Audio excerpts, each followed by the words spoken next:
Chapter 71. Mo Ran's face was pale. He summoned the weapon that he had just put away in disbelief. He watched as a cluster of flames lit up in his palm.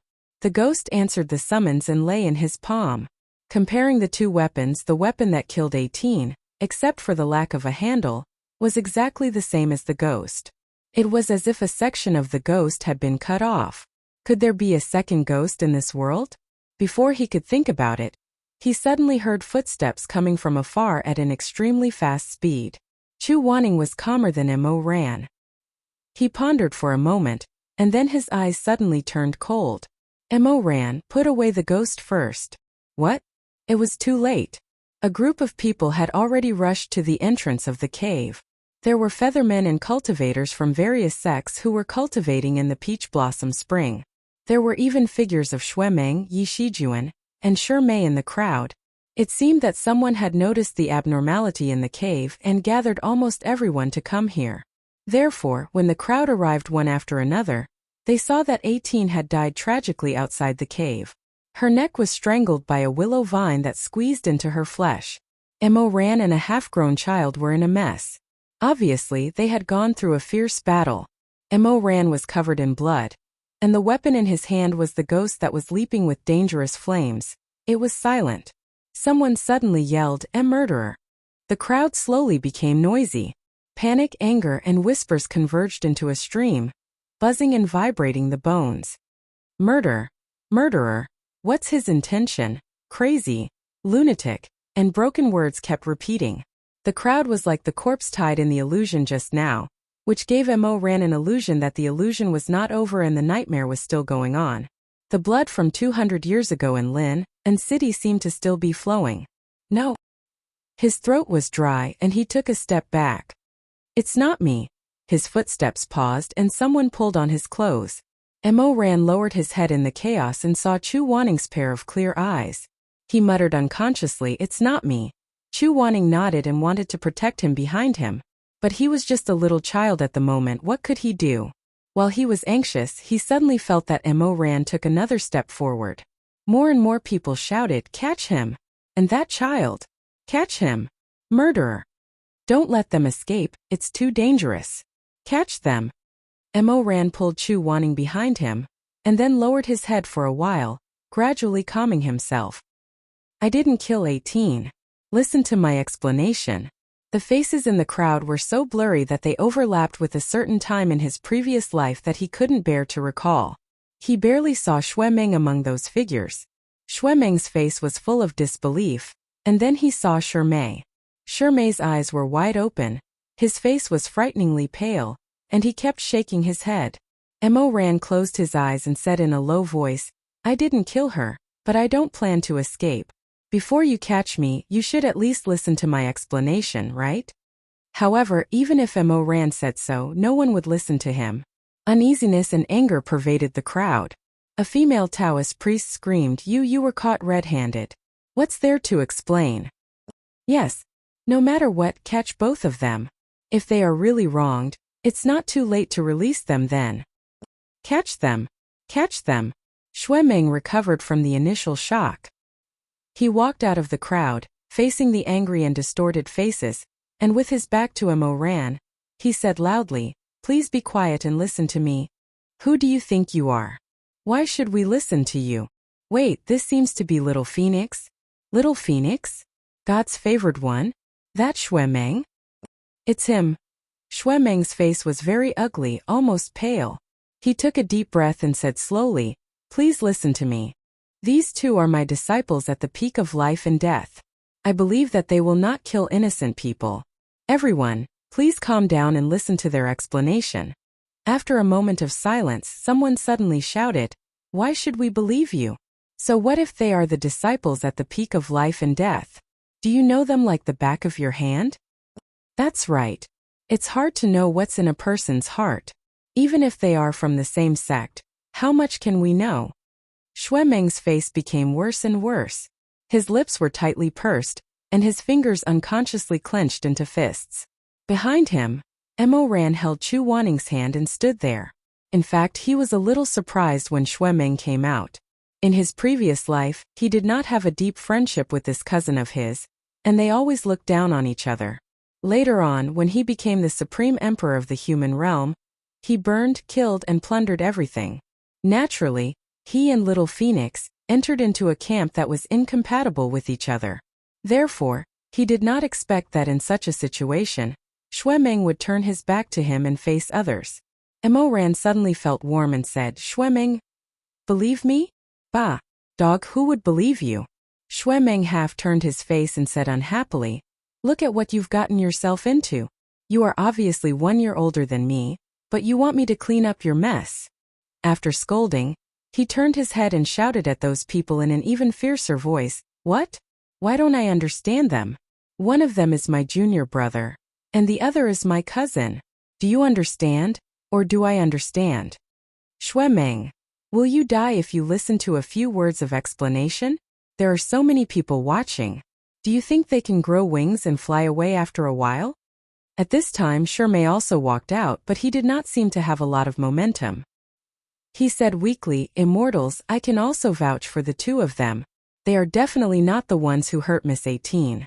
Please listen to my explanation." "Thank you." Yu Wangxi also stepped forward. Although he did not vouch for the two of them, he was much calmer than those people who were in a foul mood. Yu Wangxi said, "Even if we have to detain them temporarily, we should give them a chance to explain. Otherwise, wouldn't we be letting the real culprit off easy? What if that person is hiding among us? What should we do?" When he said this, the others immediately looked at each other with a trace of vigilance in their eyes. "Okay, then we will allow you to explain first. But we still have to catch them. It is better to be cautious. We would rather catch the wrong person than let them go." Mo Ran sighed and put his hand to his forehead. After a while he actually laughed. "I didn't expect that there would be people who are willing to believe me when I am surrounded by enemies. Okay, even if I am caught, I won't be angry with the three of you." He simply told them about the materialization of the virtual realm, what happened in the realm, and how he saw Miss 18 being killed when he came out. It was a pity that once the Shura realm was broken, it would be a completely new illusion for the others to enter. Therefore, it was impossible to verify whether what Mo Ran said was true or false. However, if Mo Ran made it up, it would be difficult for him to piece together such a story in such a short time. Therefore, after he finished speaking, more than half of the people in the crowd seemed to be shaken. A more noble featherman whispered a few words to his subordinate, then said, "Mo Ran, Xiaxi and I, although the two of you have words, you don't have evidence. Before everything is investigated, for the safety of the Peach Blossom Spring, I will have to inconvenience you to be imprisoned for a period of time." Mo Ran smiled bitterly and helplessly. Okay, I knew it would be like this. Give me food and drinks, and I won't say anything. Of course. The Featherman paused and said, "From today onwards, the cultivators in the Peach Blossom Spring need to be on high alert to avoid any accidents. For the cultivators who did not arrive in time, I will send people to check and question them one by one to eliminate suspicion. Also, I will inform the leaders of the various sects about this matter, especially the peak of life and death, which is the most involved. If possible, I would like to invite the masters of the two of you here for a chat." "Master." When Mo Ran heard this, his expression changed. Chu Wanning was silent and did not say anything. "I don't want to invite my master here. Can it be my uncle instead? If a disciple is unwell, he should report it to his master. This is the rule of the cultivation world since ancient times. Could it be that your peak of life and death is different?"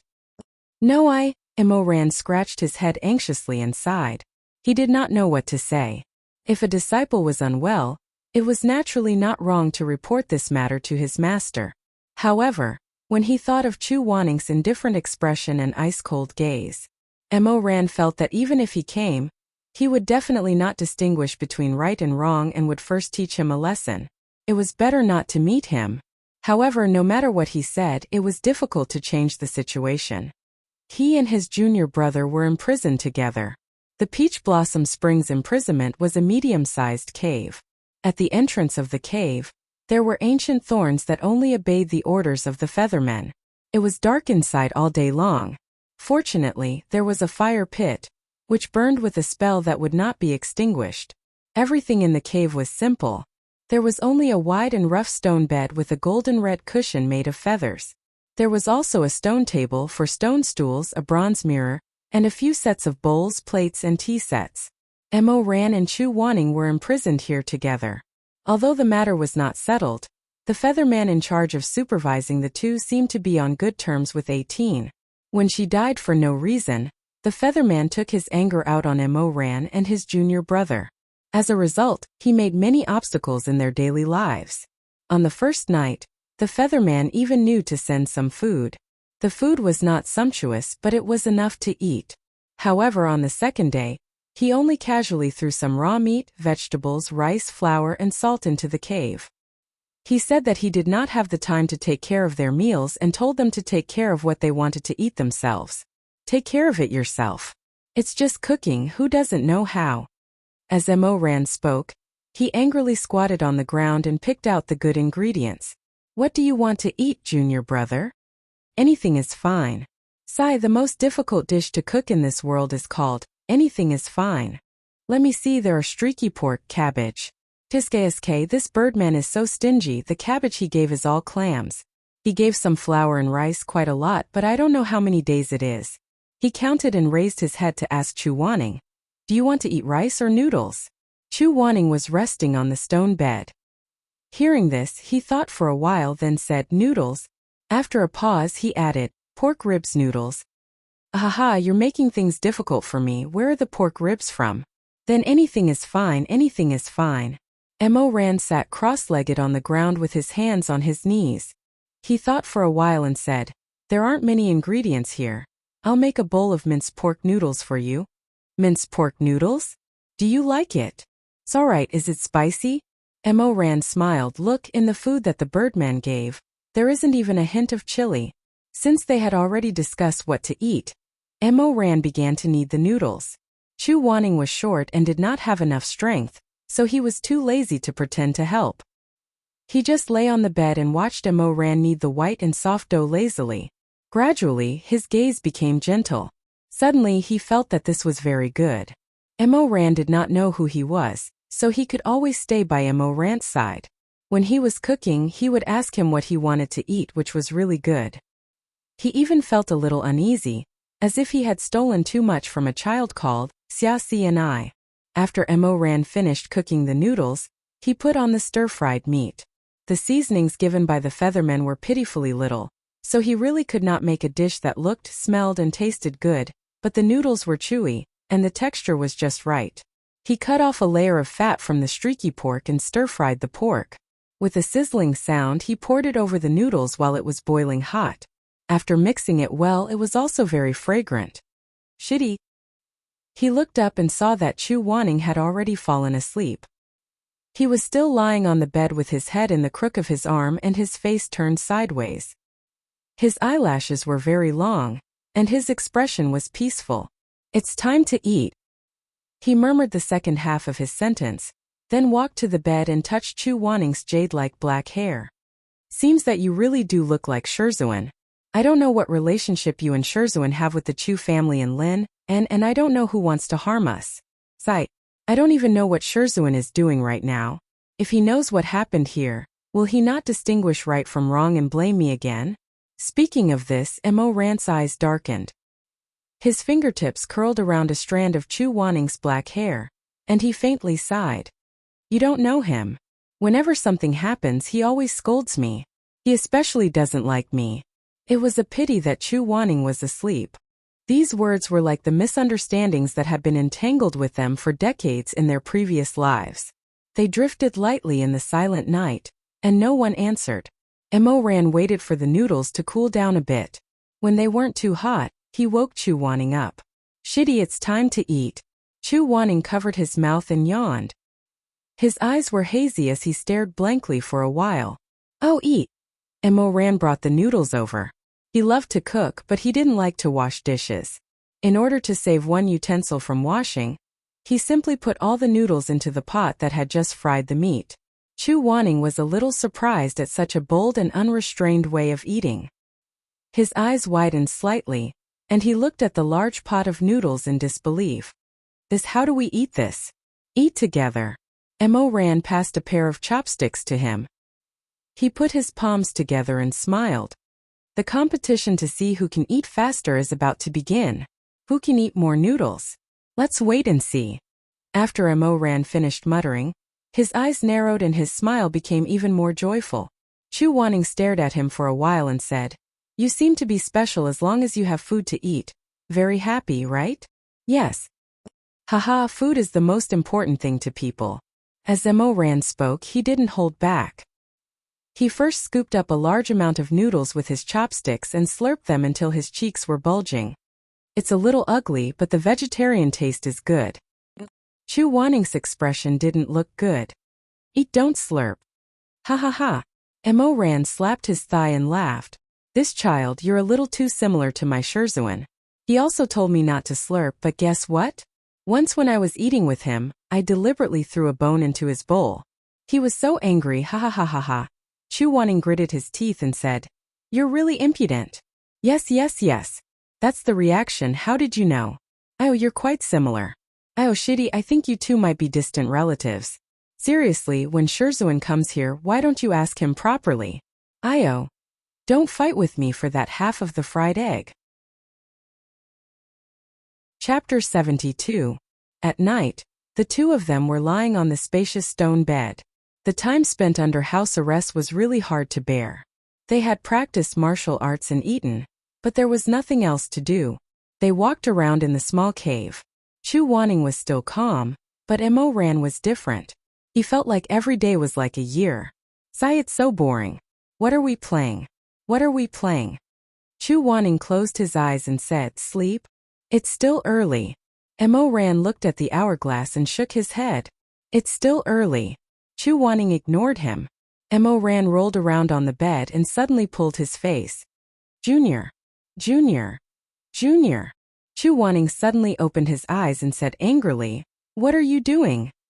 Mo Ran shamelessly pulled his hand and shook it back and forth.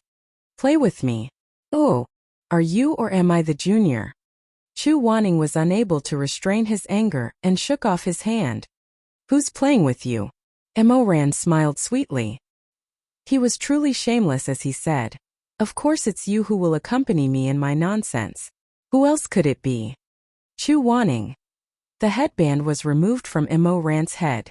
It was a red and narrow string with both ends tied together. It was stretched between Mo Ran's fingers and formed a unique knot. In the end, Chu Wanning sat up on the bed and asked in a bad temper, "What is this? How do you play with it?" "This is a flower rope. Girls usually play with it, but boys usually don't play with it." "But didn't I grow up in a music hall? There were many girls there, so I learned how to play. It's actually quite interesting. Look, you hook this string on your finger." "No, not this one, it's your pinky finger." "Yes, that's it. Then use your thumb and index finger to hook the two threads over there." Mo Ran said slowly and quietly. He was very patient and calm. The candlelight crackled, and the warm yellow light shone on their silhouettes. One was big and one was small. They lowered their heads and circled around the red string made by the hair tie. Their expressions couldn't help but gradually become gentle. Under Mo Ran's guidance, Chu Wanning's hand held the string tightly. She had tried to figure out a pattern under Mo Ran's guidance. Unexpectedly, she made a mistake. When the red string changed hands, she pulled it back. Instead of creating a new pattern, she pulled it back to its original pattern, two simple strings. He stared blankly, his hand still raised in the air, but he muttered with a puzzled expression, "Why did it scatter? How could this be? Haha, you got it wrong again." "Again?" No. Mo Ran laughed. "It's no fun to always play one game. Let's change to something else." "No." This time it was Chu Wanning's turn to be unhappy. He said solemnly, "One more time." The two stayed in the cave for 3 days. On the night of the 4th day, Mo Ran prepared to make some delicious food for Chu Wanning as usual.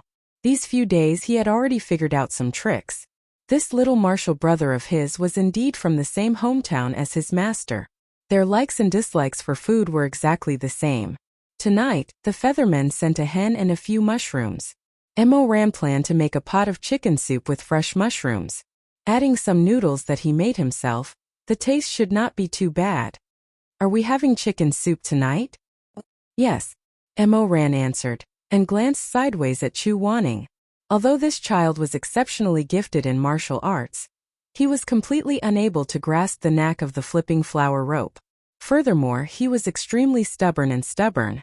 When he had nothing to do, he would pick up the flipping flower rope and ponder over it. His stubborn appearance made people unable to help but laugh. Mo Ran smiled and said, "You can sit at the side and play slowly. However, I'm afraid that by the time I'm done with the soup, you still haven't figured out the rope." Chu Wanning snorted coldly, paused, and said indifferently, "Among the remaining ingredients, are there any slices of ginger? Let me see. Oh, there are. There are a lot of them. Yesterday I gave you a bunch of ginger." Chu Wanning said satisfactorily, "Put more in to get rid of the smell." Mo Ran rubbed his chin. "Oh, don't tell me you want to put in some wolfberries?" Chu Wanning's eyes lit up. "Do I? Of course not. I just feel that you and Master have similar tastes. He also likes to put ginger and wolfberries in his soup. Do you remember what he likes to eat?" "Haha, yes. I'm very obedient." Mo Ran was too lazy to explain further. He could not possibly talk about past and present lives to his little martial brother, right? So he went along with the flow and said, "I'm a good disciple of the 24 filial piety. It's a pity that Master can't see that I have a pure and innocent heart. I admire him with every punch." As Mo Ran spoke casually, he began to process the meat. Thus, he perfectly missed Chu Wanning's expression. He quickly plucked the feathers and removed the organs. Just as he was preparing to boil water to get rid of the bloodstains, he suddenly heard his little martial brother say softly, "He might not necessarily not know." "What?" When Chu Wanning saw Mo Ran look up, the tips of his ears suddenly turned red. He turned his head and coughed dryly a few times, saying, "I said that you treat Elder Yu Hung well. He might not necessarily not know." "Oh, that. Actually, it doesn't matter. In any case, I'm used to it. Although there are times when I fantasize that he can be like other masters and tell me some intimate things, or that he occasionally knows what I like to eat like I know what he likes to eat. But that's all in the past. When I first entered the sect, I was blinded by his beautiful appearance and thought that he was a gentle person. Now that I think about it, it's really he's too high to reach and has to deal with a myriad of affairs every day. How would I dare to enter his eyes? Haha. Ahahaha. When Chu Wanning heard this, he was a little angry. However, when he thought about it carefully, although he was usually concerned about Mo Ran, he did indeed always put on a distant attitude. He couldn't help but feel embarrassed and silently lowered his head. After a while, he jumped off the bed and silently walked to Mo Ran's side. "What are you doing? You've been cooking for several days. Today's meal is simple. It's my turn to cook for you." Mo Ran was stunned and then smiled, saying, "Why do you suddenly have this idea? You're so small, how can you cook? You can't even reach the stove. What's more, I'm your martial brother. Since you call me that, a few meals is nothing." Chu Wanning moved a stool over and stood on it without making a sound. He stubbornly looked at him. "Mo Ran, why are you staring at me? You want to see if I can get the stove. Elder Yu Hung doesn't know what you like to eat, but I'm not as heartless as him." Chu Wanning expressionlessly said, "Go rest, I'll cook for you." After busying for half a day, Chu Wanning didn't let Mo Ran interfere. Instead, he fiercely held the kitchen knife and cut up the hen's carcass with a fierce look in his eyes. His expression was focused and his movements were stiff. The scene was unbearable to look at. Mo Ran originally wanted to help, but his martial brother's bad temper was very similar to his master's. When he was focused on doing something, he hated to be disturbed. Thus, after asking for a few snubs, Mo Ran could only scratch his head and lie on the bed in a daze to rest. The chicken was finally in the pot. Chu Wanning covered the pot with mud. Just as he was about to turn around and say something to Mo Ran, he suddenly heard a soft voice coming from the entrance of the prison. "Mo Ran, martial brother Xia, are you here?" When Mo Ran heard this voice, it was as if he was struck by lightning. He immediately jumped off the bed and rushed to the entrance. Through the gap, he first saw a featherman coldly standing outside. However, when he turned his gaze, he saw Shirmei standing behind her. He was dressed in plain white and had a worried expression on his face. He couldn't help but be overjoyed. Shirmei, why are you here? I have something to tell you, Shirmei said. The Lord has already received the report and rushed over to the Peach Blossom Spring. He is currently negotiating with the Feathermen. How are you? Have you suffered these past few days? I'm very good. I can eat, drink, and jump. Ran paused for a moment, then asked, Where's Master? Where is he? He said that he is still in closed-door cultivation and has not come. Oh, Ran's eyes flickered. He sighed and muttered to himself, It's good that he doesn't come. It's good that he doesn't come. However, Elder Xuanji is here. He said that he is here to vouch for Martial Brother Xia. Shirmei asked, Is Martial Brother Xia sleeping? Ran said, No, he is making soup. Martial Brother, come here quickly. Chu Wanning put down the small bamboo fan that he used to fan the fire. He walked to the door and looked at the two people outside. He did not have a surprised expression. He asked calmly, What's wrong? Before Shirmei could say anything, the Featherman snorted and asked, Isn't it because the people from your life and death summit have come? Your master said that he wants to protect you and is currently negotiating with our immortal sovereign. My master? Elder Xuanji. Oh. Chu Wanning paused for a moment. He said expressionlessly, Very good. The Featherman curled his lips and said, You two can come out. All the Supremes have already gathered at the Dew Pavilion and are waiting to hear your explanations. Chu Wanning turned around and looked at the chicken soup that was currently being cooked. He said, I'm not going. The soup is halfway done. I can't leave. Ran, you go on my behalf. When the Featherman heard this, he thought to himself that he was indeed a child who was still wet behind the ears. His words were actually so unreliable. Thus, he laughed coldly and threatened him. If you don't go, you will miss the chance to explain yourself. If the verdict is that you killed Miss 18, you will have to pay with your life and lose your head. Unexpectedly, Chu Wanning was not afraid at all. Instead, his expression was indifferent. He looked at him coldly, turned around and left. Shirmei wanted to stop him, but Ran smiled and shook his head. Let him be. I'll go. But Elder Xuanji came from afar. If he doesn't go and greet him, it would be impolite. Before Ran could say anything, Chu Wanning said from afar, Martial Brother please send my regards to Master. He had said it so softly, but he was still heard. Shirmei couldn't help but feel awkward. He cleared his throat and waited for the Featherman to open the brambles outside the prison. He then pulled Ran and prepared to leave. Unexpectedly, at this moment, Chu Wanning turned around and called him, Martial Brother. Martial Brother, have you changed your mind and want to go with me? Ran smiled and asked. Chu Wanning waved his sleeves and said, I won't go. I'm here to remind you to come back early. If you're late, the soup will be cold. It won't taste good. Ran was stunned for a moment and laughed. All right, wait for me. Okay. Chu Wanning didn't say anything else. He waited until Ran had walked far away and disappeared around the corner. Only then did he turn around and focus on boiling the soup. The Dew Pavilion wasn't far from the prison. On the way there, Shirmei asked Ran, You seem to have gotten closer to Martial Brother Xia these days? Ran smiled and said, Yes, we've gone through thick and thin together. Why, Shirmei, are you jealous of a child? You're spouting nonsense. Ha ha, Shirmei, don't worry. The one I like the most is still Shirmei. It won't change. Don't talk nonsense. I just feel that Martial Brother Xia is a little strange. Strange? Oh. Ran thought for a moment and nodded. He is quite strange. You feel it too? Yes. Ran smiled and said. He speaks like an adult at such a young age. His mana shouldn't be underestimated. In addition, I haven't had the time to tell you about the bizarre things that happened in the illusion. Do you know? I suspect that he's a distant relative of our master. Shirmei's eyes moved slightly and asked, What do you mean? We saw a person in the illusion. He was the son of the governor of Lin, and 200 years ago. His surname was also Chu and he looked very much like our master. He had a son and his appearance was also. Just as he was about to get to the crux of the matter, he suddenly heard a burst of curses in front of him.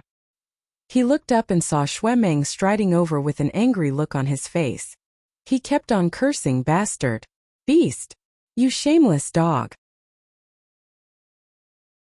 Chapter 73. Seeing Mo ran out of the blue, Shuemeng was stunned for a moment. This was the first time they met after Mo Ran was imprisoned. Thinking of how Shuemeng protected him in front of everyone, Mo Ran couldn't help but smile at him. However, Shuemeng was shocked by this smile and showed a disgusted expression. He gritted his teeth and said, "What are you doing? What are you looking at? What's there to look at? What are you laughing at? What's so funny? I'm just greeting you." "Disgusting." Mo Ran. His arrival interrupted Mo Ran's words. Shermay pondered for a while but didn't ask further.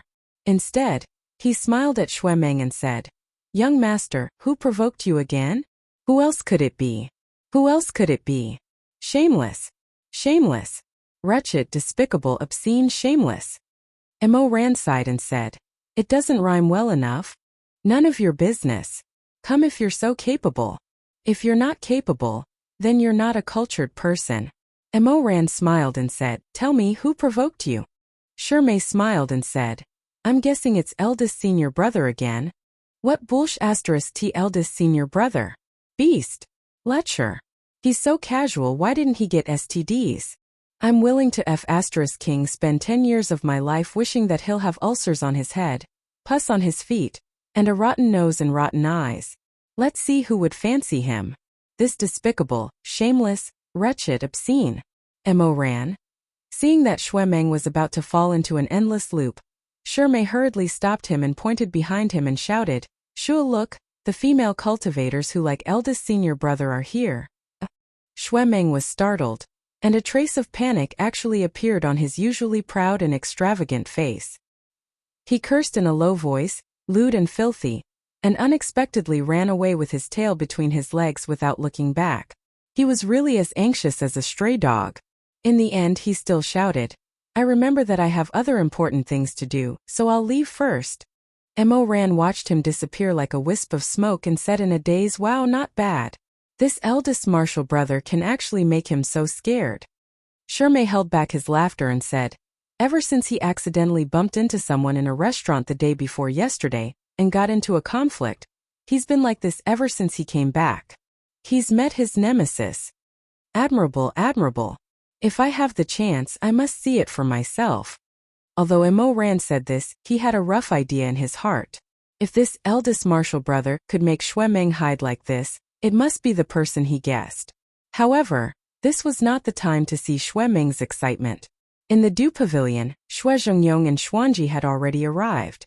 They were slowly discussing the case of 18's murder with the owner of the Peach Blossom Spring, the mighty immortal of the Feathermen. The mighty immortal of the Feathermen had an almost fairy-like body, and her body was surrounded by sparkling spiritual light. Although she looked like a budding young girl, only God knew how old she was. She was slowly explaining the whole story to Shuezhengyong when a servant came in and said in a low voice, "Mighty immortal, he's here. Let him in." Mo Ran followed Shermay into the warm room. He looked around and saw Shuezhengyong waving the famous scholar's fan and talking with someone. He immediately shouted, "Uncle! Child, child!" Shuezhengyong heard him and turned his head. His eyes lit up and he hurriedly called him over. He patted his shoulder and said, "Come, sit next to me. I didn't kill her. Of course it wasn't you, of course it wasn't you." Shuezhengyong sighed. "I don't know how this misunderstanding came about, but the mighty immortal told me just now. I'm here this time to find a way to prove your innocence. Sigh, the heavens are pitiful. Look at how dejected you are." He pulled Mo Ran, and the mighty immortal of the Feathermen did not stop them. She just looked at the two of them indifferently. Mo Ran greeted Elder Xuanji and then sat next to Shuezhengyong.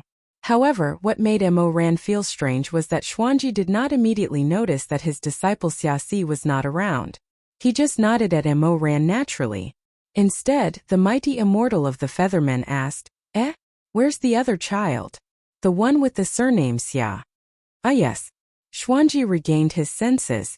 "Where's my disciple?" Mo Ran saw that he did not care about Xiaxi and was slightly dissatisfied. He said, My junior brother is still in the heavenly prison. He asked me to send his regards to you. I see. Xuanji nodded. Why didn't he come? Mo Ran said unhappily, to cook. Xue Zhengyong was stunned. He laughed. Is cooking more important than clearing your name? Xuanji also smiled. He's really willful and willful. After the meeting I'll go and see him. There's no need. We still have to eat after the meeting. Mo Ran said. How do you want to interrogate him? Hurry up and interrogate him. Xue Zhengyong said, Mighty Immortal. Let's continue from where we left off. Look, there's another elder in our sect who's good at refining pills. Before we came here, I specially asked him to refine a few red baby pills. Red baby pills? The exalted immortal was slightly startled when he heard this. He tapped his lips lightly with his finger that was dyed with the rosy glow of cardamom. Is it the pill that can make mortals speak the truth? That's right. The mighty immortal was slightly surprised. The ingredients required for this pill are complicated and extremely difficult to refine. Even in the peach blossom spring it takes at least half a month to refine this pill. I didn't expect you to have such a capable person in your sect. Why didn't you bring him along? He's a loner and doesn't like to travel with others, Xue Zhengyong said. The pills are already being refined. They can be sent to the peach blossom spring in 10 days. When the time comes, I'll ask you to test the effects of the pills and give them to my disciples. The truth will be revealed. The mighty immortal thought for a moment and nodded. This method is feasible. Xue Zhengyong sighed in relief and smiled. If that's the case, I'll go to the heavenly prison and get another disciple. Wait, what's wrong? The mighty immortal said. Before the matter is clarified, Mo Weiyu and Xiaxi and I are still suspicious. Even with your guarantee, I can't let the two of them go free. When Xue Zhengyong heard this, he closed his fan.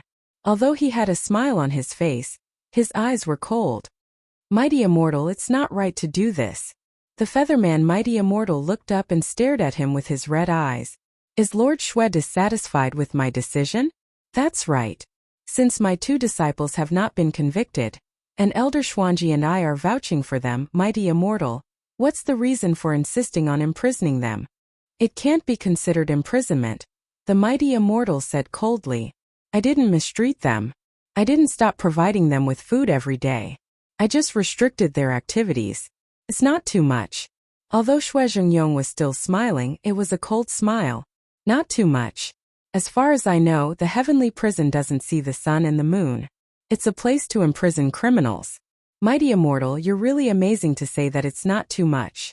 A Featherman protector immediately stopped him. Lord Xue, please watch your words. What's wrong? Is there anything wrong with my words? I didn't insult your Mighty Immortal. What I said was true. It's just a little less polite. It's not too much. When the Featherman heard what Xue Zhengyong said, he couldn't help but become angrier. You! A jade-like hand reached out and stopped him. The Mighty Immortal looked up and smiled coldly at Xue Zhengyong. I've heard rumors that Lord Xue of the Peak of Life and Death is the head of a generation. Although your mana is strong, your knowledge is lacking. You're not good with words. However, after seeing you today, I feel that the rumors are unfair. Lord Xue, you're right.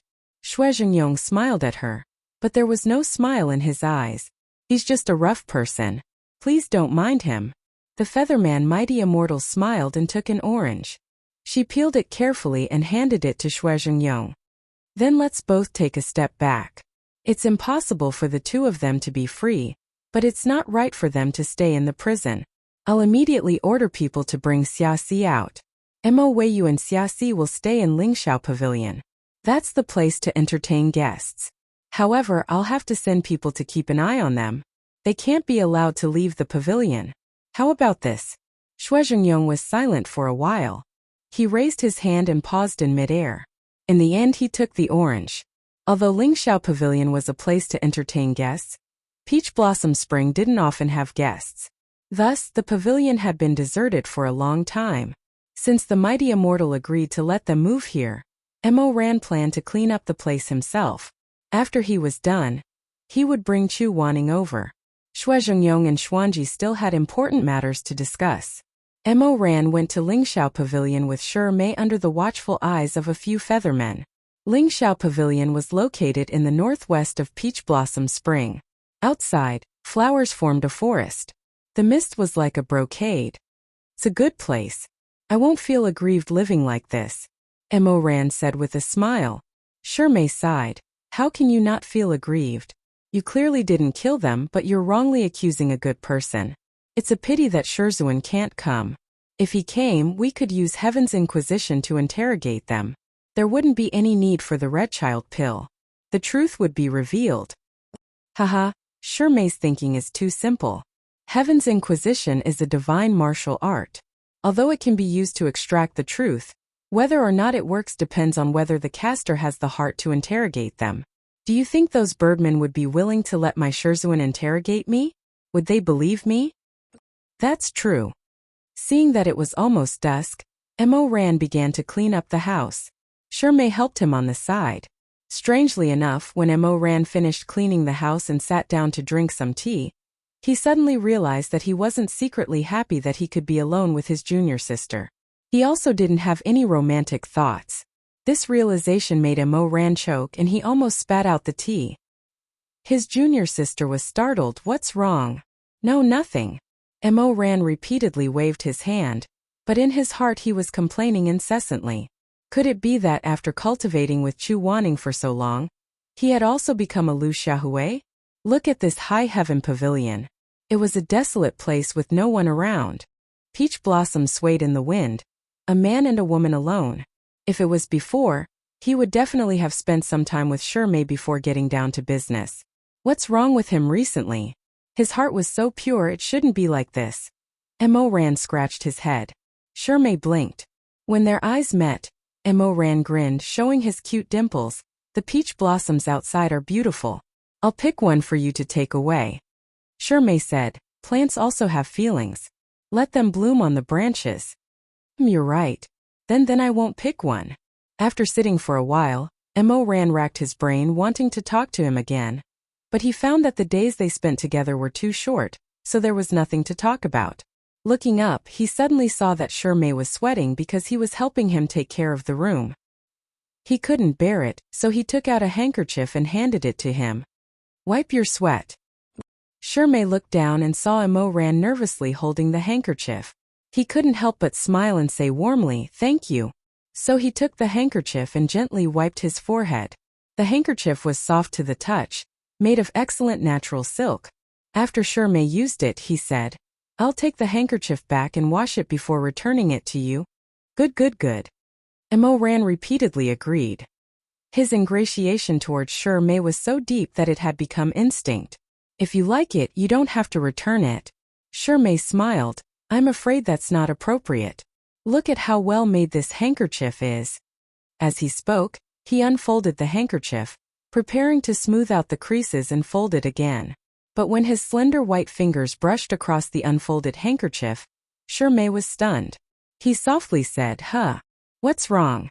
Shi Mei paused, then looked up and smiled.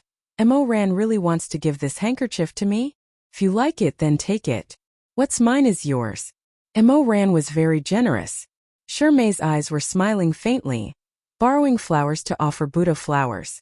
Aren't you afraid that Shizun will beat you when he finds out? What? This time it was Mo Ran's turn to be stunned. What do you mean by borrowing flowers to offer Buddha flowers? What does this have to do with Shizun? You see for yourself. There was an inexplicable meaning in Shi Mei's tone. Such a big begonia flower. When did Master give his handkerchief to you? Chapter 74. Mo Ran was dumbstruck. After a long time, he scratched his ears and cheeks as he regained his senses. He repeatedly waved his hands. No, that I don't know. This isn't my handkerchief. Then where did my handkerchief go? Oh, I sigh. I really can't clear my name even if I jump into the yellow river. He stared at the silk handkerchief embroidered with faint begonia flower marks, but couldn't remember how he got such an item. He anxiously pondered for a long time, then suddenly slapped his head. Oh, what's wrong? I remember now. Mo Ran let out a sigh of relief and took the handkerchief back from Shi Mei's hands. He smiled. I'm sorry, this handkerchief really isn't mine, I can't give it to you. Sure may. I didn't say I wanted it, but this isn't Shizun's either. Don't think Haitang is Shizun's. Mo Ran folded the handkerchief and put it back into his pocket. He was obviously relieved that he didn't take his Shizun's handkerchief by mistake. This handkerchief is Junior Xia's. May thought for a while. Junior Xia's? Yes, I've been living with him these days. Maybe I washed the handkerchief and took the wrong one in the morning. Haha, I'm really sorry. Oh, and it's okay. Shermie still smiled gently. Then he stood up and said, it's getting late. Let's go and bring Junior Xia over. The two left the house and went straight to the prison cell. However, they didn't go too far before Shermie's footsteps gradually slowed down. At first it wasn't obvious, but he suddenly tripped over a piece of rock and almost fell. Fortunately, Mo Ran was walking beside him and caught him in time. Mo Ran saw that his face was pale and bloodless, and couldn't help but ask in surprise, what's wrong? It's okay. Shermie took a deep breath and said, I didn't eat much for lunch, so I don't have much energy. I'll be fine after some rest. The more vaguely he tried to muddle through, the more concerned Mo Ran became. After thinking about it carefully, he realized that Shermie's qigong was not good, so he had to exchange his peach blossom spring for his food and clothes. In the past, he had plucked feathers and given them to Shermie. Now that he had been locked up, Shuemeng was a brainless person who did not know how to take care of others. The more Mo Ran thought about it, the more worried he became. He said, when you were in the sect, you often didn't eat lunch, but I've never seen you so weak. How are you saying that you haven't eaten anything? Tell me the truth, how long have you been hungry? Seeing that he didn't say anything, Mo Ran's face became more and more gloomy. He pulled him in the opposite direction. Shermie hurriedly said, Mo Ran, where are you going? I'll take you to eat, Mo Ran said fiercely, but when he turned around, his eyes were full of heartache. Can't you take care of yourself when I'm not around? You always think about others, and you always think about others before you do anything. But what about you? Have you ever thought about yourself? Mo Ran. He dragged Shermie all the way to the tavern. Logically speaking, Shermie belonged to the healing element, so without a token, he could not come to the offensive element encampment where Mo Ran and the others were used to staying. However, ever since 18's accident, everyone was in a state of panic. In order to deal with unexpected situations, the Feathermen had already removed the restrictions between the different elements. What do you want to eat? Order yourself. Just something will do. Shermie seemed to feel a little guilty. I'm sorry. I wanted to come here to help, but in the end I still dragged you down. What's there to be sorry about between you and me? Mo Ran stretched out his hand and flicked his forehead. He softened his tone and said, order. After you order, I'll pay for it. You can sit down and eat. Shermie was startled. What about you? I have to go and pick up Junior Brother Xia. The culprit has not been caught. Although there are guards around the prison, I'm still worried. Hearing that Mo Ran was about to leave, Shermie's eyes seemed to dim for a moment. However, he quickly said, just buy 2 steamed buns.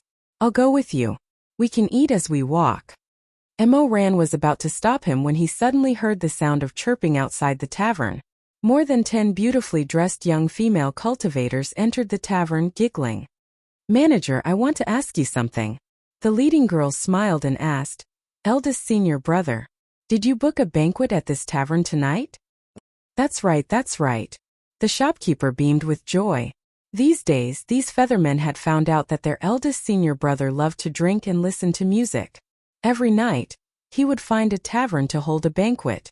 Wherever their eldest senior brother was, there would be a group of chattering female cultivators swarming in. As expected, those female cultivators immediately became more and more excited. They hurriedly wanted to book a table.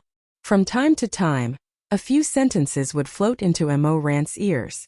They were talking about things like, Xiaofeng, look at my eyebrows today. Do you think they look good? Will eldest senior brother like them? They look good, they look good. Then look at my eye makeup. It's a bit too bright. Will he think I'm frivolous?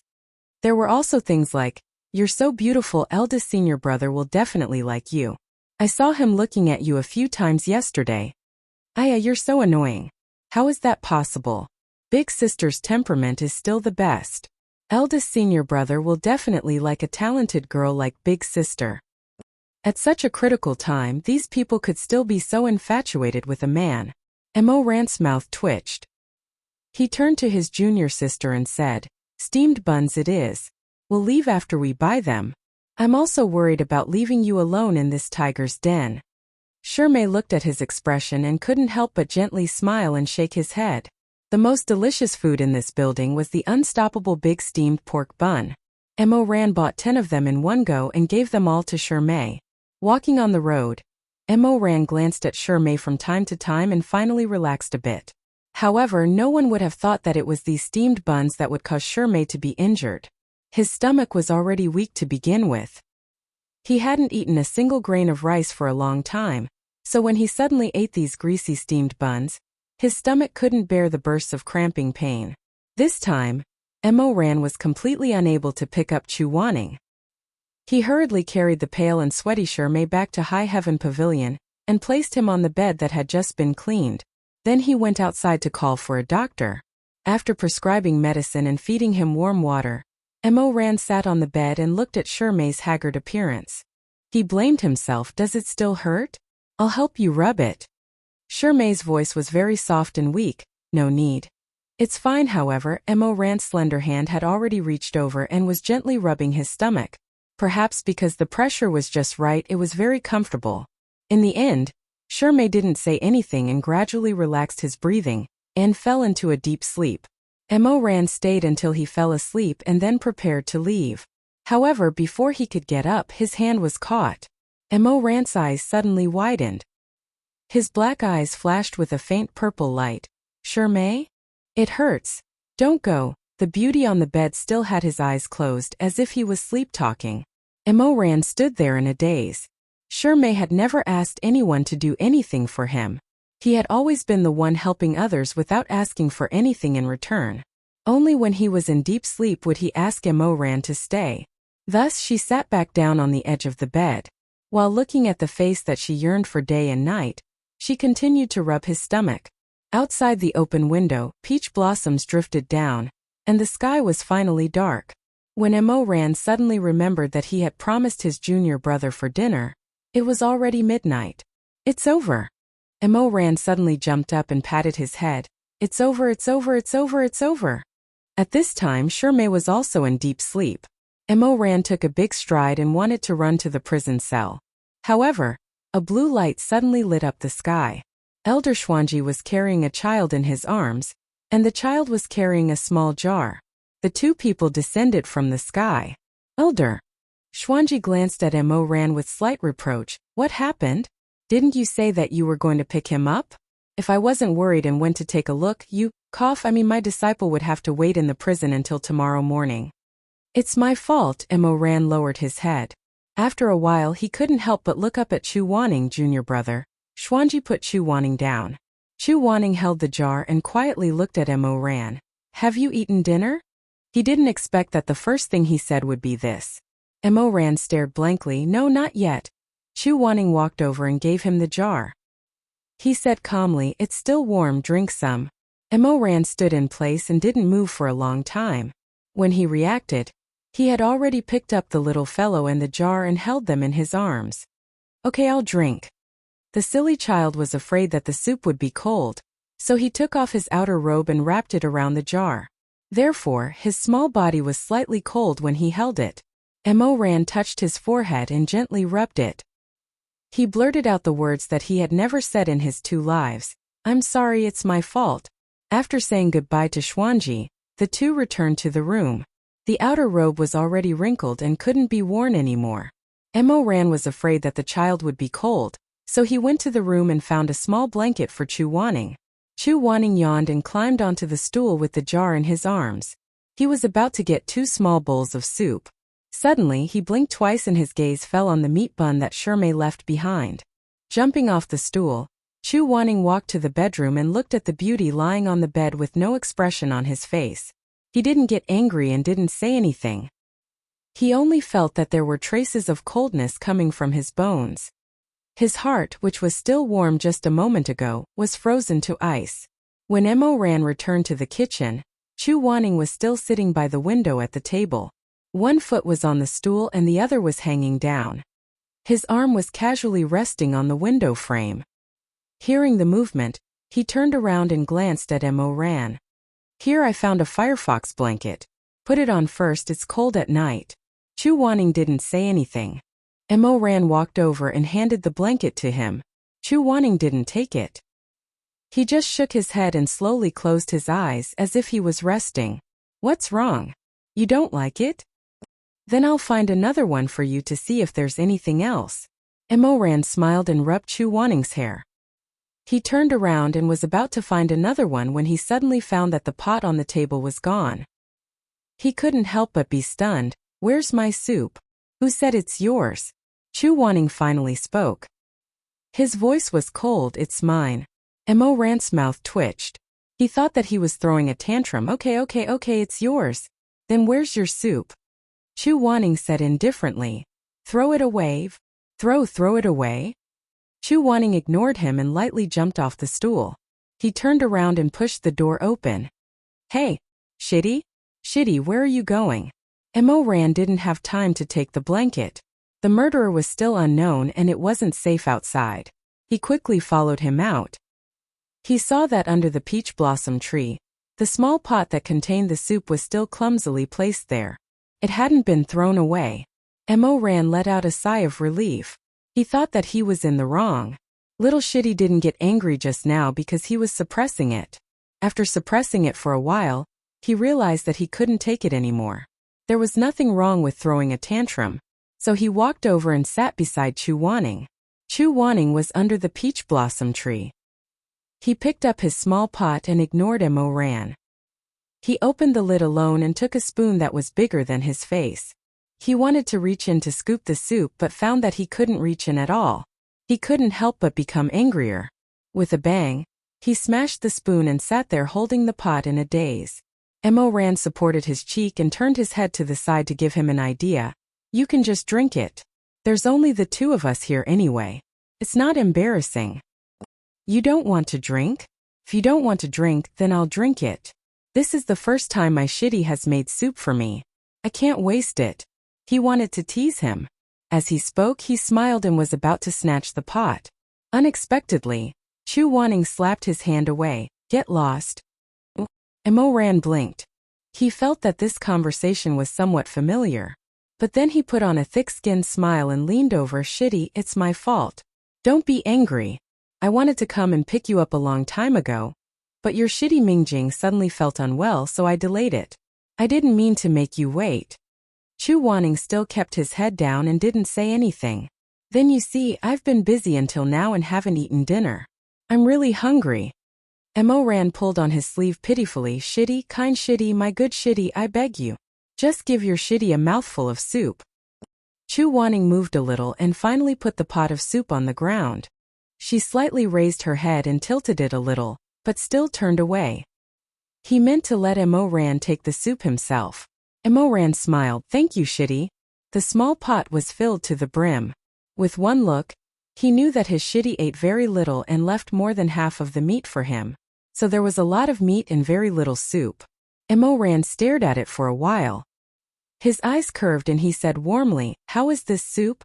It's obviously a pot of stewed meat. Shitty is so kind. Mo Ran didn't say much.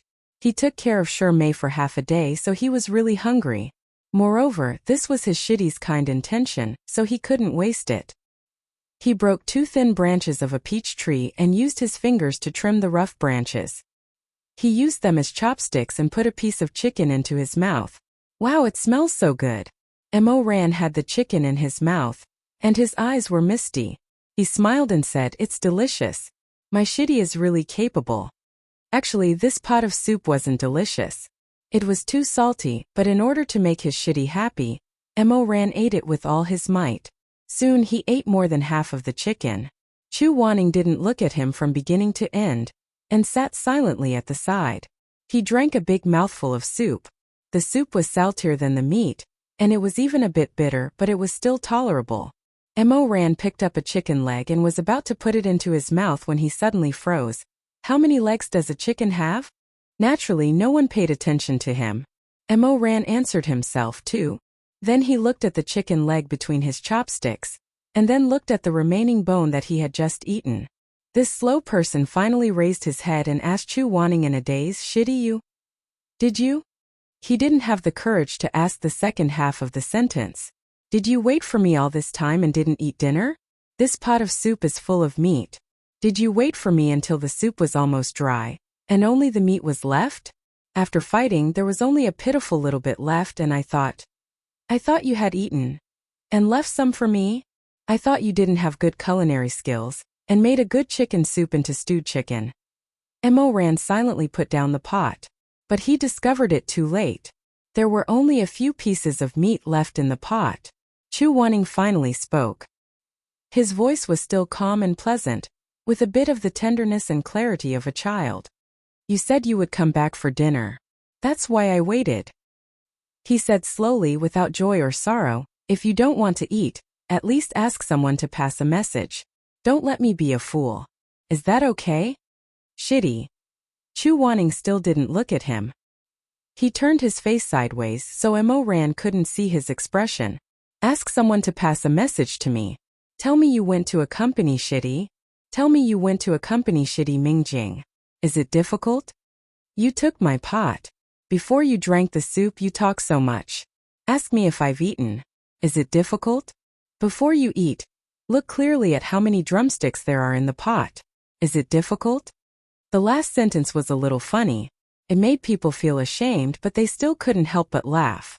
But Mo Ran's dimples froze before they melted. Little Shitty was crying. If he was in his adult form, he definitely wouldn't cry over such a small matter. But no one knew that the heart-picking willow had caused his body to shrink. Although his mind wouldn't be affected too much, it would still be affected to a certain extent. If his body was weak, it would be easier for him to approach the mentality of a child. This concealment was extremely difficult to detect. That was why Madame Wang and Elder Tanlang didn't notice it when they checked his pulse. "I also feel hungry, I also feel uncomfortable. I'm also human." Even though his child mentality took the upper hand, Chu Wanning still suppressed it. He silently choked with sobs, but his shoulders couldn't stop trembling. Tears rolled down his face, his eyes red and wet. For so many years, Elder Yu Hung had endured. No one liked him, no one accompanied him. He always pretended not to care. He walked coldly among the people who respected him. But only when his mentality was affected by the thoughts of a child would he speak the truth. Only then would he break down. Only then would he speak the depression that had accumulated for so long. It wasn't that he didn't treat others well. It was just that he did many things in silence. But doing it in silence, no one saw, no one cared. After a long time, it was also torturous. Mo Ran saw his little Shitty's shoulders tremble slightly. He felt bad and reached out to touch. But before he could touch, he was mercilessly slapped away. "Shitty. Don't touch me." In the end, Chu Wanning was a strong-willed person, regardless of whether he was young or old. He fiercely wiped his tears and suddenly stood up. "I'm going to sleep. You can go accompany your junior brother. Get the hell away from me." In his anger, he even forgot that Shirmei was actually older than Mo Ran. Mo Ran opened his mouth, wanting to say something, but Chu Wanning had already left. He quickly entered another bedroom and closed the door with a bang. But in High Heaven Pavilion, each courtyard only had 2 bedrooms. Mo Ran's original plan was to let Shiguan sleep in her own room while he squeezed in with his junior brother. However, his junior brother was so angry that he even locked the door. It seemed that they couldn't go to his room. He didn't want to sleep on Shirmei's bed. What's more, after being scolded by Chu Wanning and making him cry, Mo Ran's mind was a mess. He simply didn't have the heart to think about other things. He just sat in the courtyard full of blooming peach blossoms, holding the jar that Chu Wanning brought for him. After a long time, he sighed and raised his hand to slap himself, cursing in a low voice, "You're a worthless thing." So that night, Mo Ran simply used the sky as a cover and the ground as a mat. He lay on the ground full of peach blossoms and blankly looked at the dome of the sky. Little Shitty. Shirmei. Shizun. Shuemeng. The fake North Star under the Jincheng pool. The murderer who hasn't shown himself. Chu Sun and his son in the illusion. Many vague shadows flashed in front of his eyes. He vaguely felt that something was wrong, but that feeling was so weak that he didn't even notice it. The peach blossoms were bright and dazzling. Raising his hand to catch a falling peach blossom, Mo Ran carefully looked at the scarlet soul under the moonlight. In an instant it was as if he returned to the end of his previous life. He laid in the coffin that was cast in advance. That day, the flowers on the mountain withered and fell silently. But the one who fell was a begonia. Begonia. Why was it that he, in both his previous and current lives, loved Shirmei, but before he died, he mysteriously buried himself under the begonia tree, in front of the Tower of Babel, in the place where he first met Chu Wanning? There were many things that he did in his previous life that made him shudder in fear when he thought about it.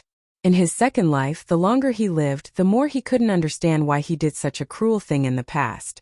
Massacring the city, bullying, murdering his master, and forcing Chu Wanning to do such a thing with him. Mo Ran threw away the peach blossom, covered his forehead with his hand, and slowly closed his eyes. Little junior brother had just said, "I will be hungry, I will be sad, I am also human." This sentence had been lingering in his ears. The person who said it was little junior brother, but for a moment, another person's figure suddenly appeared in Mo Ran's mind.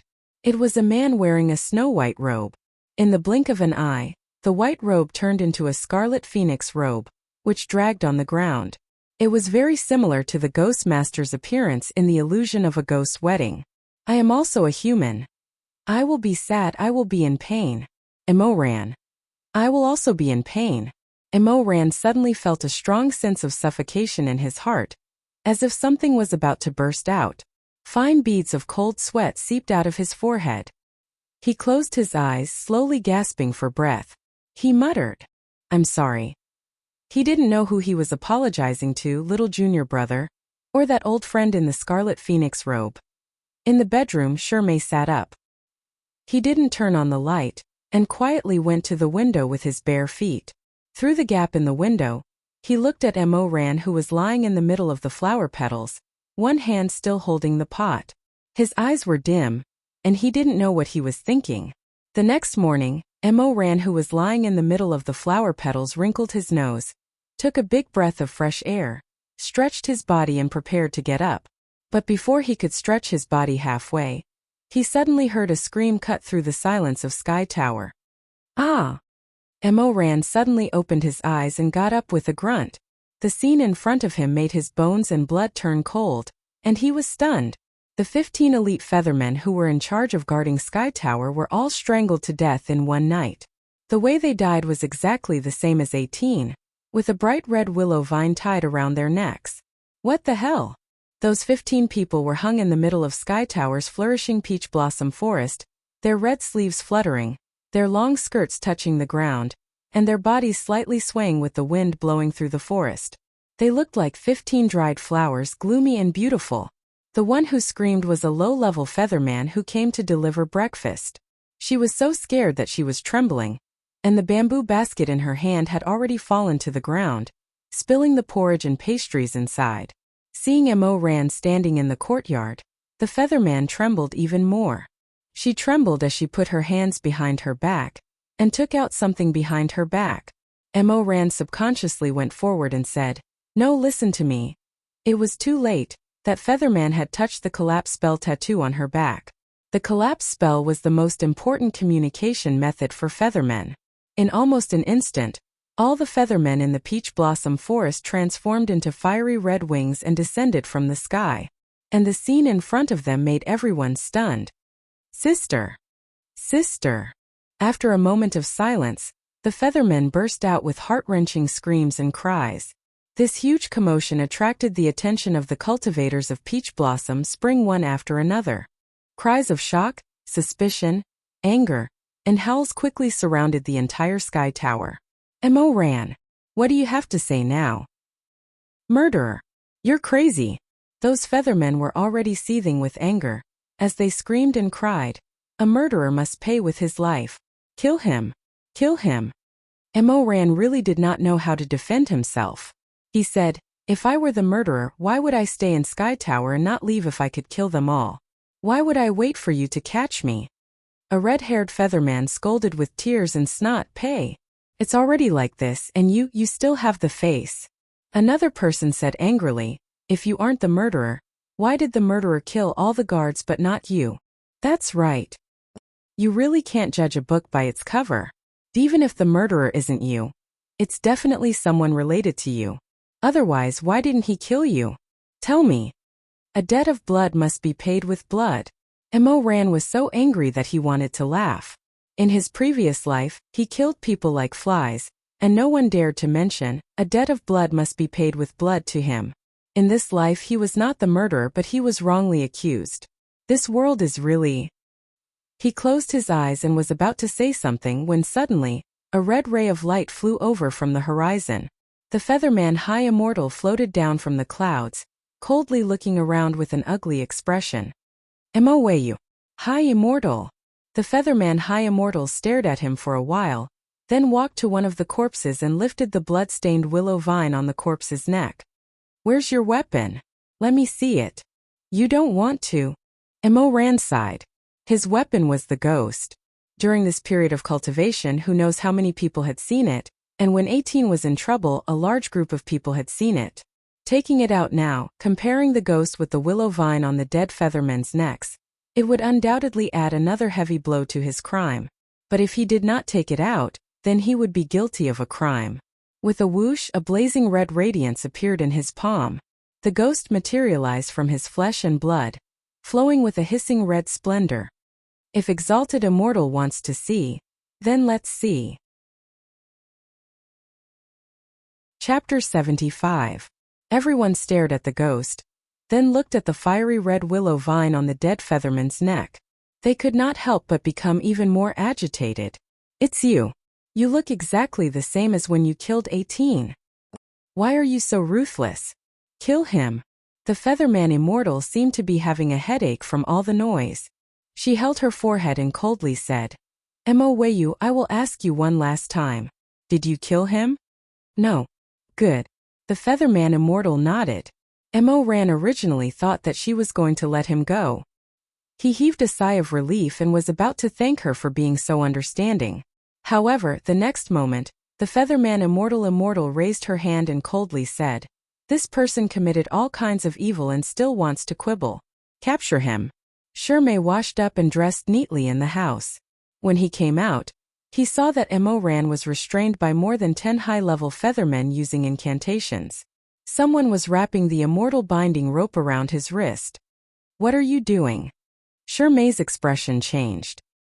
He hurriedly ran in front of Mo Ran. What happened? No one answered him.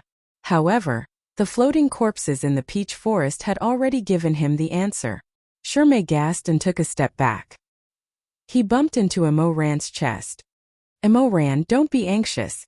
Calm down. Mo Ran stared at the Featherman Immortal. He lowered his voice and said to Shirmei, go and invite Uncle and Elder Xuanji here. In this situation, these feathermen might not be able to maintain their rationality.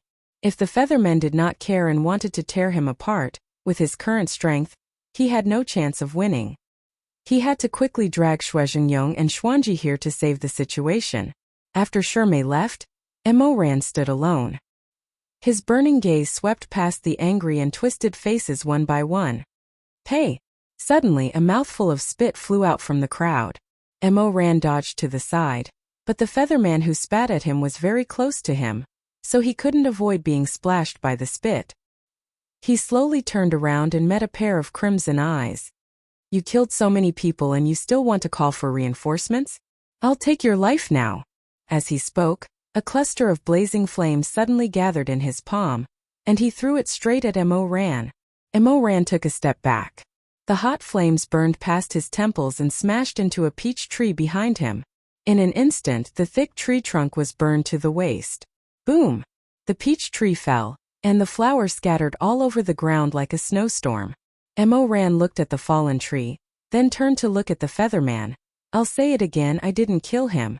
10 days later, the childbirth pill will be completed. If you want to seek revenge, it won't be too late then. 10 days later? If we wait another 10 days, I'm afraid everyone in the Peach Blossom Spring will be killed by you. That person roared angrily, "You can trade for my elder sister's life." As he spoke, he pounced at Mo-Ran again. Mo-Ran dodged his attack again, but his gaze fell on the Featherman exalted immortal who was watching from the side. She didn't have any intention of helping. Mo-Ran was even more flustered by the anger in his heart. He shouted at her, "Hey, old bird, why don't you take care of your people?" "Damn it." Mo-Ran saw that she still didn't move and couldn't help but curse. "You're pretending to be deaf and mute at this juncture. Do you want to see me burn alive? If I knew that you bunch of stinking birds don't have the ability to distinguish right from wrong, I wouldn't have come to this bullshit peach blossom spring to cultivate. I still have to suffer such injustice for no reason." When the exalted immortal heard this, her expression changed slightly. She raised her sleeves and with a wave of her sleeves she swept out like a rainbow. With a slap it was fierce and accurate, but it landed on Mo-Ran's face. Although the Feathermen looked similar to mortals, their thoughts were still different from mortals. In the cultivation world, not to mention the leader of a clan, even the leader of a small dojo wouldn't jump to conclusions without concrete evidence. However, the Feathermen were half beasts, and they still had a strong bestial nature in their bones. The exalted immortal's black hair turned crimson red, and each strand seemed to be emitting boiling hot air. Her beautiful eyes opened wide, and she said in a cold voice, "Who is your master?" "He actually taught such a filthy disciple. And you better clean your mouth." When she said this, the other Feathermen all let out loud cries. Pairs of crimson eyes were filled with killing intent, and they closed in on Mo-Ran. With a whoosh, an orange arrowhead formed by flames broke through the air and pierced towards Mo-Ran's heart. Mo-Ran didn't dare to be negligent. He shook out the flowing flames and used Ghost Flash to block. However, that arrowhead was actually just a smokescreen. When he leaned his body to block, a Featherman who had lost a close relative crossed his sword. The sword light was like water, and it was aimed towards Mo-Ran's back. There was an arrowhead in front of him, and a long sword behind him. Originally it was impossible for him to escape. Mo-Ran knew that these half-beasts finally had the intention to kill. He steeled his heart, and in his mind, he thought of Chu Wanning's Heaven's Inquisition. He raised his hand and waved his wrist.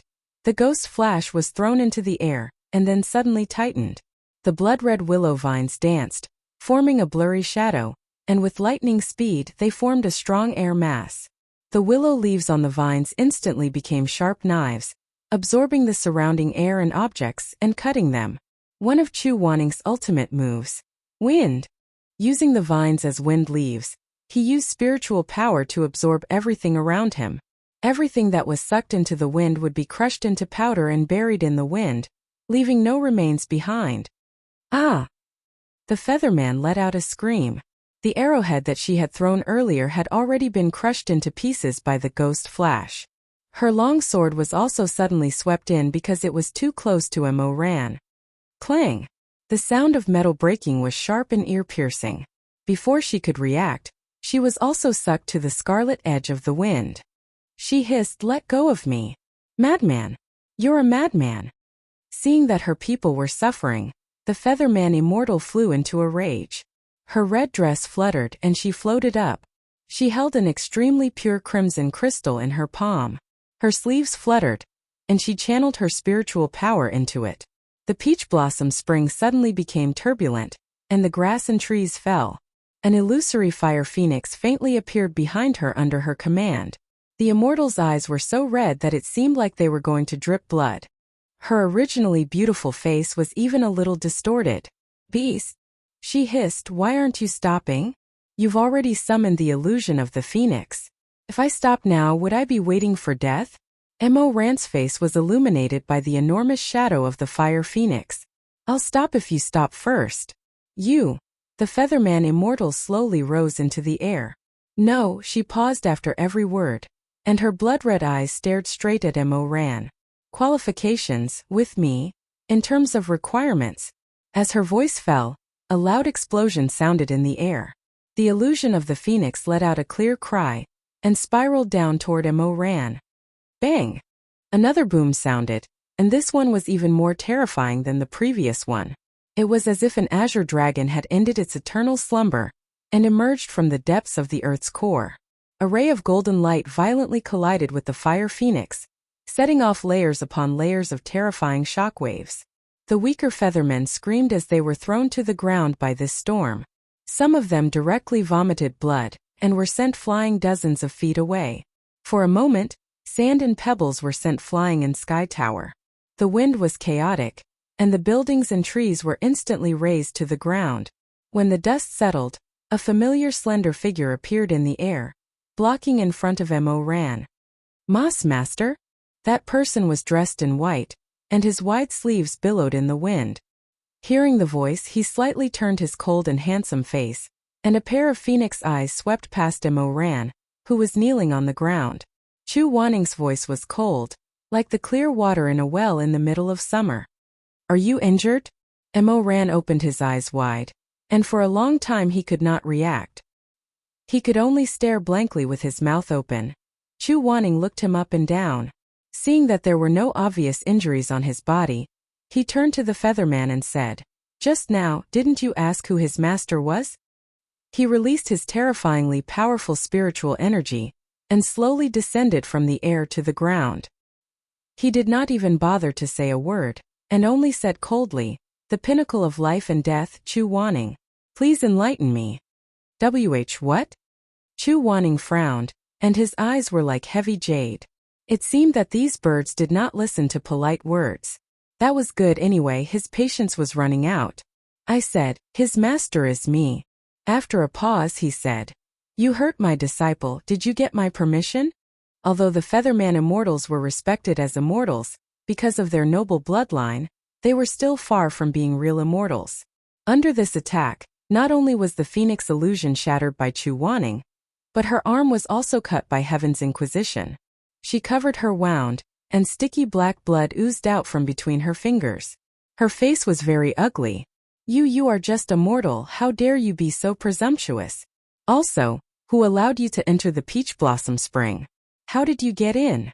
She was a little crazy. "You don't know the immensity of heaven and earth." Swoosh! Heaven's Inquisition came out, and directly slapped her face, breaking the corner of her mouth and causing blood to flow out. "What do you mean by I don't know the immensity of heaven and earth?" Chu Wanning sneered, and smoothed out his slightly messy sleeves when he swung the willow vine. Then, he grabbed Mo Ran's collar with one hand, and lifted him up, but his eyes never left the Featherman immortal. "Tell me, what do you mean by I don't know the immensity of heaven and earth? You dare to do this, why wouldn't I dare?" Chu Wanning looked at her indifferently. "Why wouldn't I dare?" After a pause, he picked up Mo Ran, who was beside him. "Listen, this person is mine, I'm taking him away." Mo Ran had not yet recovered from the shock of Chu Wanning's sudden arrival, and was crushed by the words, "This person is mine." "Moss Master, shut your dog mouth." Although Chu Wanning was still expressionless, Mo Ran could clearly see the anger in his eyes. "You can't do anything right, you only cause trouble for me." After saying that, he slapped the back of Mo Ran's head, and took him up into the air. In a flash, they were dozens of feet away.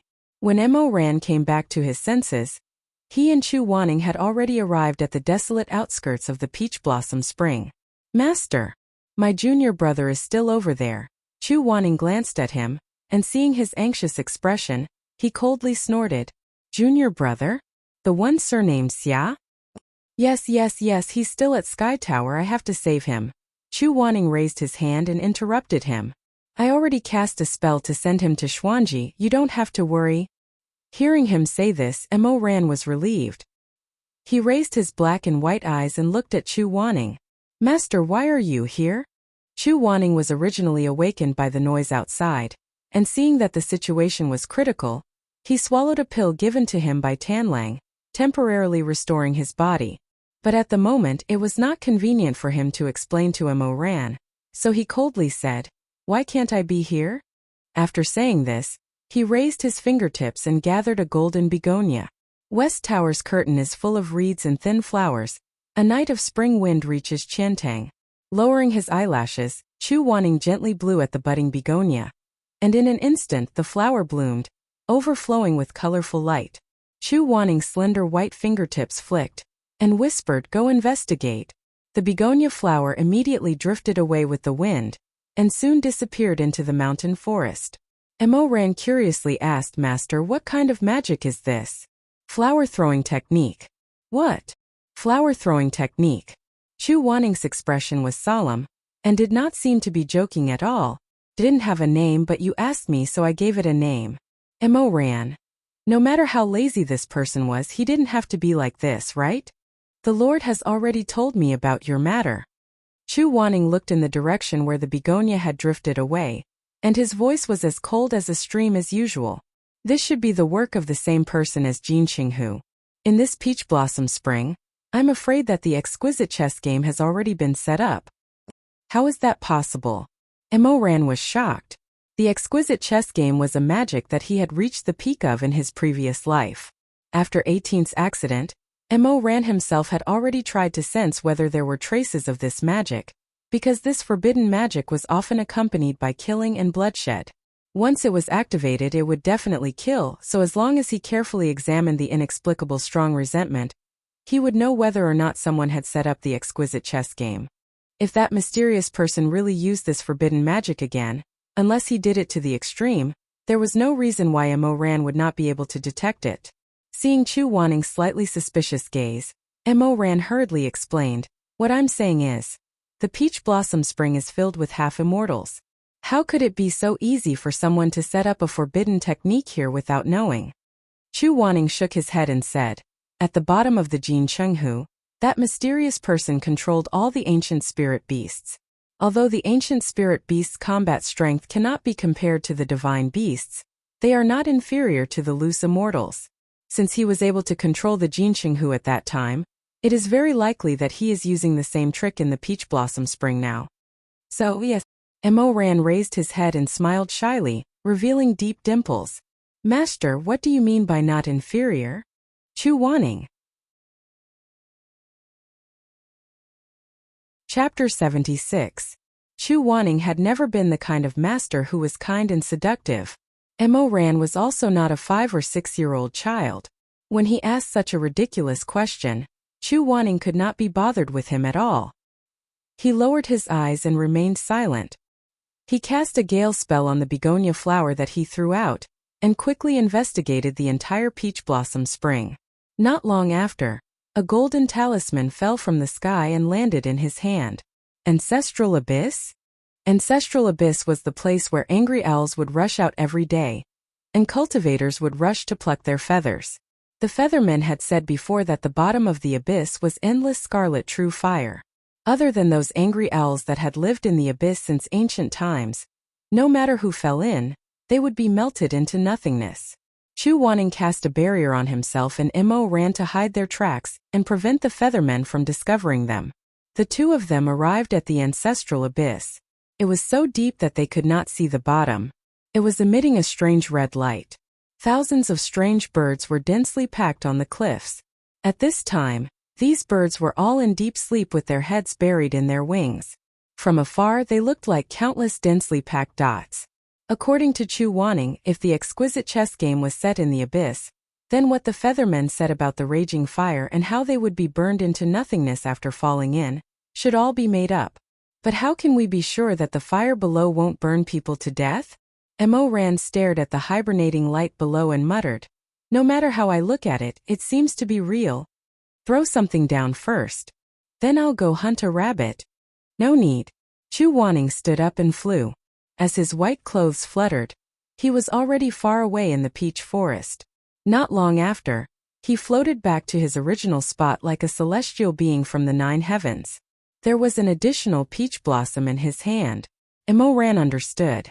The peach blossom was naturally more delicate than the rabbit. If this peach blossom could withstand the so-called raging fire, there would be no danger for living people to enter. Chu Waning stroked the peach branch with his fingertips and silently chanted an incantation.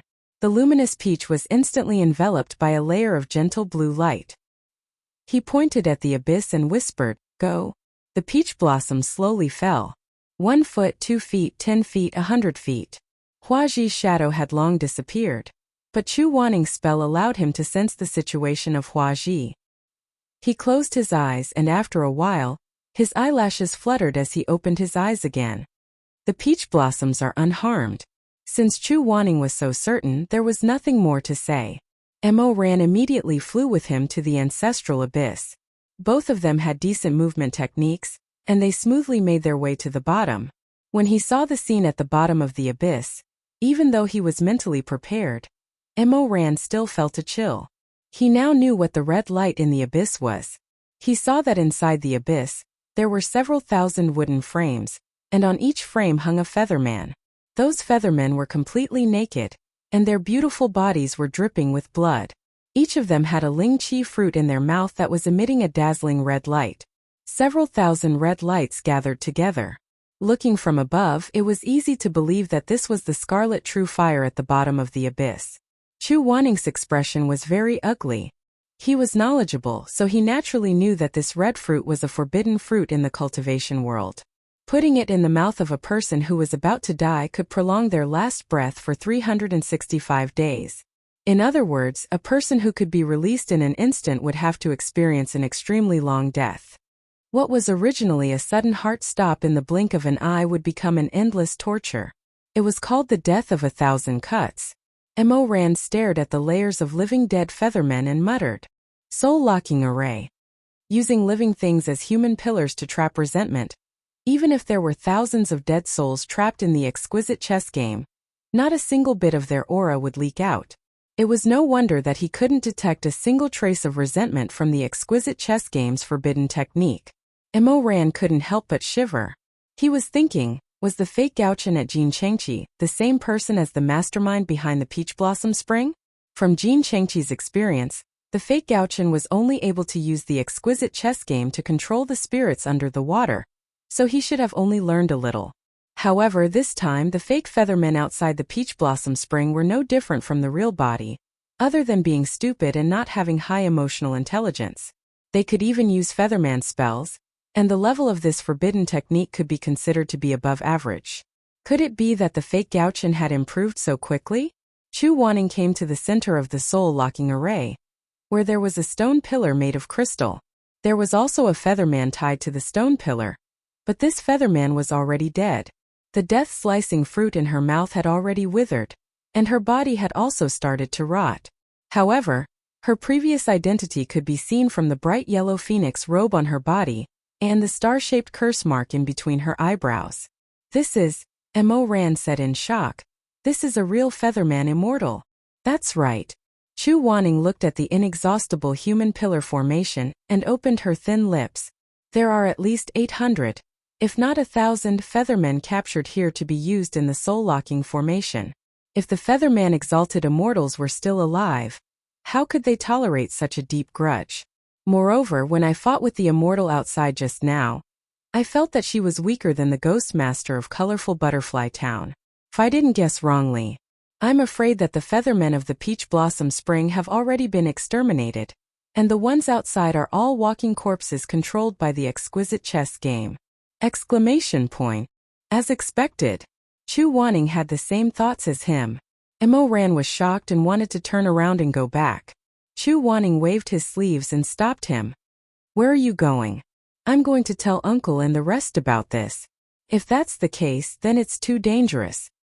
"Don't act rashly." Chu Wanning shook his head. "Now they're in the dark and I'm in the light. There are many cultivators in the Peach Blossom Spring, and we don't know who's behind this. Acting rashly will only make the situation worse." "Hee. Long time no see, Grandmaster Chu is still so cautious." A light laugh with a hint of playfulness came from mid-air, but it exploded in the ancestral abyss like thunder.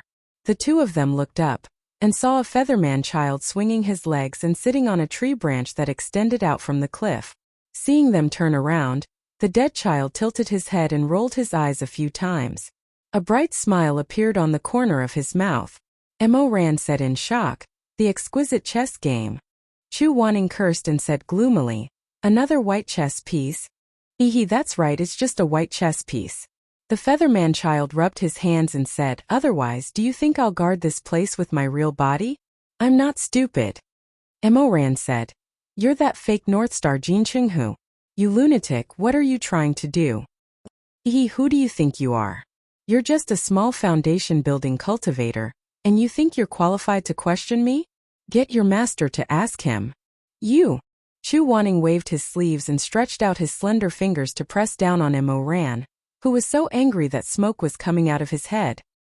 He raised his eyes and asked coldly, "What exactly is your plan?" The Featherman swung his legs.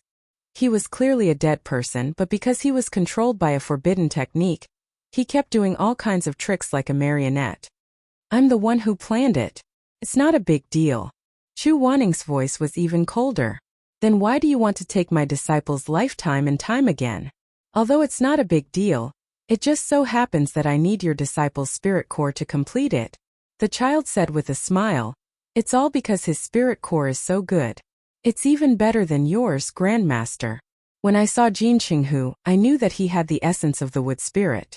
If that wasn't the case, I'm afraid I'd be more interested in you, Grandmaster."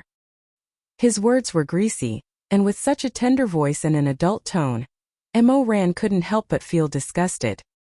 He said angrily, "If I'm so unlucky to be caught by you, I'll King detonate my spirit core immediately.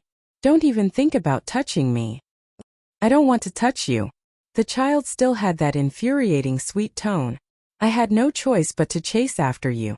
All men in the world love beauties. Your master is better looking than you, so I'm more willing to touch him." "You!" Mo Ran was about to explode. "You're so ugly that you don't even dare to show your face. You use white chess pieces as puppets all day long. You think you're worthy of touching my master?" But the child rolled his eyes at him, as if he couldn't be bothered to pay attention to him. He turned his head and stared at Chu Wanning. "Grandmaster Chu, when we were in Jin Qinghu, I advised you not to pursue this matter further. But you didn't listen and it made my heart ache. Since I already know about this matter, even if you don't do anything to Mo Ran, I'll still investigate to the end. I won't let it go." "I knew you'd say that." The child was silent for a while, then laughed. "Why are you Great Grandmaster so stubborn?" "Fine, since Grandmaster Chu doesn't listen to my advice, then we'll wait and see. I actually want to see if your Heaven's Inquisition is more powerful, or if my forbidden technique is more powerful." Chu Wanning's sword-like eyebrows rose in anger. He said gloomily, "Do you really want to kill so many innocent people? Everyone in the world is like Huainan." "What do you mean?" "Sour." The child giggled. "So sour. These dead people are all so sour. I hate them. I want to crush them and trample them all." Mo Ran was speechless. Chu Wanning's voice was full of murderous intent. "You're really incurable. Grandmaster thinks that I'm incurable, but I also think that Grandmaster can't be cured. Our morals are different, so why are we entangled in this?" The child shook his head and said, "Grandmaster, just think of it as playing a game of chess with me. You won the game in Jin Qinghu. In the game in Peach Blossom Spring, since Grandmaster has found the ancestral abyss and seen me, the white chess piece, I'm also at my wit's end. I can't get the little disciple beside you, so naturally you win." He paused, and his eyes suddenly narrowed. He was smiling, but more blood was squeezed out. "However, you have to protect him well. I want to see if Grandmaster can protect him for a while, but can you protect him for a lifetime? As for the secret under the ancestral abyss, it's best that the two of you don't leak it." As the child spoke, a golden red wing appeared at his fingertips. Mo Ran was stunned. "This is the golden feather used as currency in Peach Blossom Spring?" "That's right." He smiled and said, "This golden feather has been scattered everywhere in Peach Blossom Spring. If the two of you keep the secret and leave on your own, you will be safe in Peach Blossom Spring. Everyone in the paradise will be safe and sound. However, if the two of you are not obedient and want to announce my whereabouts to the public, these feathers have the resentment of the feathermen attached to them. Although they cannot take the lives of those cultivators, they can still disperse a large part of their cultivation base." Mo Ran said angrily, "You planned this from the beginning? Otherwise," the child said in surprise, "do you think that everyone is as stupid and violent as you?" Mo Ran was speechless. He was really pissed off. He admitted that he didn't know how to beat around the bush, and he didn't know how to calculate when to advance and when to retreat. However, when this little bastard said it so openly, he really wanted to summon a ghost and shout at this bastard's face. He wanted to show him what it meant to be stupid and violent. Grandmaster Chu, you should know very well whether to say it or not. Even if they know the truth, their cultivation will be greatly damaged. I'm afraid that they won't be grateful to Grandmaster Chu for eliminating the evil. Chu Wanning said coldly, you also eavesdropped just now. I didn't plan to disturb them now. Now. Haha, it seems that Grandmaster planned to say it later. However, it's useless to say it later. The child laughed and said, once these cultivators leave, Peach Blossom Spring will be completely destroyed by me, just like Jin Qinghu. At that time there will be no evidence. Let's see who will believe you. Chu Wanning's gaze was cold. With your actions, how can you say that Mo Ran is stupid and violent? The child didn't care about Chu Wanning's cold mockery. He stood up and spun around a few times. Flames suddenly appeared under his feet, slowly burning away his skin, flesh, bones, and blood. Wait until you catch me, then you can say that to me. Grandmaster Chu, I respect you as a gentleman. Today I'll give you one last warning. Don't interfere. If you don't listen, we will meet again in the end. With a boom, the flames suddenly soared into the sky and exploded. The Featherman child who had been used as a puppet was completely burned away. A sparkling white chess piece fell from the sky and rolled on the ground twice before stopping. There was dead silence for a long time. Mo Ran knew that the mysterious person behind the scenes wasn't lying. However, he was still unwilling to give up. He asked, Master, are we really going to leave just like that? Do you have any other ideas? It's better to be safe than sorry. Let's leave the Peach Blossom Spring first. Chu Wanning's expression wasn't good either. He said gloomily, since that person spent so much effort to set up the soul-locking formation to prevent others from finding out that he was controlling the exquisite chess game, it means that he doesn't want to make this matter known to everyone for the time being. As for the High Lord, I'll send him a message and ask him to bring Xuemeng and Shimei away as soon as possible. Don't alert the enemy. As for you. Chu Wanning paused for a moment before continuing. The two incidents involving Jin Qinghu and the Peach Blossom Spring were all directed at you. This time he planned to frame you in hopes of making you isolated and helpless. You don't have to worry about this matter.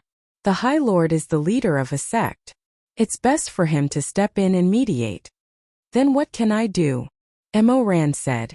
I can't push everything to others and do nothing. What are you trying to do now? That mysterious person's goal is very clear.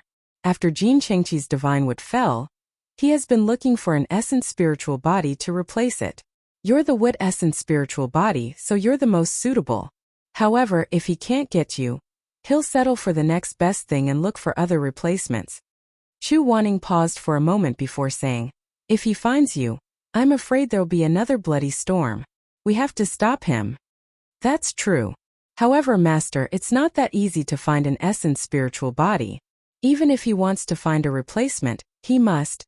Mo Ran suddenly paused. He raised his head and stared at Chu Wanning with his soft black eyes. After a while he said, if that little bastard wants to find out who has an essence spiritual body, he has to go to every sect to investigate. However, cultivators won't release their spiritual roots for no reason. They'll only use their spiritual roots to sense when they're choosing weapons or refining stones. Therefore, the simplest way to test an essence spiritual body is to sell weapons and spirit stones. We only need to observe the weapon markets in front of the various mountains, and we'll be able to find traces of that bastard.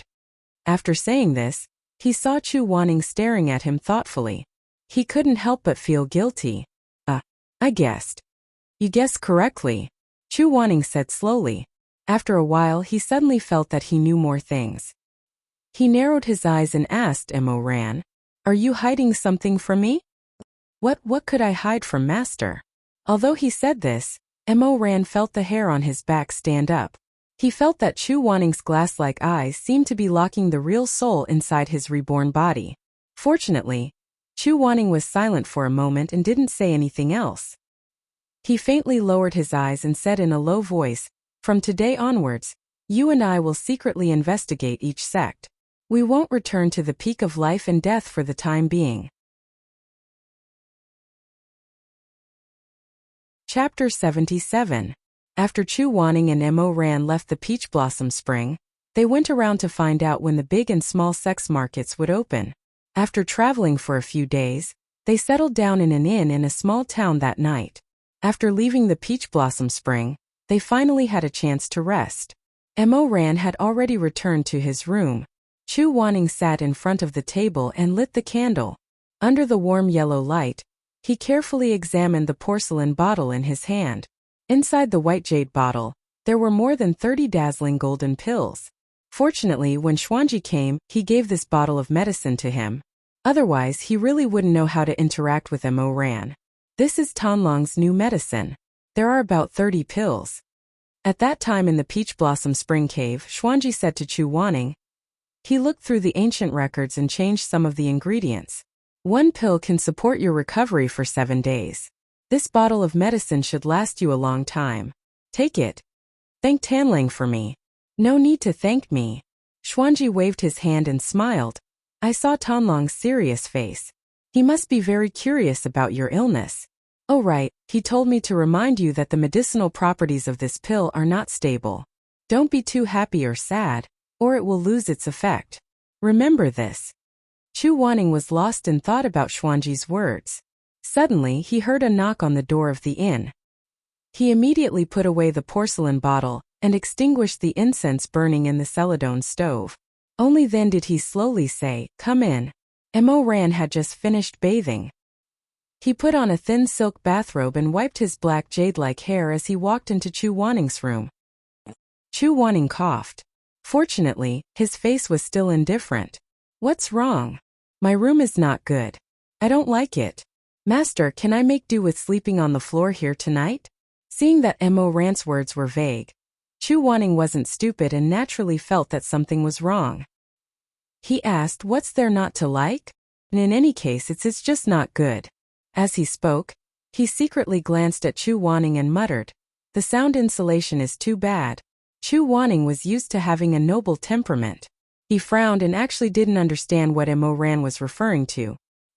He put on his outer robe and walked barefoot to Mo Ran's room. Mo Ran couldn't stop him and could only follow behind him. Although it's a little shabby, it's not to the extent that I can't sleep peacefully. Chu Wanning stood in the room and looked around. She scolded, why are you so delicate? Before he finished speaking, he suddenly heard a violent crash from the other side of the wall. It seemed that something had fallen heavily to the ground. Mo Ran really didn't have the face to listen. Taking advantage of the situation before it got worse, he stepped forward and grabbed Chu Wanning's sleeve. Shizun, let's go quickly. Chu Wanning frowned. What's wrong with you? Is there something wrong? Mo Ran opened his mouth, but before he could organize his words, he heard a burst of laughter from the other side of the wall. Young Master Chong is so annoying. You only know how to bully others. Don't be like this. Darling, the peony on your chest is so beautiful. Let me smell it to see if it's fragrant. The wall was really thin. Even the rustling of clothes on the other side could be heard clearly. A man's rough breathing and a woman's sweet moans mixed together. It was simply unbearable to the ear. At first, Chu Wanning didn't understand. After a while he reacted. A pair of beautiful eyes suddenly widened. Then his face quickly turned from white to red, from red to green. Finally, with an ashen face, he scolded, shameless. He angrily swung his sleeve and left. Mo Ran couldn't hold back and laughed softly behind him. Fortunately, Chu Wanning was so embarrassed that he even walked with the same hand and foot. He didn't hear Mo Ran's ridicule. When he returned to his room, he silently drank a cup of tea. Only then could he force himself to be calm. He nodded to Mo Ran. Such filthy words are really bad for cultivation. Stay here with me tonight. Oh. In fact, when he suddenly saw Chu Wanning appear in the peach blossom spring, and that he didn't suspect him at all and even protected him in every possible way, Mo Ran was pleasantly surprised. Now that he had settled down, he couldn't help but be in a good mood. Under the candlelight, his master's usually cold face seemed much cuter. Mo Ran curved his eyes and sat cross-legged on the ground. He supported his chin and looked up at Chu Wanning. What are you looking at? I haven't seen Master in a long time. I want to see more. The youth's voice carried a hint of a smile. His gaze was also warm and bright. Upon closer inspection, Chu Wanning really did look like Junior Marshal Brother Xia. Chu Wanning glared at him. If you have time to look at me, why don't you go dry your hair? How are you going to sleep when it's so wet? I left my towel next door. Emoran smiled. Can Master help me? Xue Meng had been injured once before and couldn't lift his arm for many days. During that time when he washed his hair, it was his master who helped him dry it. Master always dried his hair very quickly because he could control his spiritual power very well.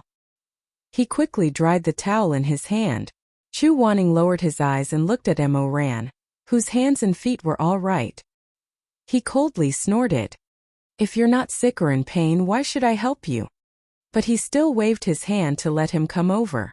At night, the candlelight was warm, illuminating Emoran's handsome young face. Emoran sat on the bed. It had been nearly a year since his rebirth. It was the time when a youth was growing. In these past few months he had unknowingly grown a lot taller. At this time he was actually about the same height as Chu Wanning. At this height it was not convenient for Chu Wanning to dry his hair, so Emoran put his hands behind him and lowered his body. Chu Wanning stood by the bed and rubbed his long hair impatiently. Emoran yawned contentedly and closed his eyes to enjoy this rare peace. Occasionally there would be 2 or 3 frog croaks outside the window. Master. Yes. Did you know that in the Featherman's illusion, I returned to Lin and 200 years ago and saw a person called Shizun? His wiping did not stop at all. How would I know? Emoran rubbed his nose and laughed. He looks a lot like you. Oh, there are many people who look alike in the world. What's so strange about that? No. Emoran said seriously. He's more or less made from the same mold as you. Master, do you think he's your ancestor? Chu Wanning said lightly, it's possible. However, this was 200 years ago. Who can say for sure? He has a son.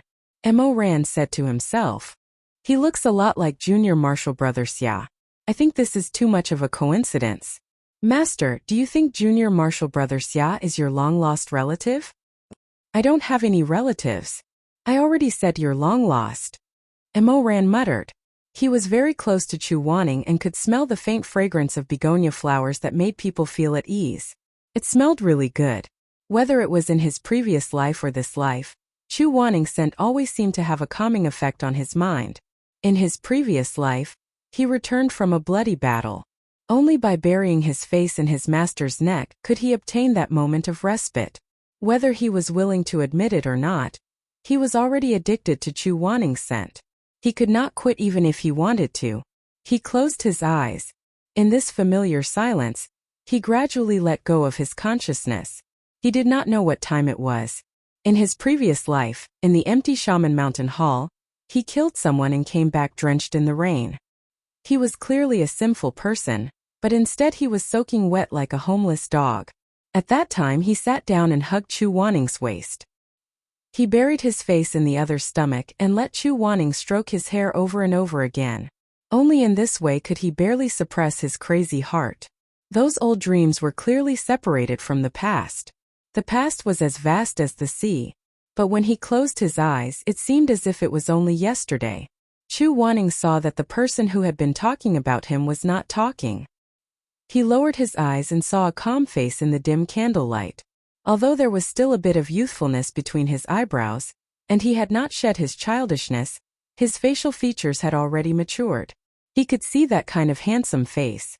It was like the bones of a flower vaguely visible amidst the clouds. It carried the freshness and vitality of a young person. Chu Wanning's hand paused slightly, and his heart seemed to beat a little faster. For some reason, he called out softly, Emoran. Emoran, who was in a daze, responded vaguely. He seemed to be a little tired. He moved his face closer and leaned on Chu Wanning's waist like he did in his previous life. Chu Wanning. Thump, thump, thump. The dense heartbeat was like a war drum on the battlefield. It shook him until he was a little dizzy.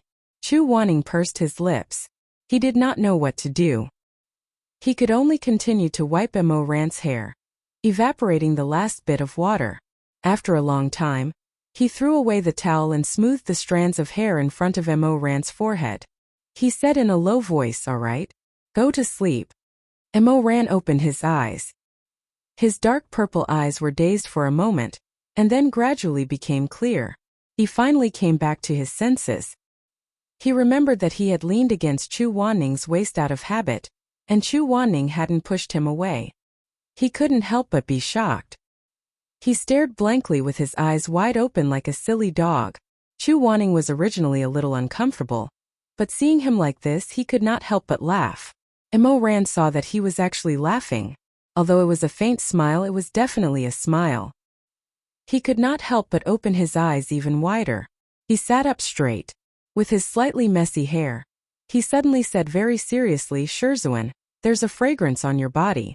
Smells very good." After a pause, he suddenly frowned, as if he was trying hard to recall something. Then he remembered something. His expression was a little stunned. He muttered, "How strange. Xiaxianai. Why does he also have this smell?" Chu Wanning's expression suddenly changed. Before Mo Ran could react, he threw the towel on Mo Ran's head and directly threw him off the bed. He said coldly, "I'm tired. Get down and sleep." Mo Ran was unexpectedly thrown on his back. He lay on the floor in a daze for a long time. Then he sat up and rubbed his nose. He was not angry and obediently got up to sleep on the floor. Chapter 78. That night, Chu Wanning and Mo Ran shared a room. Mo Ran was heartless and quickly fell asleep on the ground. Chu Wanning, on the other hand, could not help but feel his mind drifting. After tossing and turning for a long time, he finally managed to fall asleep. Closing his eyes, he seemed to hear the whistling of wind blowing snow in his ears. Chu Wanning opened his eyes and found himself kneeling in the snow. A dream? But why did it feel so real? It was as if he had experienced it himself at some point in time. It was the middle of winter. The sky was gray and the clouds were heavy. The cold wind flowed from the distant mountains all the way to the heart of the earth. The snow had accumulated about a foot, enough to reach his ankles. Even though he was wearing a coat, it still could not withstand the cold. Chu Wanning lowered his head to look at the sky blue fur coat. It was embroidered with intricate curly grass patterns using silver silk thread. He felt that this coat was somewhat familiar, but this familiarity disappeared in an instant. Very soon he could not capture it. He did not understand why he had such a torturous dream. Chu Wanning prepared to stand up, but his body did not seem to belong to him. He continued to kneel on the ground without moving an inch. Even when the snow fell on his shoulders and ice beads condensed on his eyelashes, he still had no intention of getting up. "Grandmaster Chu, the sun is dark.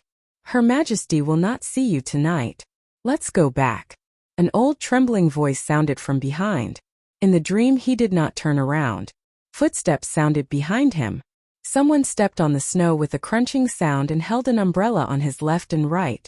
Chu Wanning heard himself say, "Thank you, Lu Gong. You are old. Go back to the waterside pavilion and rest. I can still hold on." "Grandmaster." The old voice still wanted to say something, but Chu Wanning said, "Let's go back." The weak voice sighed and dragged his heavy steps. He walked a few steps and turned back to hold the umbrella for Chu Wanning. "This old servant will accompany the Grandmaster." Chu Wanning felt himself close his eyes in the dream and did not speak. He couldn't help but find it increasingly strange. This was truly an extremely preposterous dream. Both he and the old man were having a conversation that no one could understand. Your Majesty and Mr. Lu were not the world of cultivators that he was familiar with. Instead, they seemed to be in a palace.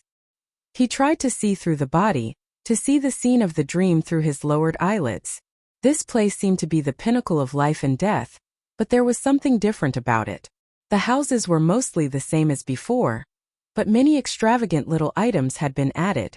The cloistered corridors around the courtyard were draped with snow-green curtains embroidered with stars, and tied to them were octagonal incense bells containing auspicious beasts. When the wind blew, the bells jingled, as if they came from the primordial chaos. He knelt facing the main hall.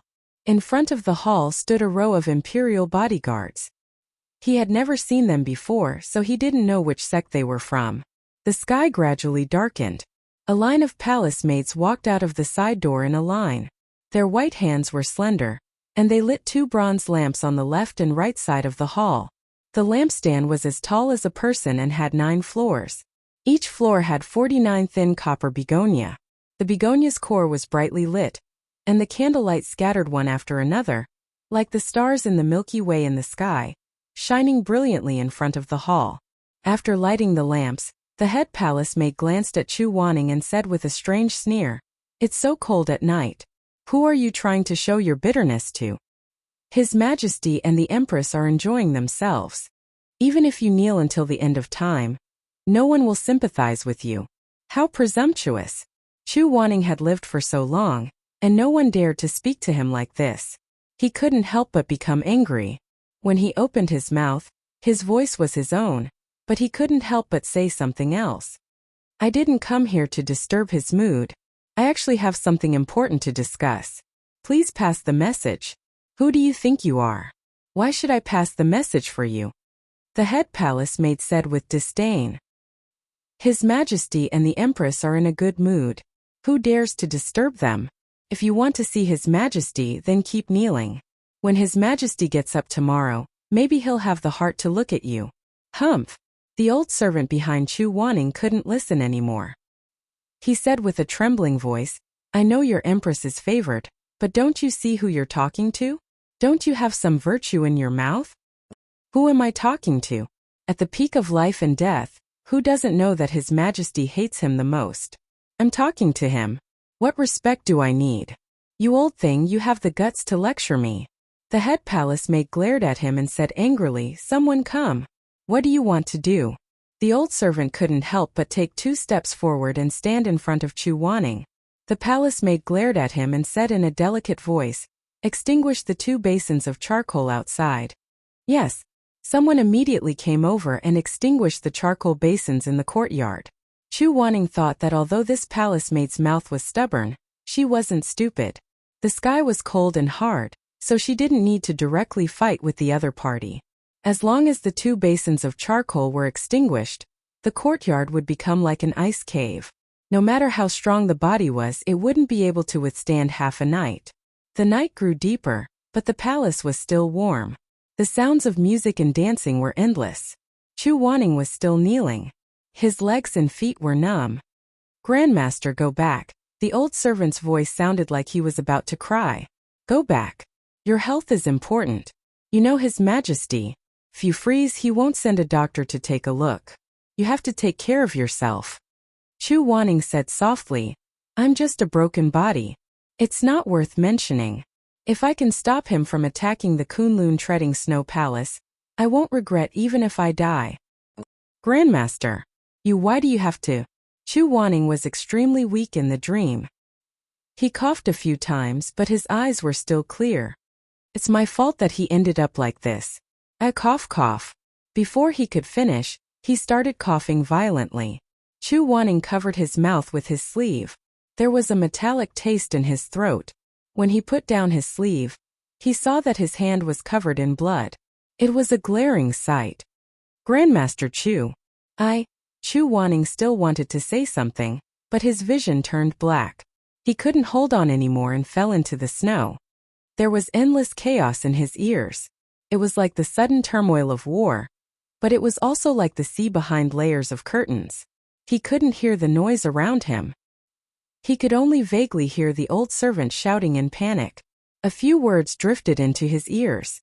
"Your Majesty! Your Majesty! I beg you! Grandmaster Chu is dying. I beg you to see him. I'm willing to die." The surroundings gradually became chaotic.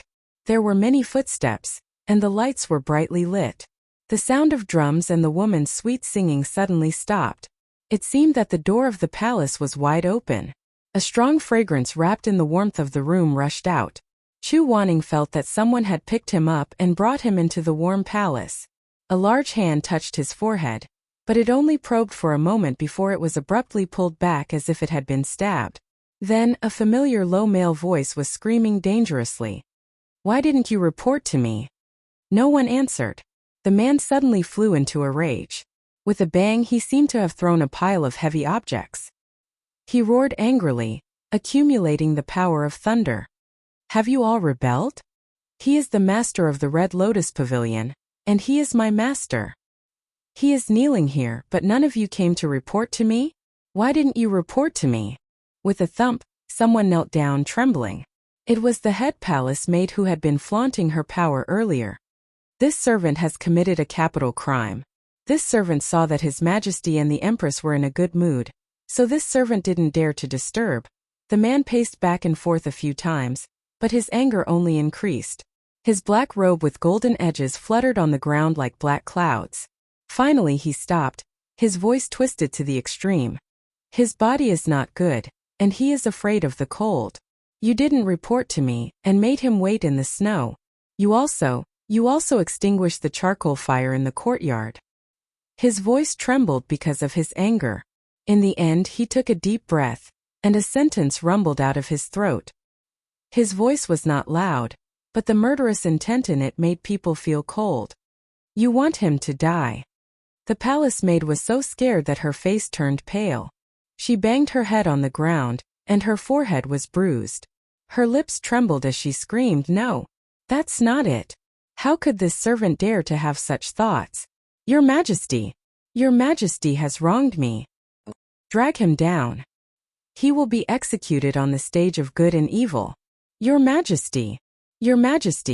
That sharp voice was like blood-red fingernails scratching the ear. The dream began to shake and disintegrate in the midst of her shrill screams. The surrounding scenes fell apart like snowflakes. I spent so much effort to bring him back from the gates of hell. Other than me, no one is allowed to hurt him, not even a finger. The hoarse voice was very cold, but because of this extreme coldness, it gave birth to a sinister madness. Chu Wanning felt that person come closer and stop in front of him. He pinched his chin with one hand. He opened his eyes vaguely, trying to see that person's appearance. In the dazzling light he saw a blurry face. That person had dark and deep eyebrows, a straight nose and eyes as black as ink. In the candlelight, there were faint traces of purple. Emoran? Master. The voice suddenly became clear. Chu Wanning suddenly opened his eyes and saw that he was still lying in the room of the inn. The sky was still dark, and a single candle was trembling on the candlestick. Emoran sat by the bed, one hand on his forehead, the other on the bed. He was looking at him anxiously. How did I? For a moment he was in a daze. The dream just now was so real that he could not recover for a while. You had a nightmare. You kept shivering. Emoran pulled the thin blanket for him. I saw that you were very cold. I was afraid that you had a fever. Fortunately, you didn't. Chu Wanning made a sound and turned his head to look at the slightly open window. The sky outside was still heavy and dark, and the night was still deep. I had a dream. In the dream it was snowing heavily. He muttered to himself, then fell silent. Chu Wanning sat up and buried his face in his hands. After a moment of silence he sighed. I'm probably tired. I'll go make a bowl of ginger tea for Master. Emoran looked worriedly at his pale face. Master, your complexion is very bad. Seeing that Chu Wanning did not say anything, Emoran sighed and did not think much of it. He habitually used his forehead to touch Chu Wanning's cold and sweaty forehead. If you don't say anything, I'll take it that you're willing. Chu Wanning was slightly surprised by this sudden intimacy. He subconsciously leaned back. Oh. Emoran was also confused from sleep. Just like in his previous life, he rubbed his hair. Only then did he put on a coat and ran downstairs to use the kitchen. After a while he came up with a beechwood tray. Emoran was not a person with a heart of grass. Chu Wanning came to the peach blossom spring to save him and protect him. No matter how much hatred he had for this person before, at this moment he was grateful. On the tray there was a pot of steaming ginger tea, and a small jar filled with black sugar from the Tujia family. He remembered that Chu Wanning did not like to eat things that were choking, but he liked sweet things. In addition to the ginger tea, he also asked for a white steamed bun from the kitchen. The steamed bun was cut into thin slices, soaked in fresh milk, and fried in a pot of oil. A layer of icing was sprinkled on top. It was a simple but tasty snack. Chu Wanning held the ginger tea and slowly drank it. His face gradually regained color. His porcelain white fingertips picked up a piece of milk-flavored steamed bun. After looking at it for a while he asked, "What is this?" "I just made it casually. I haven't named it yet." Emoran scratched his head. "Shizun, try it. It's sweet." Chu Wanning did not like fried food and hated greasy food. However, when he heard the word sweet, he hesitated for a moment. He took a piece of steamed bun and took a bite. "Oh, is it good?" Mo Ran asked tentatively. Chu Wanning looked at him and did not say anything. He then took another piece and slowly ate it with the ginger tea. The pot of tea and the plate of snacks were quickly finished. The nightmare also disappeared in this warmth. Chu Wanning yawned and lay back on the bed. "Go to sleep." "Wait a minute." Mo Ran suddenly raised his hand and wiped the corner of Chu Wanning's mouth with his finger. Snack crumbs. Looking at the young man in front of him smiling so openly, Chu Wanning could not help but feel his ears heat up. He turned his face and said, "N." Then he ignored him. Mo Ran put away the bowls and plates and went downstairs to return them. When he came back up, he saw Chu Wanning sleeping facing the wall. He did not know if he was asleep or not. He went forward and gently put down the gauze curtain. Suddenly, he heard Chu Wanning say, "It's cold at night. Don't sleep on the floor." Then, Chu Wanning's long eyes drooped. He really wanted him to stay with him, but he could not say sleep next to me. After hesitating for a long time, the tips of his ears became hotter. He felt sorry for him and did not want him to sleep on the floor. He liked him and did not want him to leave, but he was so thin-skinned. He knew that even if he asked, the other party would definitely reject him. At that time he would lose all his face. Just thinking about it made him feel sad. It was better to be Xiaxi and I. As a child he could be more willful. But Mo Ran treated him well today. He even remembered that when he drank ginger tea, he liked to put black sugar. Could he think that in fact Mo Ran also cared about him more or less? Such thoughts made Chu Wanning feel a little hot in his heart. He blurted out in a daze, "Come up and sleep. Then I'll go and see if it's quiet next door. If it's quiet, I'll go back to my room." They said this sentence almost at the same time. After Mo Ran finished speaking, he realized what Chu Wanning said and opened his eyes slightly. "That's great." Chu Wanning agreed almost without hesitation, as if she was in a hurry to cover up what she had said earlier. "Go back. Shizun, I'm tired. You can go." "Well, Shizun, rest early." The young man left. The door opened and closed with a creak. Chu Wanning opened his eyes in the dark night. His heart was beating fast and his palms were sweaty. He could not help but feel embarrassed for his loss of self-control just now. Sure enough, after being alone for a long time, a little care from others would make him think that it was rare warmth. Just like a fool. He turned over in annoyance and buried his face in the pillow, sinking into deep self-loathing. He knew that the person Mo Ran liked was Shiming. They were just a cold and polite master and disciple, but the person in his dream seemed to appear clearly in front of him. The same facial features, but compared to the current Mo Ran, he seemed to be older. When he looked at him, his expression was perverse and paranoid. His eyes were so deep that he could not see clearly. With a creak, the door opened again. Chu Wanning froze in an instant. His back was tense, like a bow that had been pulled to the extreme. A person walked to the bed and remained silent for about a foot. He felt that person sit down on the side of the bed. When he came back, there was a unique smell of clothes. "Shizun, are you asleep?" No one responded to him. Mo Ran continued to speak. His voice was very calm, as if he was talking about a family matter. "There's still a ruckus next door." He chuckled softly and leaned over to support the side of his face. He lay down beside Chu Wanning and glanced at the person's back that had clearly stiffened. "Shizun just told me to sleep. Does it still count?" Shizun always doesn't like to respond to people. If you don't say anything, I'll take it that Shizun is willing again. "Oh, humph." Hearing that person's cold snort from the depths of the bed, Mo Ran curved his eyes. His dark purple eyes were full of laughter. If spoiling Shirmei was a habit of his, then teasing his teacher was a game that he would never get tired of. Mo Ran had never had a clear definition of his feelings for Chu Wanning. However, whenever he saw this person, his heart would itch and he would want to bare his canine teeth and bite him, making him cry or laugh uncontrollably. Although most of the time, this was just Mo Ran's wishful thinking. However, as long as there was even the slightest change in emotion on that icy face, it was because of him. Mo Ran would feel exceptionally excited. Master. Yes. Nothing, I was just calling you. Master. If you have something to say it. If not, scram. Ha ha ha. Mo Ran laughed. He suddenly thought of something and asked half jokingly, half seriously, I was just thinking about it. I feel that junior martial brother Xia and Shizun are too similar. Shizun, is he your son? Chu Wannings's mood had probably fluctuated too much in one night. At this time he was sulking.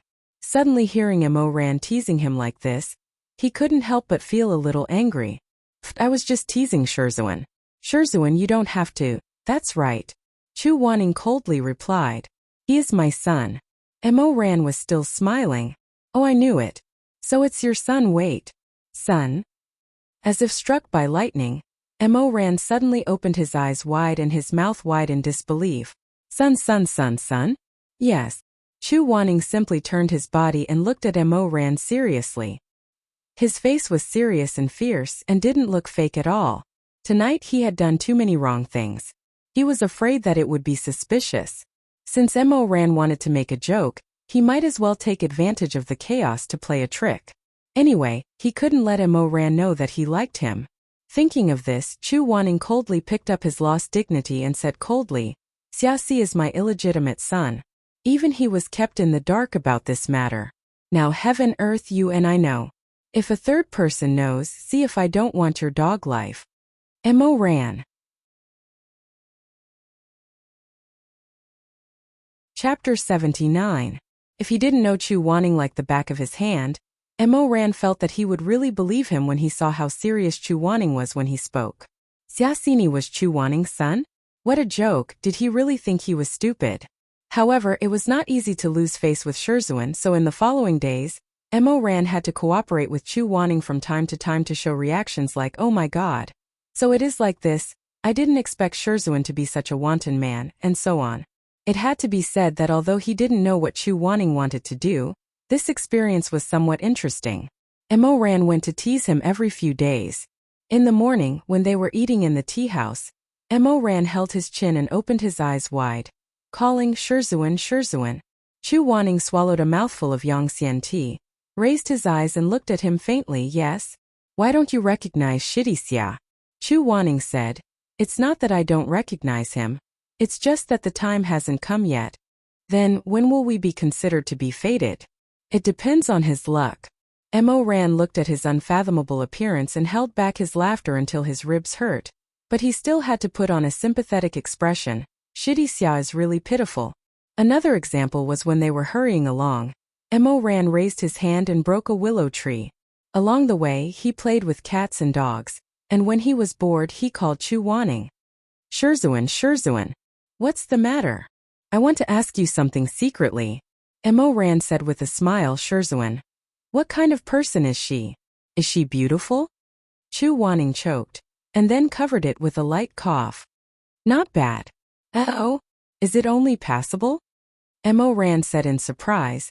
I thought that the one who could catch Master's attention must be a beauty that could topple countries and cities. Mo Ran rubbed his brow and brought his black horse closer to Chu Wanning's white horse. He sneakily leaned over and asked, does Shizun and Shenyang still keep in touch? What kind of relationship? Chu Wanning glanced at him coldly. He touched his lips and said in a deep voice, your master's wife is already dead. He had killed his own wife with just a few words?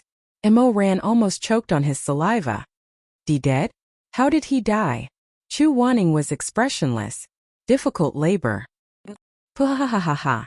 If it wasn't for the circumstances, Mo Ran would have fallen off his horse and fallen to the ground laughing.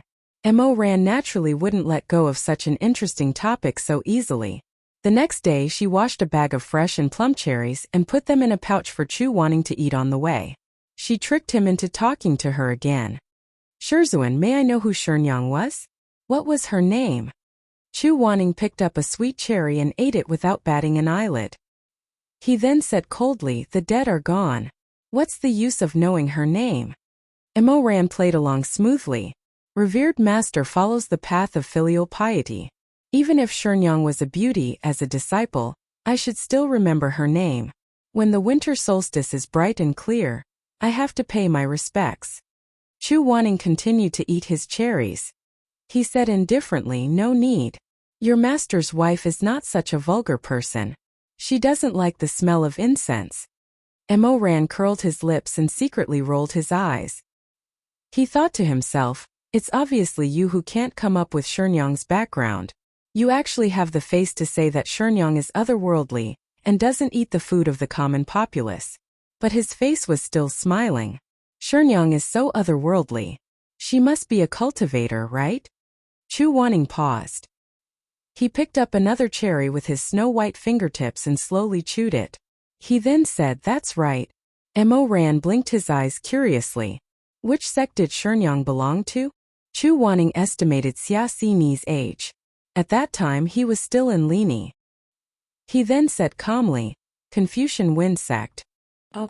Mo Ran slightly raised his eyebrows. This gave Chu Wanning an opening. The Confucian Wind sect had always respected the male disciples. Although the female disciples were not mistreated in teaching martial arts, they never had the opportunity to show their faces in public. When they went out, they never left their names behind. Therefore, although the female cultivators of the Confucian Wind sect were quite capable, people in Jianghu only knew the 4 words, Confucian Wind sect female cultivators. No one knew their names and lives.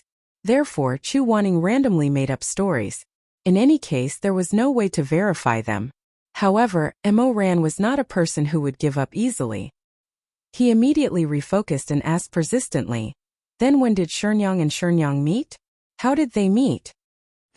Chu Wanning could not make up a story. He was hesitating when his eyes met Mo Ran's bright eyes. He suddenly realized that he did not need to answer his question. He immediately pursed his lips and waved his wide sleeves. He said coldly, "Why are you asking so many questions about my personal affairs?"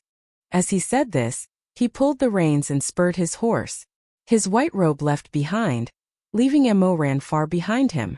The two of them wandered outside for more than 10 days. They went to several small sects in a row and searched around the weapons and spirit stone stalls in the market. However, they did not find any clues. On this day, Chu Wanning used the tang flower to send a message as usual. After exchanging news with Xue Zhengyong, he left the inn with Mo Ran and went to the market under Lone Moon Knight's sect to check on the situation. Lone Moon Knight was the world's #1 sect of medicine. It was also the sect of Xue Meng's birth mother, Madame Wang.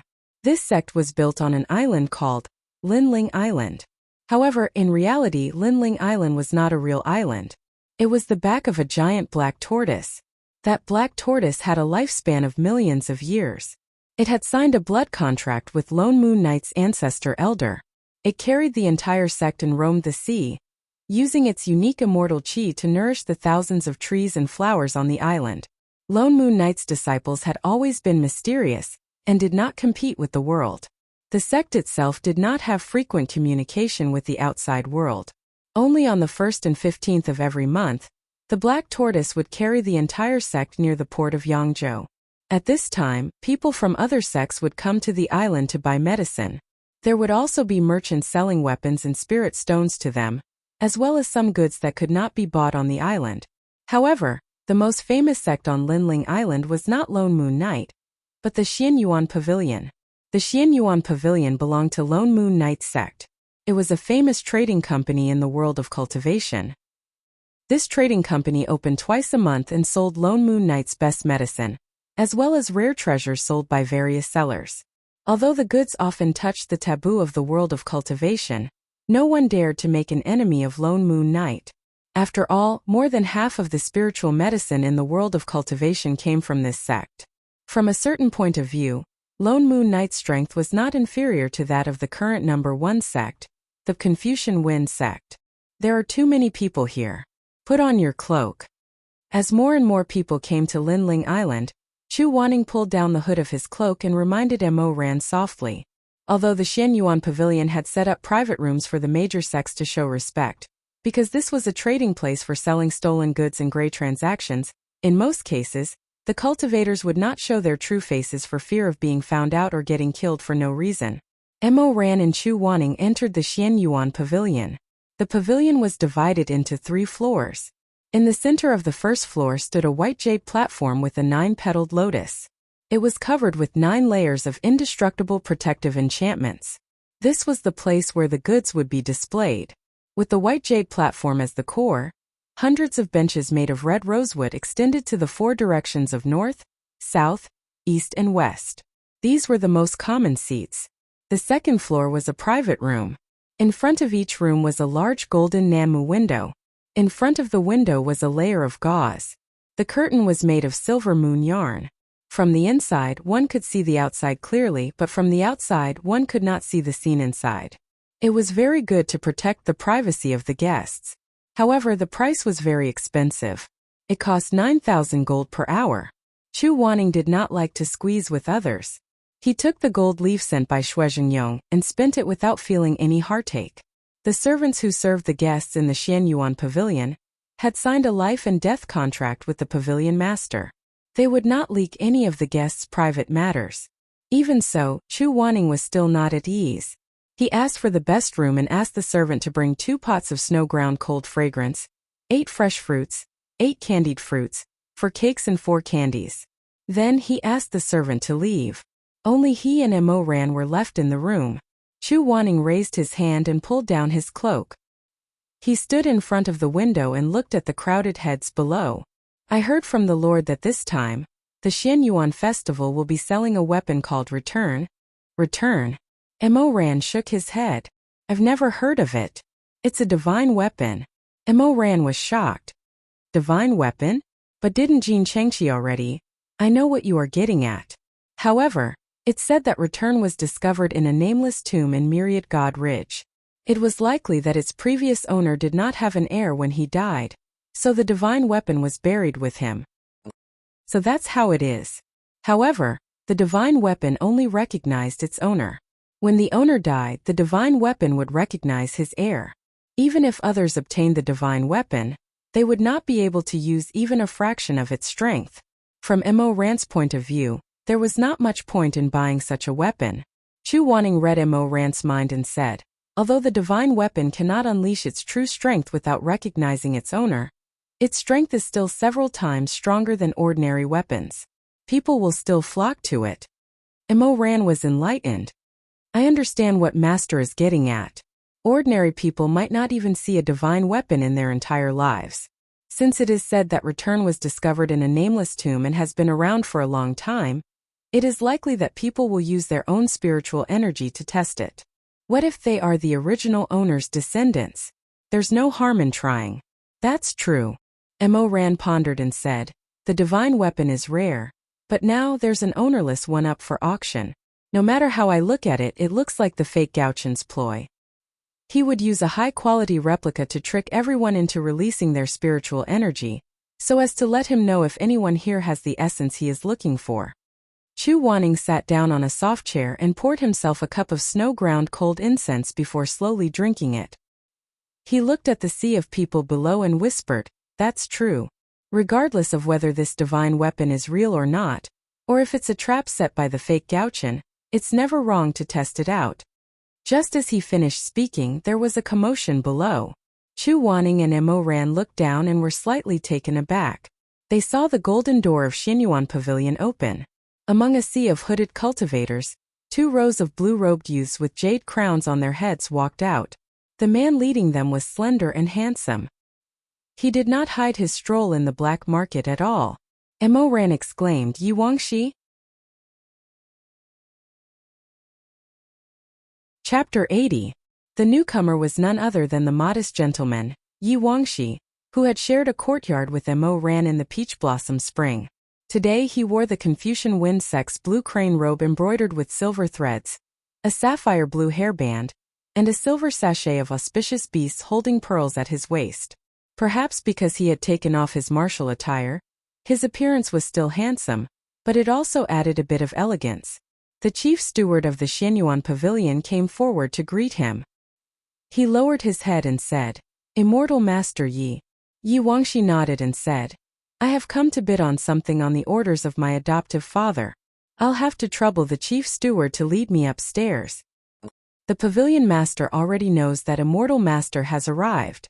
The Confucian Wind Sect's private room has already been prepared. I'll take you upstairs.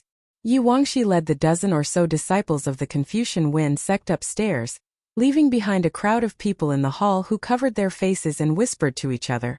The people of the Confucian Wind sect also came today? Who is that immortal master? How come I've never seen him before? Mo Ran thought to himself, you haven't seen him before, so there's naturally a reason why you haven't seen him before. On the other hand, he couldn't help but be curious. He watched as Yi Wangxi's figure disappeared around the corner, then said to Chu Wanning, Shizun, you also stayed in the Confucian Wind sect before.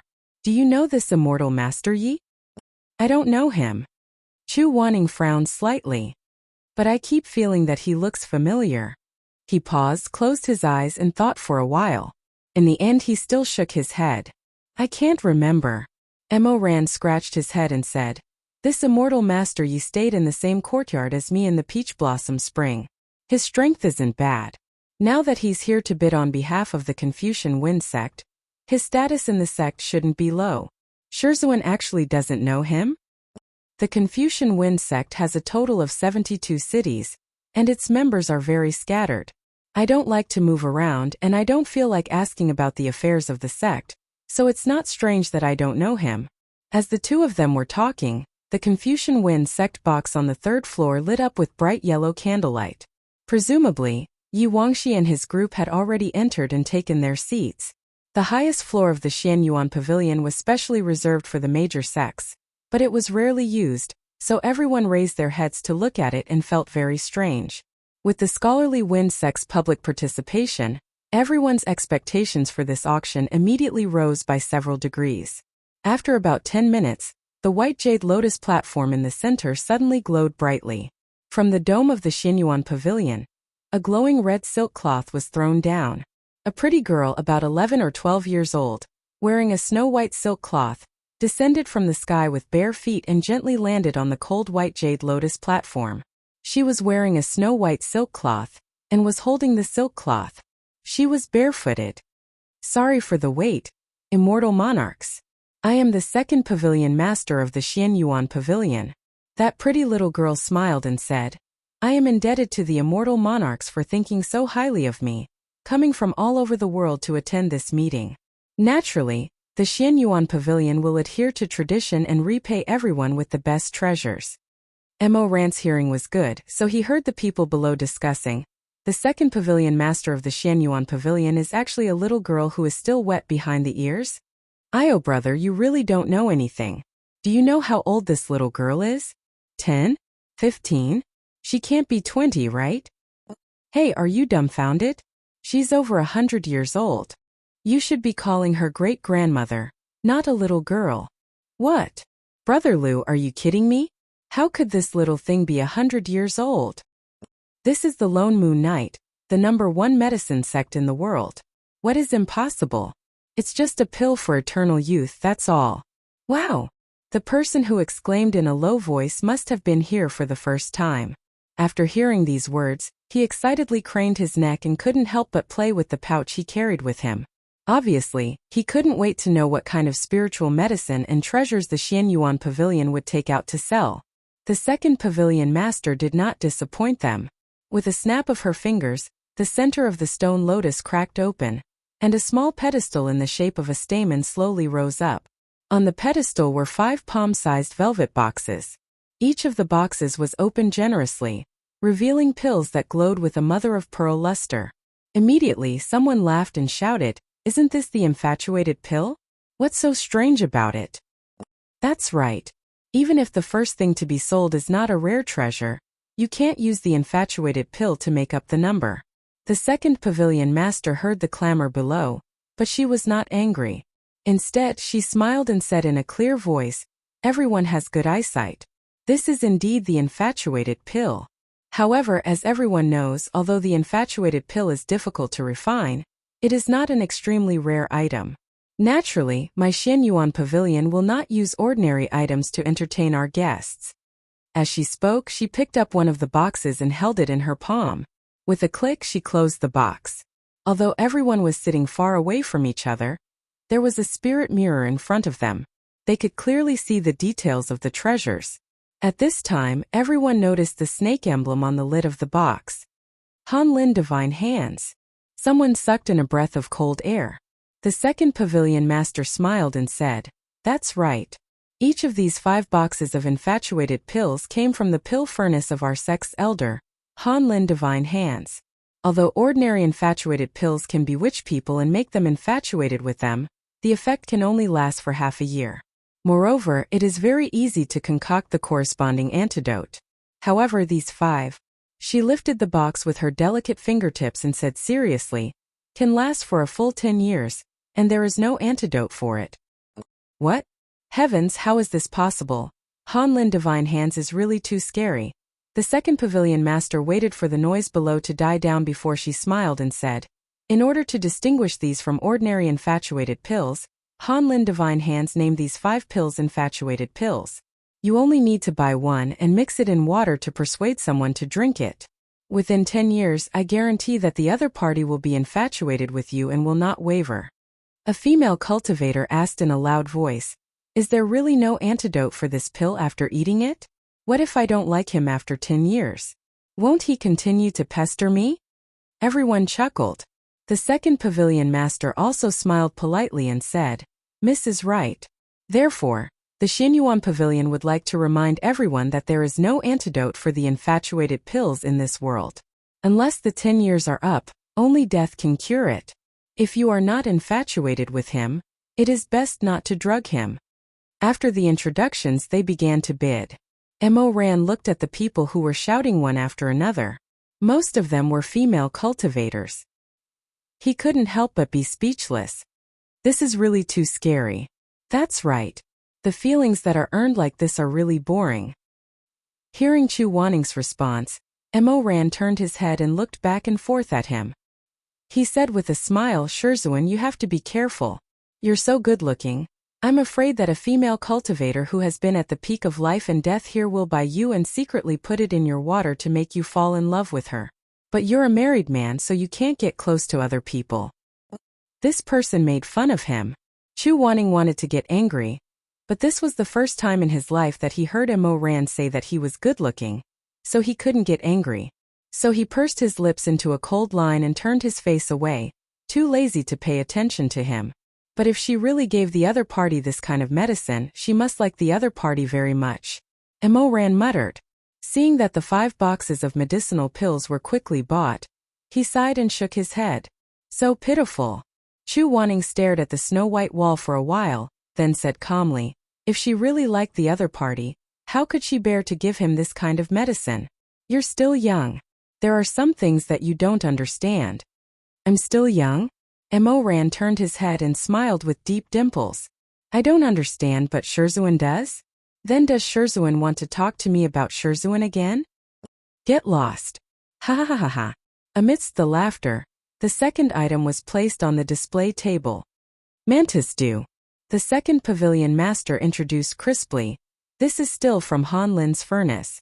This is the latest medicinal dew that Han Lin has brewed. Lo Mun's generation of disciples have all tried it, and it's very effective. Cultivator A was rather cultured.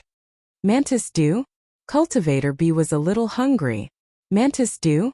Cultivator C was perverted. Mantis Dew? Chu Wanning pondered for a moment, then his eyelashes trembled slightly. He looked at the 5 porcelain bottles on the display table. Mantis Dew? Dream-eating taper? The second pavilion master didn't mean to spoil everyone's appetite. Seeing that everyone was confused, he immediately explained with a smile, "The reason why it's called mantis dew is because the medicinal ingredient used is the blood of the mutated beast, dream-eating taper. Just mixing a drop into tea and drinking it will last for 7 days, and you will have good dreams every day." This doesn't mean much to ordinary cultivators, but due to the influence of cultivation methods and cultivation, some immortal monarchs have endless nightmares and can't sleep peacefully. After a long time, it's very easy for them to go berserk, so this mantis dew is the best choice. Hearing this, Chu Wanning suddenly thought of the realistic dream he had previously. Although it wasn't a nightmare, it did make him feel vaguely uneasy. The second pavilion master was still pushing her medicine with all her might. In addition, this mantis dew also has the effect of regulating spirit qi and helping with cultivation. Chu Wanning was still deep in thought, unmoved. If there are children cultivating at home, this mantis dew is also very good for them. Han Lin thought that there would be a teacher buying it for Tong Xiu, so he specially made these 5 bottles of mantis dew into 5 different flavors. The red bottle is lychee flavor, the yellow one is orange flavor, the white one is lactose flavor, the purple one is grape flavor, and the black one is mulberry flavor. The sweetness is very pure, and the taste is 100 times better than ordinary candies. Once you drink it, the taste can stay in your mouth for a whole day. It's very wonderful. As soon as she finished speaking, a silver stick fell from the 2nd floor. Because the 2nd and 3rd floors were far away, it was inconvenient to call out the price, so the price was written on the silver stick, and then the stick was thrown down. The silver stick was covered with a spell, and would accurately float in front of the pavilion master. The 2nd pavilion master pinched the stick that floated in front of her and looked at it. At the same time in the private room, Chu Wanning casually put down the finished brush and leisurely drank his tea. Mo Ran looked at him from the side and couldn't help but twitch the corner of his mouth. The 2nd pavilion master's voice came from downstairs. The 2nd floor's heaven room bids 500,000 gold. Is there anyone who wants to increase the price?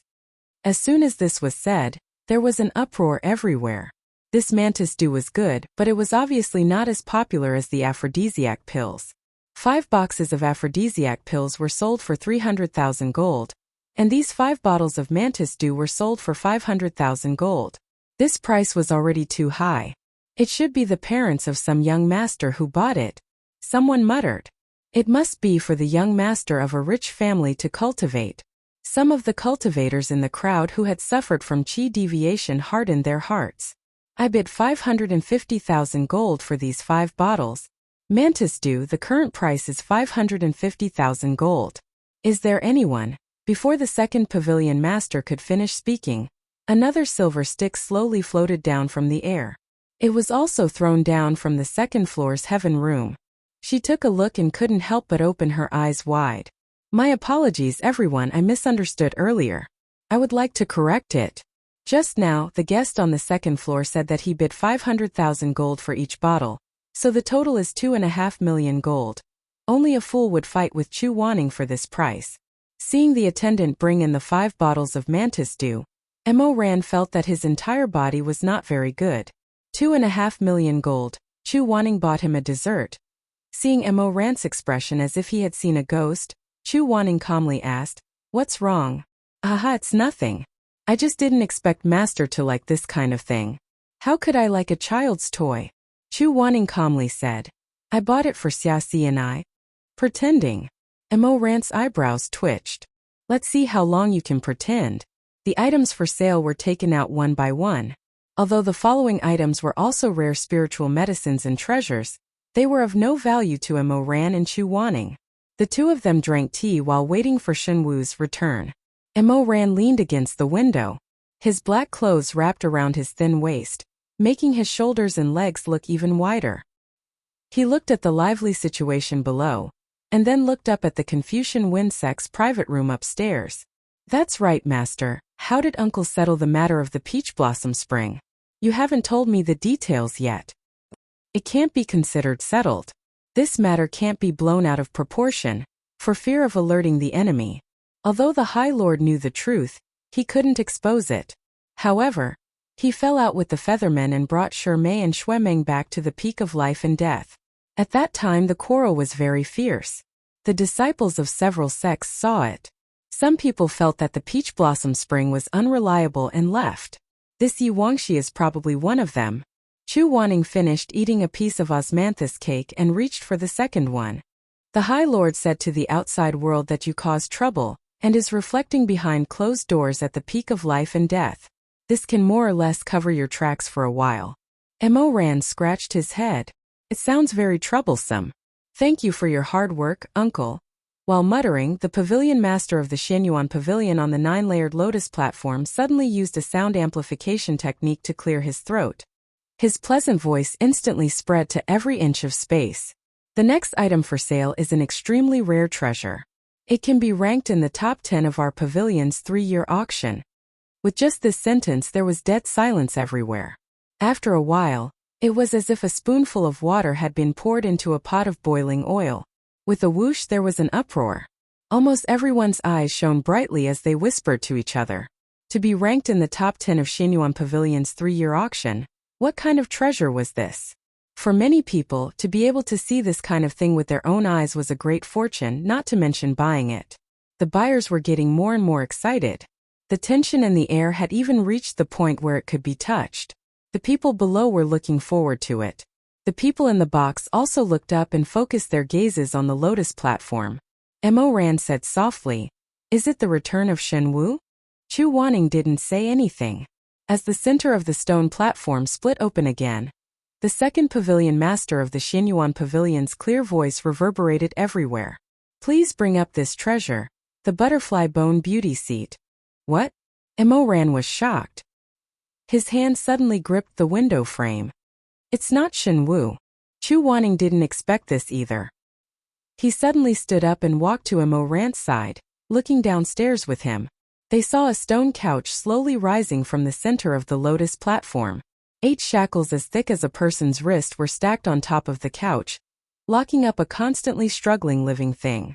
However, that living thing was completely covered by a felt, so for a moment no one could clearly see what was underneath.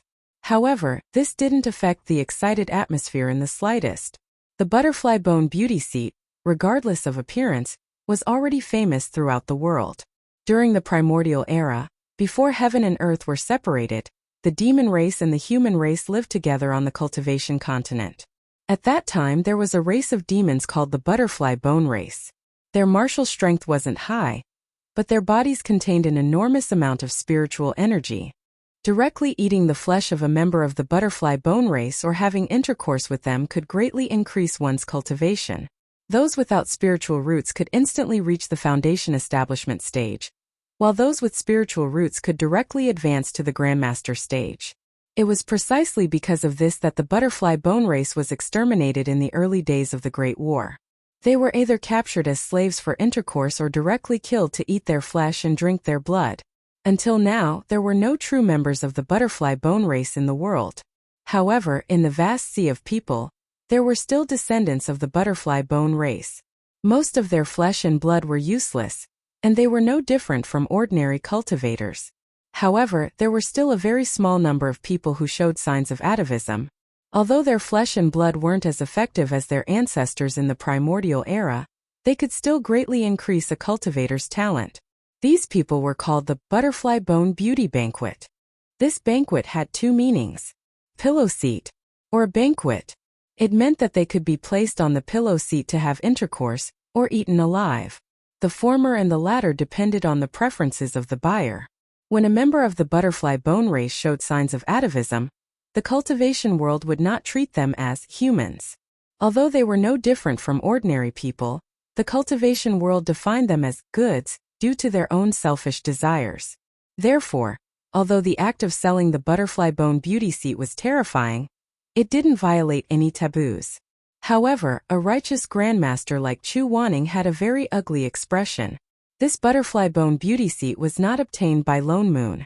It was sold on commission. Therefore, the Xinyuan Pavilion will take 30% of the price of the transaction as commission. Immortal lords, please calculate the amount clearly and act according to your ability.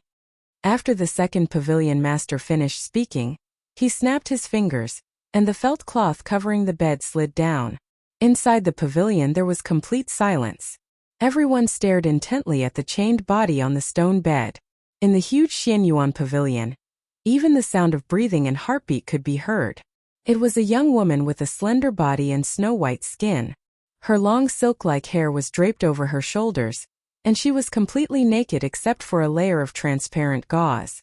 Her full and lustrous body trembled slightly, like newly frozen snow or jade soaked in water, emitting a soft glow under the light. 8 iron chains were tightly wrapped around her delicate body, clanging as she struggled, but it easily aroused the bestial desires of the men. Even the dissolute men who had seen countless women would admit without hesitation that this woman was a rare beauty in the world. Excellent quality. A female butterfly bone beauty seat in the prime of her youth. The second pavilion master smiled sweetly. He stepped forward and untied one of the chains. Before the woman could resist, he grabbed her wrist and raised her in the air. The chastity sand that the cold-scaled divine hand put on is good for everyone to see clearly. She is a virgin. The woman's mouth was wrapped with a snow-white cloth. She made a pitiful sound but couldn't say a word. Only big drops of tears rolled down the corners of her eyes. Those golden tears undoubtedly showed that she was an atavistic descendant of the butterfly bone clan. Some people were gasping and some were swallowing their saliva. Such an atmosphere made the Xianyuan pavilion not seem to be full of cultivators for a moment, but more like a pack of hungry wolves, drooling at the corners of their mouths, greedily staring at their prey. Bah! Chu Wanning retracted his cold gaze and looked at Mo Ran. Mo Ran's face was pale, and his fingernails dug into the wooden lattice. He actually broke a corner of the windowsill. What's wrong? No, nothing. Mo Ran took a deep breath and forced himself to calm down. He shook his head at Chu Wanning. I feel that buying and selling living people like this is disgusting. He wasn't telling the truth. His eyes quietly glanced back at the butterfly bone beauty seat. This woman was the #1 beauty in the cultivation world that he married after he became an emperor in his previous life, Song Chotong. Chapter 81. At the same time, in the roughing sex private room on the 3rd floor, Yi Wangxi's tall and slender figure stood beside the carved railing of the hollowed-out Tonghua flower pattern. His brows were tightly furrowed, and his lips were thinly pursed. Young Master Yi, Elder Su asked us to buy the divine martial sword. If you really want to bid for the butterfly bone beauty seat, I'm afraid you won't have enough money. It's fine. I'll pay for it myself. Seeing Yi Wangxi's insistence, they secretly looked at each other and didn't utter another word. The second pavilion master of the Xianyuan pavilion said crisply, the butterfly bone beauty seat starts at 10 million gold coins. Immortals can bid higher. 11 million. 12 million. The noise on the first floor grew louder and louder as the price soared rapidly. 19 million. I bid 25 million. The sudden increase of 6 million made many cultivators sigh and sit down while shaking their heads. At this time, the silver slips from the private rooms on the 2nd floor fell in front of the pavilion master of the Xianyuan pavilion. She quickly took them one by one and opened the slips between her fingers. Like opening a folding fan, she opened the slips with the price written on them. The highest bid.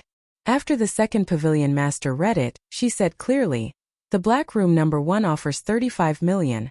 35 million. Everyone gasped and looked back at the black room on the 2nd floor. However, the lights were dim and the silver gauze fluttered, but they couldn't see who was sitting there. 35 million is enough to buy a palace on the Immortal Island. Who offered such a high price? It's too outrageous. So rich, it must be someone from the 10 great sects. I wonder which one it is? Chu Wanning closed his eyes. When he heard the price, he asked Mo Ran, did you bring enough money? Not enough. Mo Ran was extremely shocked to see Song Chotong here. When he heard Chu Wanning calling him, he suddenly came back to his senses and asked cautiously, what do you want to do, master? Buy her. Mo Ran widened his eyes and waved his hands. No, this woman is a burden. Where are we going to put her after we buy her? In the future, we'll need to rent an extra horse and book an extra room to sleep in. No, I won't buy it. Who said I was going to travel with her? Just buy her and set her free. Chu Wanning opened his eyes and stretched out his hand indifferently. Give me the money. Mo Ran clutched his money pouch tightly. No. I'll return it to you when we get back. This is the money to buy Xinwu. Didn't you see a ghost? What did he want Xinwu for? Give me the money. Mo Ran felt like his head was about to explode. This Song Chotong, when he first met her in his previous life, she was already a disciple of the Confucian Wind sect. At that time, when Mo Ran massacred the city, he saw that she looked a bit like Shirmei, so he spared her life. Later, he saw that she was well-behaved and obedient, and her temperament was very similar to Shirmei's, so he finally made her his empress. However, this was one of the decisions that Mo Ran made that he regretted the most. Now, Chu Wanning, this cold-hearted guy, actually wanted to buy her. How could Mo Ran agree to this? Not to mention 40 million, even if this woman was worth 4 copper coins, Mo Ran wouldn't want it. No, even if someone gave him 40 million, he wouldn't want it. The two were in a deadlock. Suddenly, they saw a golden stick floating down from the third floor. It was the top stick. The most expensive stick in the Xianyuan pavilion was this kind of golden stick. There was no need to write anything on it. A stick was equivalent to 50 million gold. Once this kind of price was announced, almost no one would have the strength to compete, so it was also called the top stick. Everyone was stunned, and then there was an uproar. The Confucian Wind Sect. The Confucian Wind Sect has a top stick. Chu Wanning no longer paid attention to Mo Ran, who was tightly clutching his money pouch. Instead, he turned his head and looked outside. From his angle, he could see the first room on the third floor. Yu Wangxi was a person who was too lazy to hide. He had already tied up the snow moon gauze used by the Xianyuan pavilion to protect the privacy of the guests. He stood with his hands behind his back and stood by the railing. His expression was solemn, and there was no extra expression on his handsome face. He glanced at the noisy scene below and seemed to be somewhat speechless. He turned around and walked into the depths of the room. Mo Ran heaved a sigh of relief and said to Chu Wanning, "Master, you can rest assured. This young Master Yi lives with me in the Peach Blossom Spring. I have some understanding of him. He is kind and benevolent. He won the Butterfly Bone Beauty seat, so he won't do anything heartless." In the Confucian Wind Sect's room on the third floor, Yu Wangxi sat at a table covered with embroidered golden flowers and silver leaves. He poured a cup of fragrant tea. When the tea was finished, there was a knock on the door. Yu Wangxi's voice was gentle and proper. "Please come in. Immortal Master Yi, the Butterfly Bone Beauty seat has been brought to you. Please take a look. Thank you for your trouble. You may leave." The Xianyuan pavilion's maids retreated, and the room was silent for a moment. The Butterfly Bone Beauty seat's hands and feet were bound by the forbidden spell.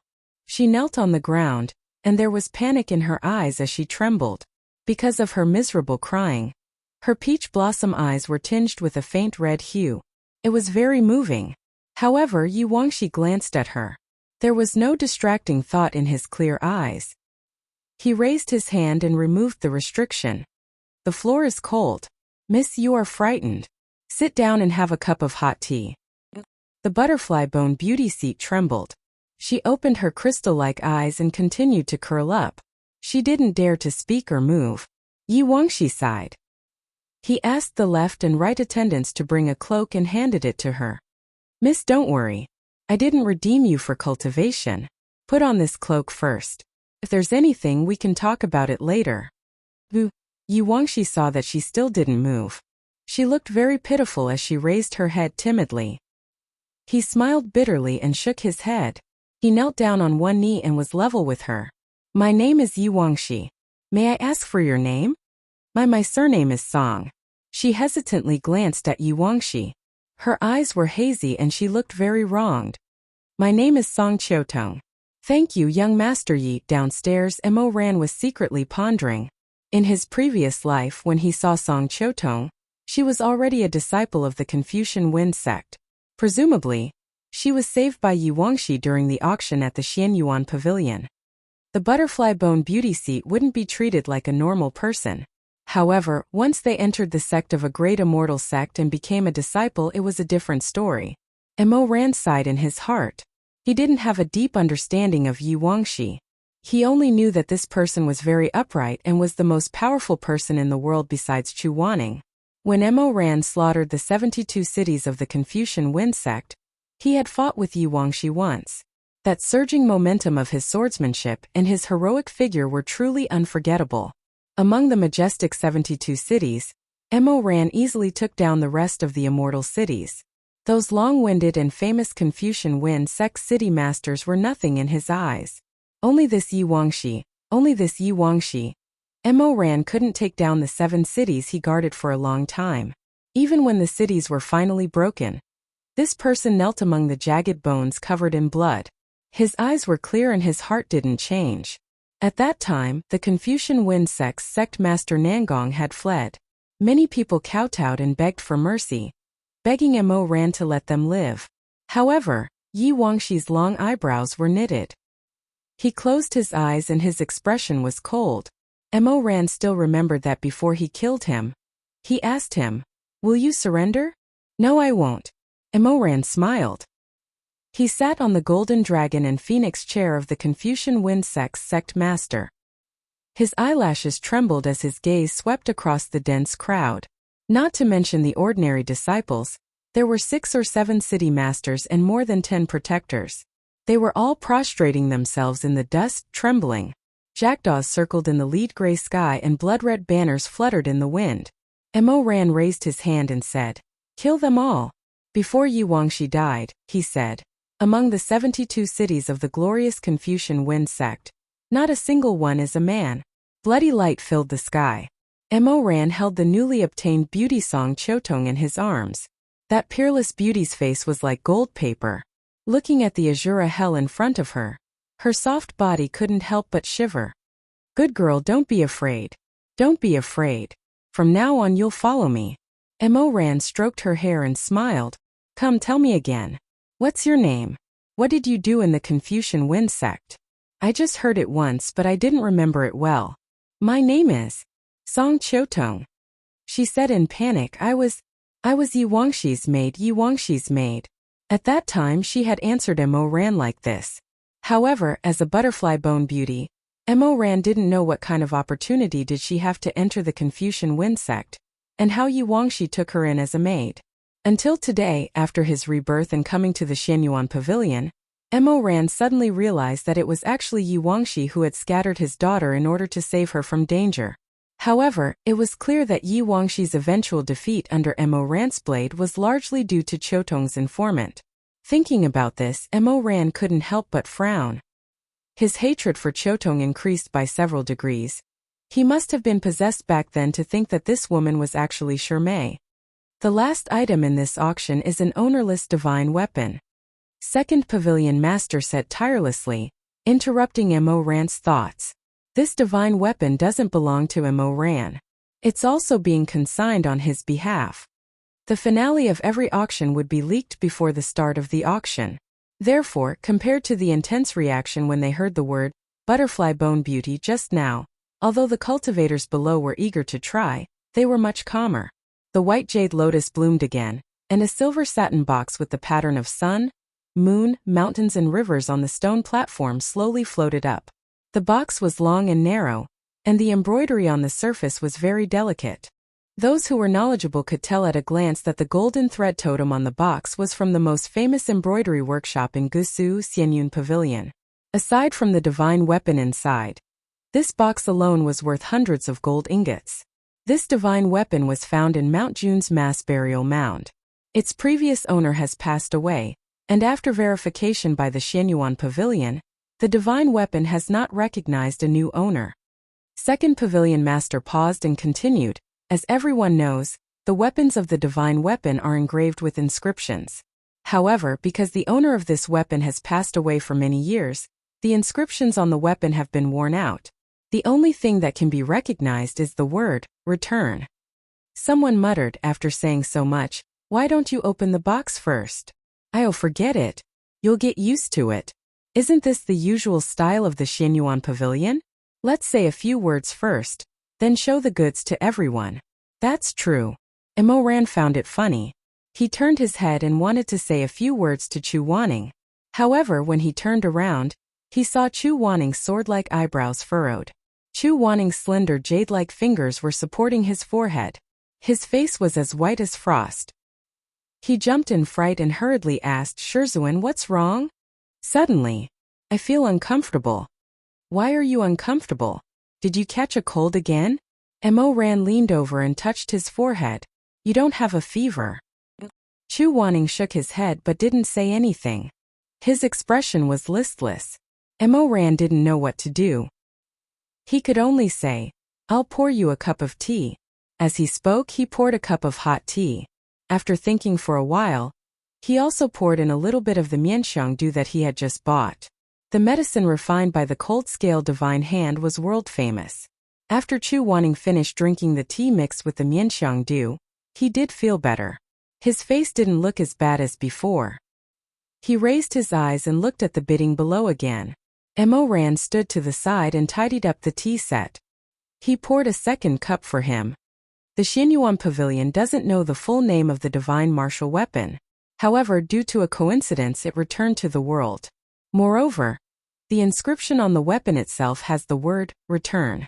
Therefore, we temporarily came up with a name for it, return. Finally, an impatient person couldn't wait any longer and shouted from below, Pavilion Master, you've said so much. You've also whetted our appetite. Quickly open the box and let us see what this divine martial weapon looks like. The second Pavilion Master of the Xianyuan Pavilion smiled faintly. Immortal monarch, don't be impatient. According to the rules of the cultivation world, after the death of the original owner of the divine martial weapon, the weapon should be given to the descendants according to their blood relations. Return was found in a mass grave. Our pavilion doesn't know the identity of its original owner.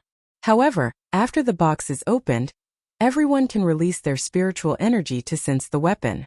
If there is someone who resonates with the divine martial weapon, that person will be the blood relative of the original owner. Then there's no need to bid. Return will naturally belong to the original owner. Ha ha ha. How could there be such a coincidence in the world? Most of the cultivators present burst into laughter. That's right. That's almost impossible. But it's a waste not to try. It's not bad to try our luck. The second pavilion master looked at the people below the stage with a smile and said crisply, that's right. It's always good to try your luck. Immortal monarchs, please focus. I'll open the box now. She snapped her fingers.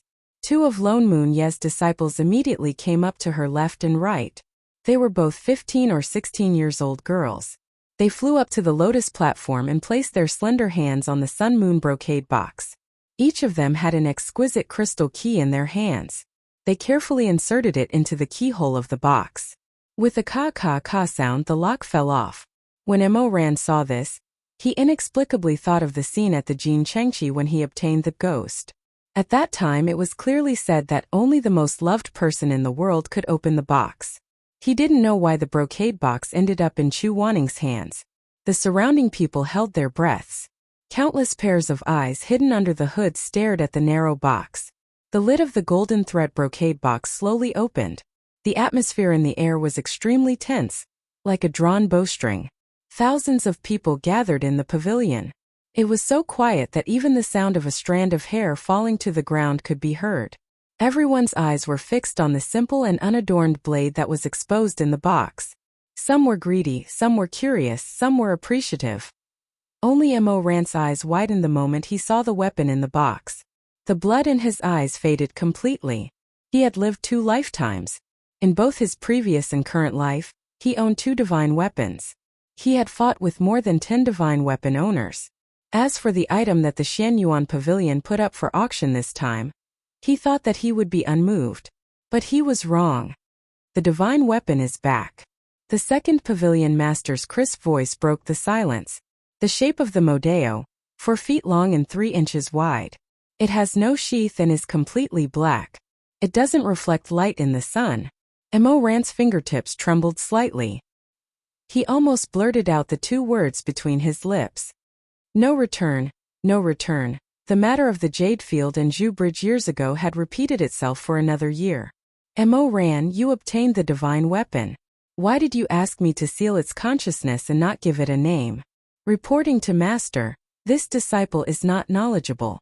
This name can only be given once. I'm afraid that if it sounds bad, I won't be satisfied with it in the future. Mo Ran, why haven't you thought of a name for your Modeo yet? You can't keep calling it Saber and Saber. It's fine. Take your time to think about it. This is a divine weapon. I want to give it the most beautiful name in the world. Only then will it be worthy of it. Ha ha ha.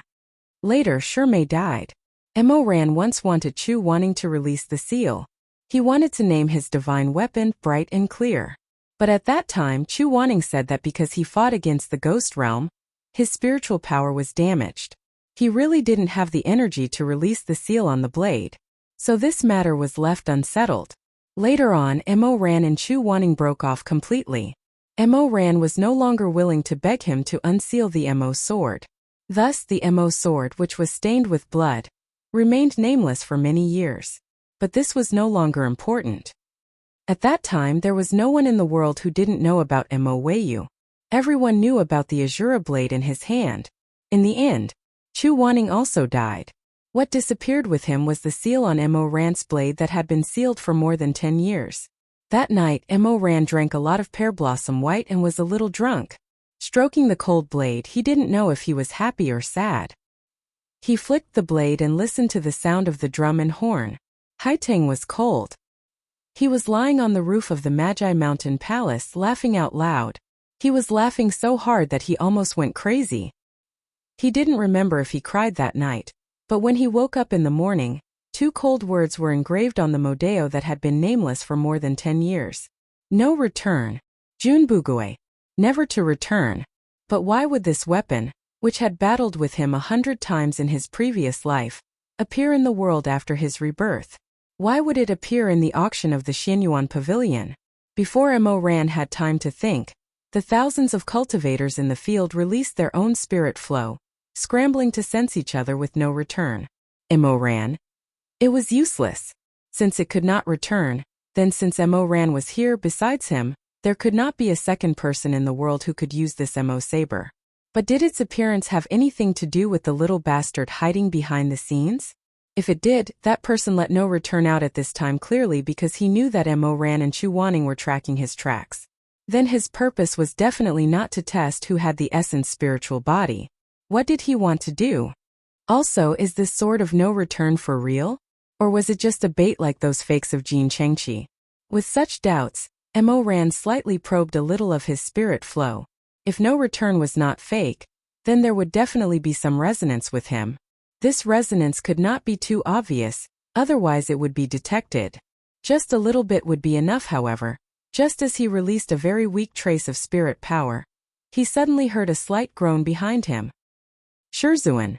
Mo Ran turned around and saw that Chu Wanning's brows were tightly knitted. His lips were blue, and he had already fallen to the side of the table. His snow-white clothes spread out like smoke, and his handsome face was paler than the snow. His eyelashes were down, and his eyes were tightly closed. It seemed that some chronic illness had flared up, and he had actually fainted at this moment. Mo Ran did not expect such a thing to happen, and could not help but turn pale with fright. He suddenly withdrew the spirit power that he had probed and ran back to Chu Wanning's side. Hugging him, Shizun, what happened to you?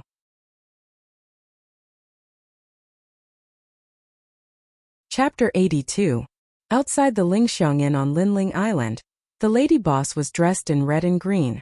Her delicate wrist was adorned with beaded bracelets, and her waist was as slender as a willow tree. She was leaning against the entrance, eating snake gall and fried melon seeds. Every time there was an auction at the Xianyuan Pavilion, there would always be a large number of people who would come to stay at her place. That was because she was beautiful, intelligent, and knew how to get things done. That pair of beautiful eyes with distinct black and white could easily guess what the guests wanted. At this time the sun was high in the sky, and it was already past noon. The lady boss spat a mouthful of melon seeds. She estimated that the auction would end in another 2 hours. The price of staying at Linling Island was high, so most cultivators wouldn't stay for long. She wouldn't be able to earn much from the room fees today. However, it didn't matter. Immortals always had to eat dinner before leaving, so she could still earn some money from the meal. The lady boss brushed away the crumbs of melon seeds on her skirt. She turned around and shouted to the shop assistant, "Erfu, wipe the tables and chairs in the lobby again. Also, take out a basket of the snake gall and melon seeds that I fried. Put a plate on each table. We have to prepare for tonight's business." "Yes, lady boss, I'll go get it now." The shop assistant ran away. The lady boss smiled with satisfaction. She had enough sun and melon seeds. Just as she was about to return to the inn to supervise the work, she suddenly saw a black and white figure coming from the end of the road. When he got closer, she realized that he was a handsome black-robed immortal. He was carrying a person in his arms as he rushed into her inn. "Stay, stay, stay, stay."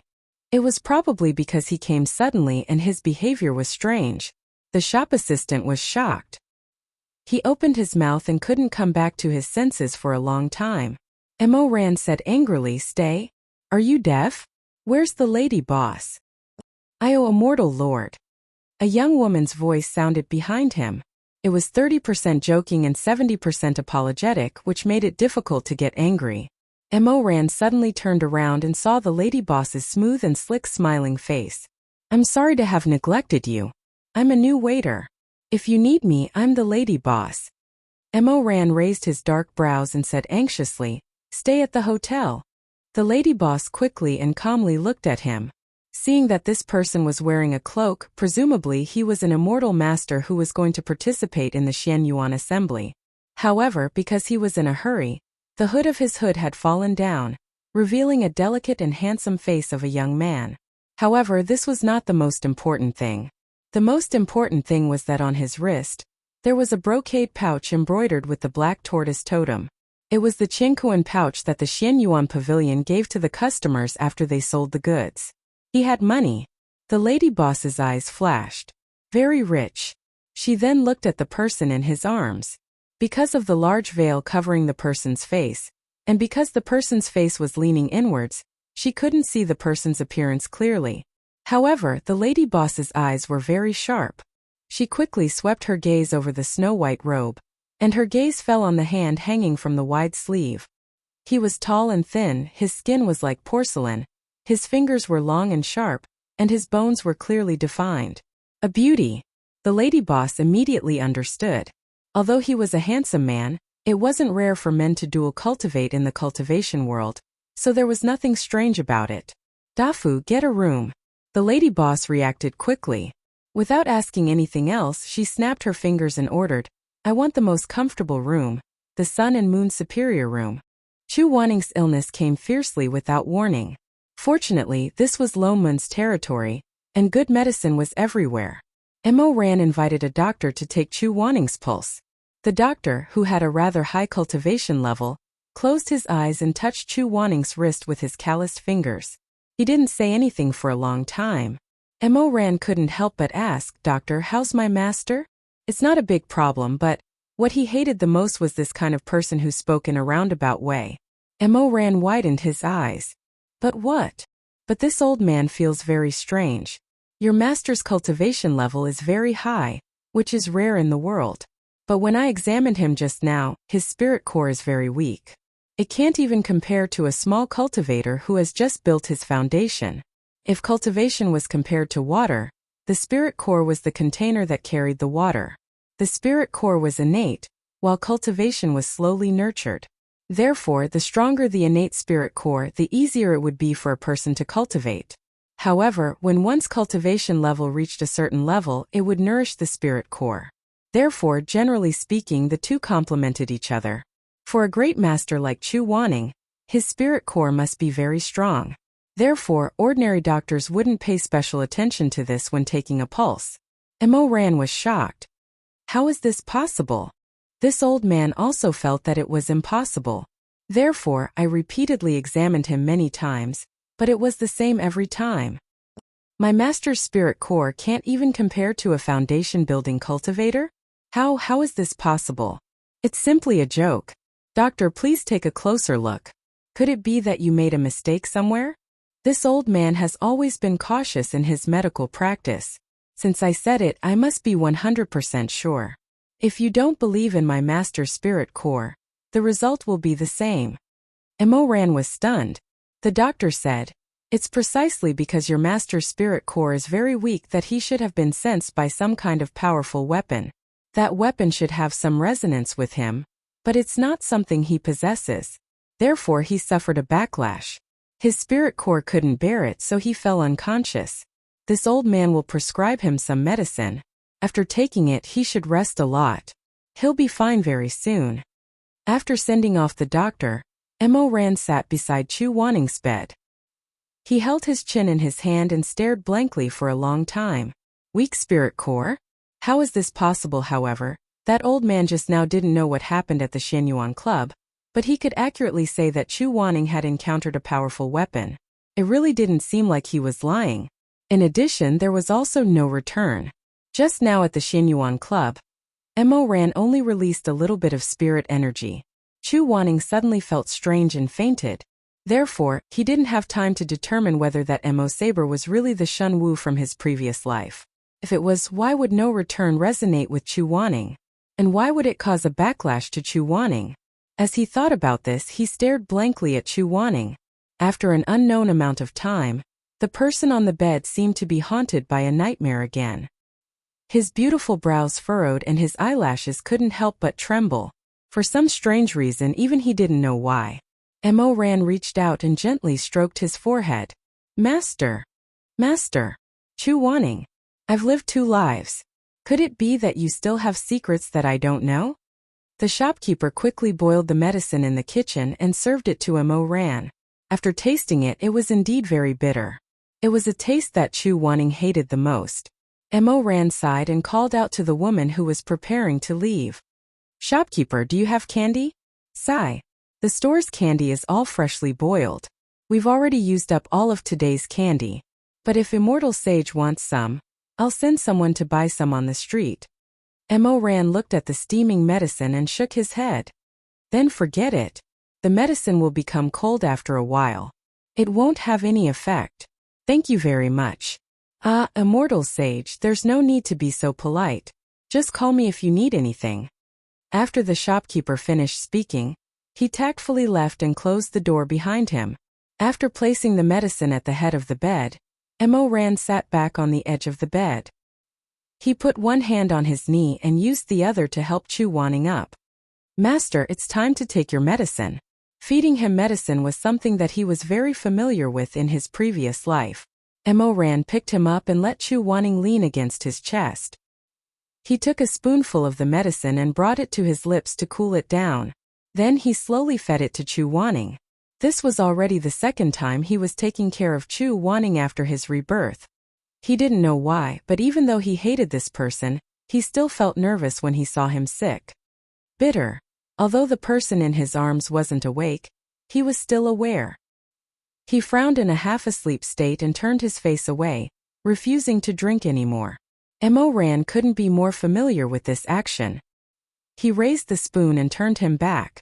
Patiently, he coaxed, "There's still one more mouthful. You'll be fine after drinking it. Come." As he spoke, he passed him another spoonful. Chu Wanning drank half of it and coughed. However, his frown deepened. "So bitter, it's sweet, it's sweet. The next spoonful is sweet. Come, come, come. The next spoonful. I promise. It's so sweet that you can't believe it. This is the world's sweetest syrup that I ordered people to find." As he coaxed him, he didn't even know who he was anymore. Mo Ran smoothly pulled out the words from his previous life. "It's very delicious. You'll regret it if you don't open your mouth." Just like that, he coaxed and coaxed the entire bowl of syrup. When he finished the last spoonful, Mo Ran heaved a sigh of relief.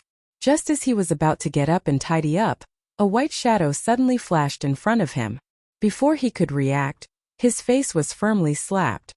"Liar, get lost." After Chu Wanning said this harshly, he tilted his head and went back to sleep. Mo Ran, who was slapped for no reason at all, was left with his mouth half open. After a while, he covered his face with his hands, feeling wronged. Just as he was about to explode, the person in his arms let out a muffled groan. He must have dreamt of something extremely uncomfortable. His expression became increasingly ugly. Seeing him like this, Mo Ran really didn't have much of a temper. He didn't have any sweets left. Seeing that the Chengkuan bag was still at the head of the bed, he had an idea and took out a bottle of sweet dew. He patted Chu Wanning's cheeks, neither too lightly nor too hard. This was his revenge. "Lie down alone for a while. I'll go and mix some water for you to drink sweet dew." Seeing that Chu Wanning was quiet, Mo Ran supported him, intending to let him lie back on the pillow. Unexpectedly, when he got closer, he heard him mutter in a low and muffled voice. Then he muttered, "It's thin you." Mo Ran was stunned. "What?" Chu Wanning's eyes were tightly shut. His fan-like eyelashes couldn't stop trembling, as if he was suppressing a great deal of pain. The color of blood faded away bit by bit. He had clearly fallen into another dreamscape. A dreamscape that was even more terrifying and ferocious. He shook his head slightly, and a rare trace of sorrow appeared on his usually cold and noble face. It's me." For a moment, Mo Ran suddenly felt his heart stop beating. A strange feeling welled up in his chest. It was as if a secret was right in front of him. He only needed one last layer of gauze to cover it, and he would immediately understand it. He couldn't help but stare at Chu Wanning. He whispered, "It's you what?" "It's me, you." For a moment his divine sense was in a trance. He didn't know if it was because the candlelight was too dim and made him see wrongly, but Mo Ran saw that Chu Wanning's thick eyelashes seemed to flash with water. "It's me who thin you." These 4 words, when they came out of his mouth, were as light as mist, but when they entered his ears, it was like a clap of thunder. Mo Ran suddenly bounced up from the bed. His entire body froze in an instant. His pupils contracted. He stared at the handsome face of the person on the bed in disbelief. His expression changed in an instant. His heart was shocked, as if thousands of horses and thousands of soldiers were galloping past. His hands clenched into fists. His blood seemed to boil into a raging fire overnight, and then condensed into ice overnight. "What did you say?" After being stunned for a long time, Mo Ran suddenly grabbed Chu Wanning's throat. His eyes were ruthless. The childish innocence he pretended to have after his rebirth was completely gone. "Chu Wanning, what did you just say?" "Say it again. Say it again." "It's me who thin you. I won't complain even if I die." This was a curse that he would never forget in his life. It was a nightmare that had tormented him for 2 lifetimes. Many times when he closed his eyes, his ears would be filled with these 4 words. The person who said it was no longer in this world. But these words were clearly spoken by Chu Wanning in his previous life. Why would he now? Why would he? Could it be that Chu Wanning was also reborn?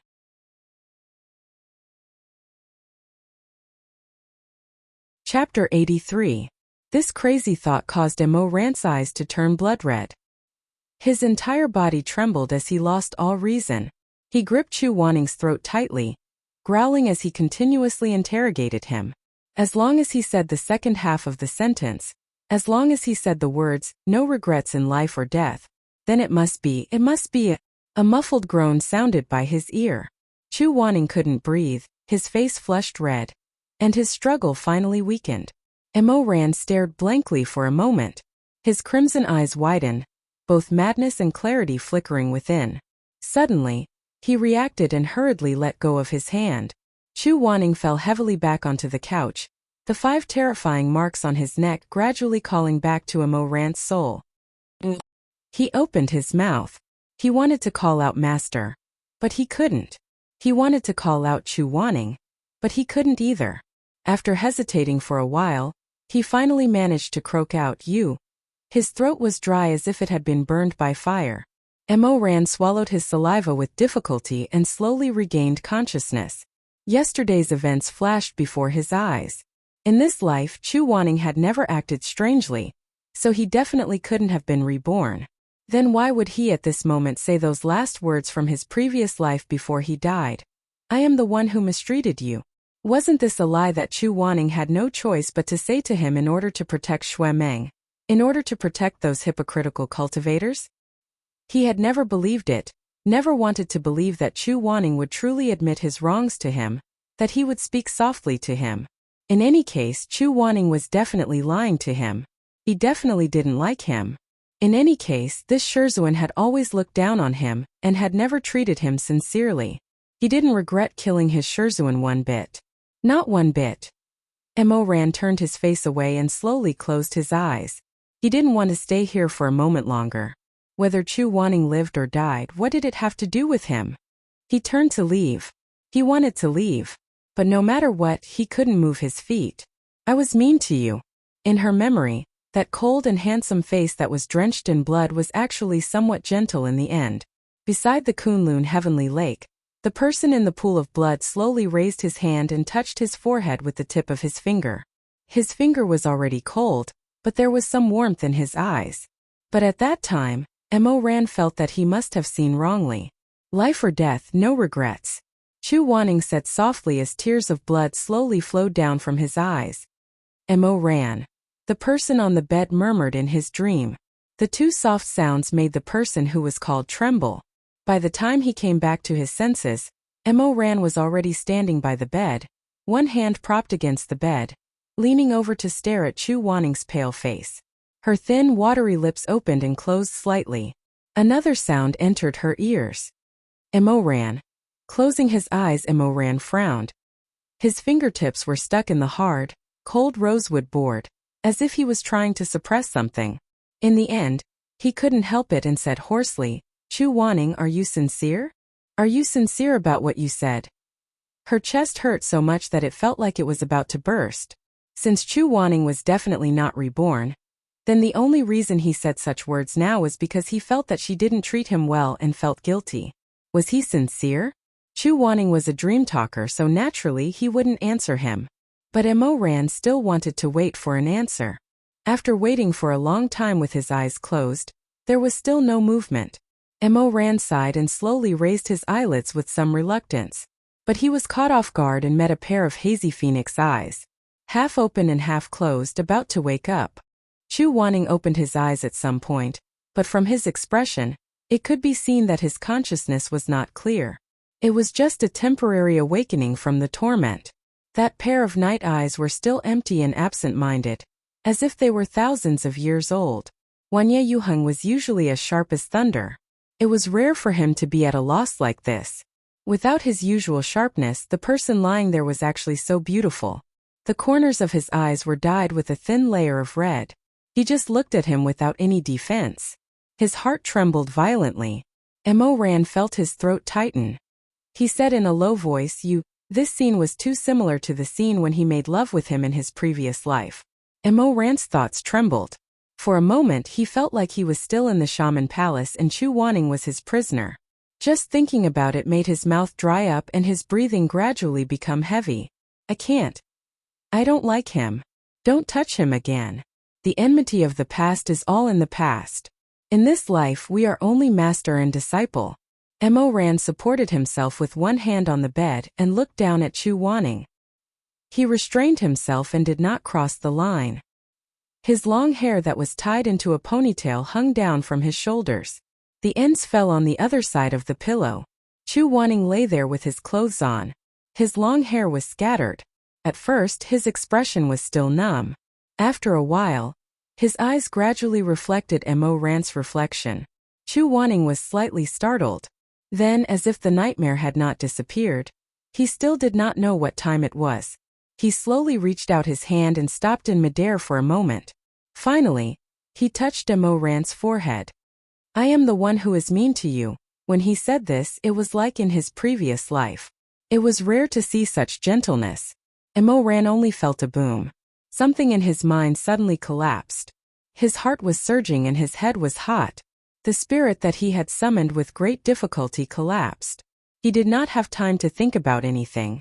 The familiar desire made him bend over Chu Wanning's body and fiercely kiss his slightly opened lips.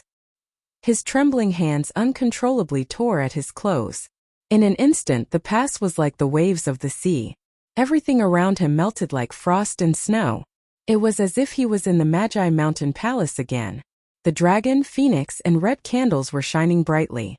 This person under him struggled and scolded, panting and humiliated. Ugh!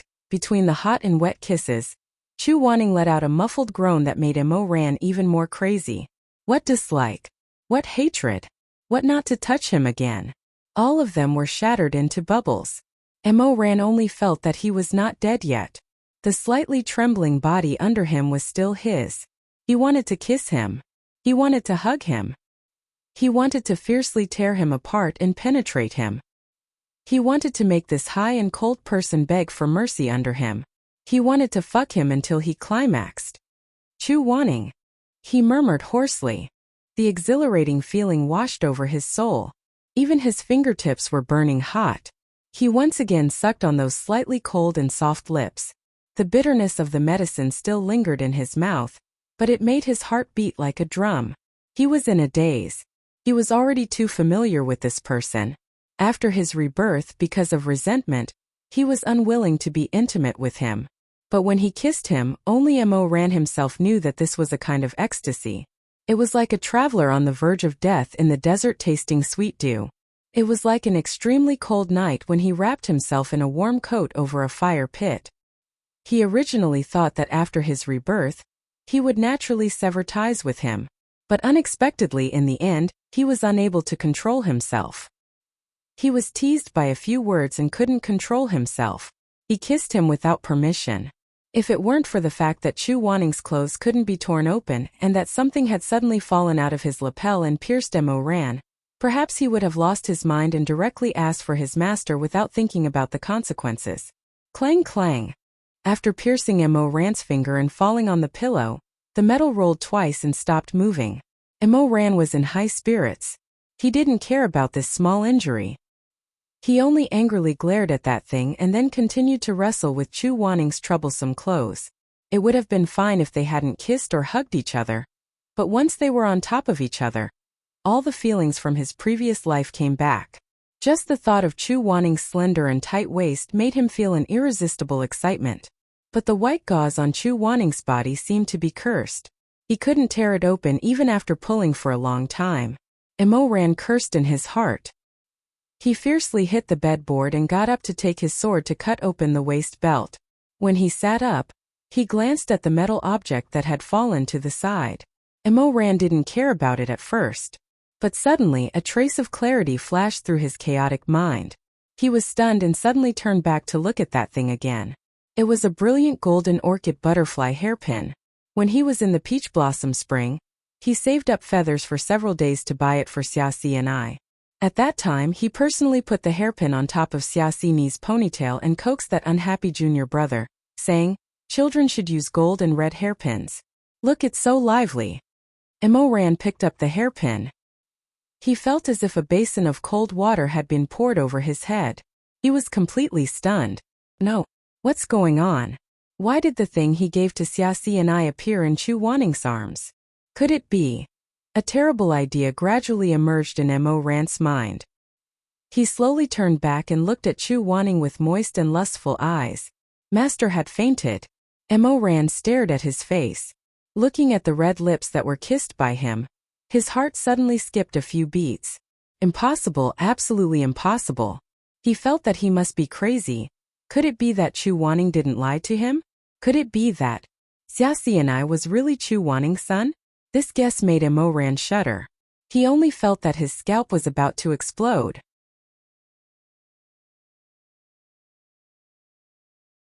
Chapter 84. When Chu Wanning woke up, he saw Mo Ran sitting at the table in a daze with his hands on his cheeks. A bean lantern was reflected in his dark eyes, so bright that they seemed hollow. He wanted to sit up, but he didn't have the strength. Chu Wanning could only give up. The snow-green inscriptions fluttered gently. He turned his body and stared at Mo Ran silently. But that fool was still immersed in himself and didn't notice that his Shizun had woken up. He couldn't be blamed. Anyone who knew that their lover had a son with another woman would be greatly shocked. Was Xia Si really Chu Wanning's illegitimate child? How could this be? Chu Wanning was so picky. Which woman in the world could enter his eyes? Moreover, if the matter of an illegitimate child was true, Chu Wanning definitely had this child in her past life. However, they had been together for so many years, and Chu Wanning's words and actions had nothing to do with the words husband at all, regardless of whether it was her daily words and actions, or her affairs in bed. But what was going on with this golden butterfly hairpin? Mo Ran was so distressed that he knocked his forehead on the table. He was about to go crazy. He wasn't smart to begin with, and he wasn't good at thinking about such complicated things. The more he thought about it, the more his head hurt. In the end, he hugged his head and completely collapsed on the table. Mo Ran, what are you doing? A deep and pleasant voice rang out in the room. It sounded a little hoarse. Suddenly, Mo Ran jumped up and said in surprise, "Shizun, you're awake?" Yes. Chu Wanning coughed a few times and raised his eyes to look at him. This is the inn at Lin Lingyu? Yes, yes. Mo Ran stood up and walked to the bedside. He suddenly saw that Chu Wanning's lower lip seemed to have some scratches. He thought about how he was in a daze and didn't control himself, almost causing a big mistake. His face flushed red. Seeing that he was in a daze, Chu Wanning said, "What's wrong?" "Nothing, nothing." Mo Ran waved his hand and changed the topic. "It's like this. Master suddenly fainted in the Xianyuan pavilion, so I carried cough, brought you here to rest. I found a doctor to prescribe some medicine, and then, when I heard you talking in your sleep, I thought of the past and couldn't help but kiss you." But how could he say these words? Mo Ran's voice gradually became softer and softer. His eyes were filled with a rare fluster, and he appeared to be more and more embarrassed. Chu Wanning's heart skipped a beat when he heard that Wei Xiaobao was looking for a doctor. He was afraid that Wei Xiaobao already knew that he was poisoned and that his body would shrink. He could not help but quietly tighten his grip on the quilt. What did the doctor say? The doctor said that Master was affected by the spirit martial technique, which is why you couldn't hold on. Mo Ran hesitated for a while before continuing. Master, your spirit core. It's fine. It's just more fragile than ordinary people. Mo Ran was stunned. He originally thought that Chu Wanning and Chu Wanning both had scars on their chests, and guessed that there was some kind of connection between the two. But after hearing what Chu Wanning said, it seemed that this was not the case. He could not help but ask, how could this be? Master is so powerful. His spirit core must not be weak at birth. When did it start? A long time ago. Ever since I was injured many years ago, it has always been like this. Chu Wanning casually waved his hand. This was not what he was concerned about. Did the doctor say anything else? Mo Ran shook his head and said, nothing else. The candlelight was hazy. Chu Wanning looked at him deeply and said, then why did you hit the table with your head just now? Mo Ran held back for a while. Since he could not hold it in anymore, he simply threw caution to the wind. He took out the golden butterfly hairpin from his sleeve and spread it in his palm. I found this. It's on your body. The hairpin shone with a golden light, but Chu Wanning's heart continued to sink. Sure enough, he found out. In the end, he could not hide it. Sighing softly, they were silent for a long time. The two did not speak again. In the end, Chu Wanning closed his eyes. Just as he was about to tell the truth, he heard Mo Ran whisper, Master Xiaoshidi. Is he really your son? Chu Wanning. Opening his eyes, the blood that had just frozen into ice seemed to flow again. For a moment, Chu Wanning only silently stared at Mo Weiyu, who had a complicated expression on his face. His eyes gradually condensed into two clear words, idiot. Yes. Chu Wanning coldly raised his hand. Without waiting for Mo Ran to respond, he took the golden butterfly hairpin away. Didn't I tell you before? Why ask again? Mo Ran covered his face and said, I just want to confirm it again. Although Chu Wanning admitted that Xiaoxini was his flesh and blood several times, Mo Ran was still skeptical. He endured the strong discomfort and secretly made up his mind that when he saw Xiaoxini, he would definitely interrogate him properly. If he did not do a blood test for them, he would not believe it even if he died. After a while, Chu Wanning's strength gradually recovered and he could get up from the bed. My clothes. He touched his lapel and was startled for a moment. He frowned. Why is it so messy? Mo Ran coughed, afraid that he would remember some fragments of the past. Mo Ran hurriedly changed the topic. Master, are you hungry? I heard that this restaurant's dishes are good. The Wincy tofu is especially delicious. How about we go down and try it? It's my treat. Chu Wanning coldly glanced at him. Isn't it because I gave you the money? Although he said this, he still waved his sleeves and pushed the door open to go downstairs. Lin Lingyu's dishes were similar to Yangzhou's.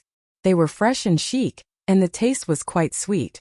This was to Chu Wanning's liking.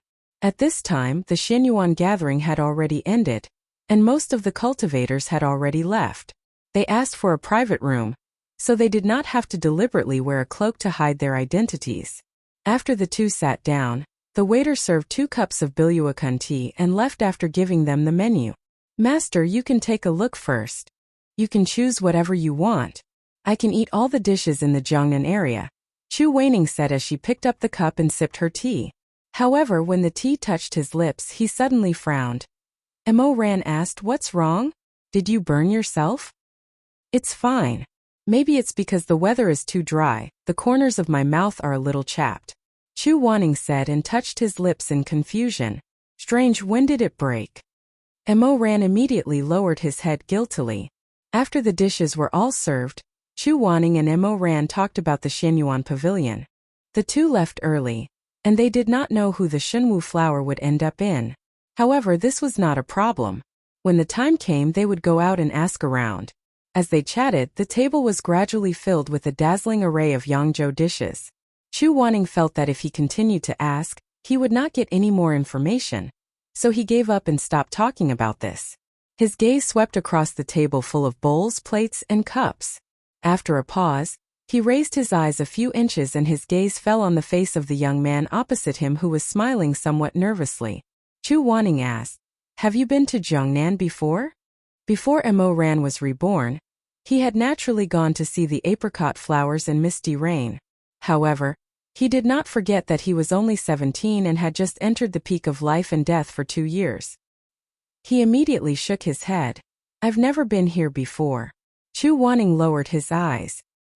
His expression was calm, and his voice was clear. "But you ordered a table full of good dishes." Oh! When he said this, Mo Ran suddenly realized that he ordered all the dishes according to Chu Wanning's preferences. He originally wanted to let him eat better and recover his strength, but he forgot that he should not know Huayang dishes like the back of his hand. "When I was young, I worked in the back kitchen of the music house. There are many dishes that I have not tasted, but I have heard of them." Chu Wanning did not dwell on it. "Let's eat."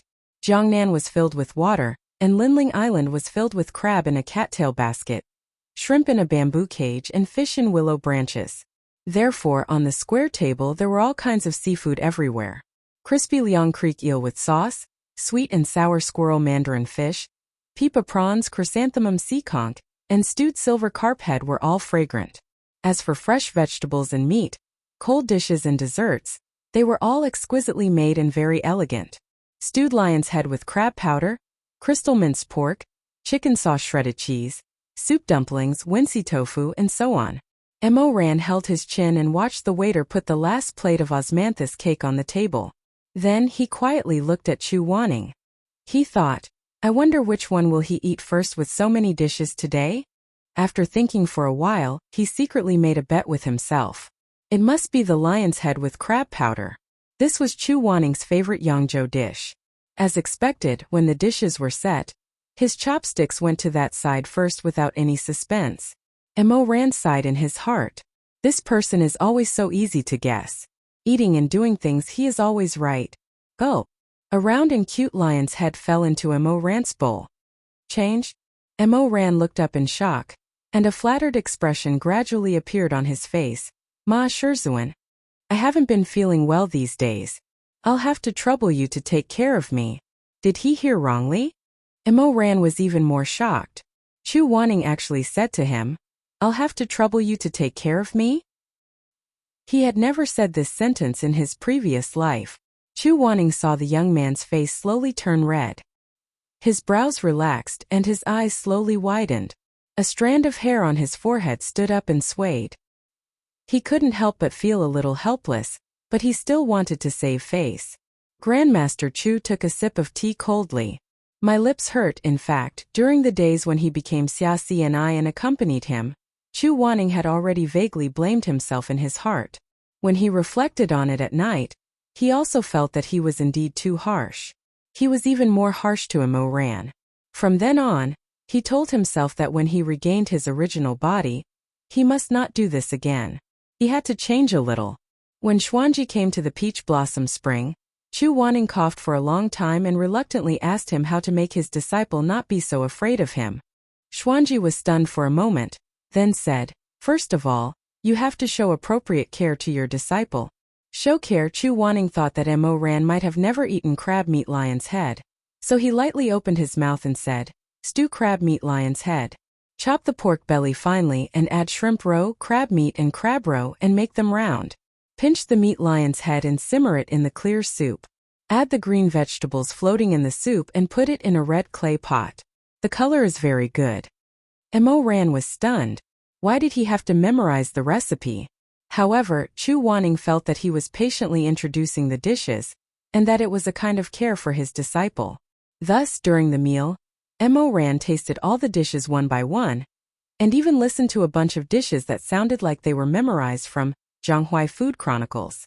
If it wasn't for Chu Wanning's cold and pleasant voice, Mo Ran would have flipped the table and left. "Hey, did you hear? Xinyuan Pavilion's last auction item was bought by someone from Lini Confucian Wind sect." The private rooms were separated by bamboo curtains, so the voice of the person next to them was slightly louder. Without any hindrance, Mo Ran and the others heard it clearly. Chu Wanning suddenly stopped his introduction of the crystal pork dish, and looked at Mo Ran, listening attentively. A boorish man spoke. Why haven't I heard? Is it the divine weapon? The price of 300 million gold was paid on the spot. It's really a sky-high price. I've never seen so much money in my life. Look at you. Don't you know that other than the divine weapon, the Confucian Wind sect also spent 50 million to buy the butterfly bone beauty seat? Heavens, isn't the butterfly bone beauty seat used to eat raw or dual cultivate? The number one sect in the world is actually doing such a despicable act of cultivation. This is too outrageous. Brother Su is wrong. The butterfly bone beauty seat is a reasonable cultivation method. It's not a forbidden technique. Although the beauty seat looks similar to us, it's not immortal in the end. It's like eating an immortal fruit to help one's cultivation. There's nothing to criticize. Humph, forgive me for not agreeing. Another person chuckled. The one who bought the beauty seat seems to be a reclusive young disciple of the Confucian Wind sect. Called ye something she? I heard that he looks quite decent, but I didn't expect him to be the kind of person who relies on sleeping with women to increase his cultivation. I think the Confucian Wind sect is also at dusk. Someone next to them chuckled. What's wrong with that? Everyone has a heart for beauty. The people next to them began to argue about ethics and morality. It wasn't worth listening to. Chu Wanning softly repeated. The divine weapon was bought by the Confucian Wind sect? It sounds that way. Chu Wanning couldn't help but reveal a worried expression. That's difficult. If this matter is traced, we'll have to go to the Confucian Wind sect to investigate. As soon as he said this, Mo Ran remembered and softly said, Master was originally from the Confucian Wind sect. Yes. You don't want to go back? At the mention of returning to the Confucian Wind sect, Chu Wanning's expression became weary, his eyebrows twitching as he said, although this sect is a famous sect in the upper cultivation world, I once. Halfway through his words, a clamor suddenly came from the hall. Someone shouted, Lady Boss, I'll give you 500 gold. Immediately clear the place and drive these guests out. Today, our young lord wants to book the whole place.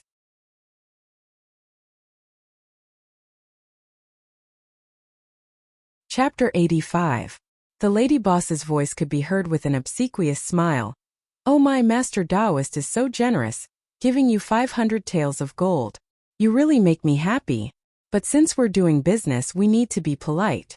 How can we drive other customers away? How about this? The largest private room in the returning fog pavilion is specially reserved for generous guests like Master Taoist. I'll show you the way. Before she could finish her sentence, the sound of benches, tables, and chairs being smashed could be heard from below. What are you looking at? I don't care if you're the returning fog pavilion or the turtle pavilion. Damn it, this name is such a waste. No, I'll give you 1,000 taels of gold to drive them away. Master Taoist, please don't give me a hard time. Look, you'll see that I'm a knowledgeable scholar. The lady boss lied without hesitation. She laughed and said, You're a customer here. If you're not satisfied with the returning fog pavilion, I can give you another one. It's smaller but elegant and beautiful. I'll also give you a song and dance for free. What do you think? Not good. Not good. 1,500 taels. Tell them to scram. The rough voice roared, Don't dilly-dally. My young master will be angry when he comes. Wow, 1,000 taels of gold might be a lot for others, but for Mo Ran, who was once the sovereign emperor of the human realm, it was really funny when he heard it. In his previous life, he casually gave Song Chiotong some treasures to play with, and those were all priceless treasures. Therefore, he bit his chopsticks and rolled his eyes. He whispered to Chu Wanning with a smile, Master, listen to this person. He wants to drive us away for 1,500 taels. Chu Wanning glanced at him, then lifted the bamboo curtain of the private room and looked downstairs. The dining hall was crowded with a large group of people. Although they were wearing ordinary clothes, and it was impossible to tell which sect they belonged to, each of them had a cold and piercingly cold high-grade treasured saber on their waists.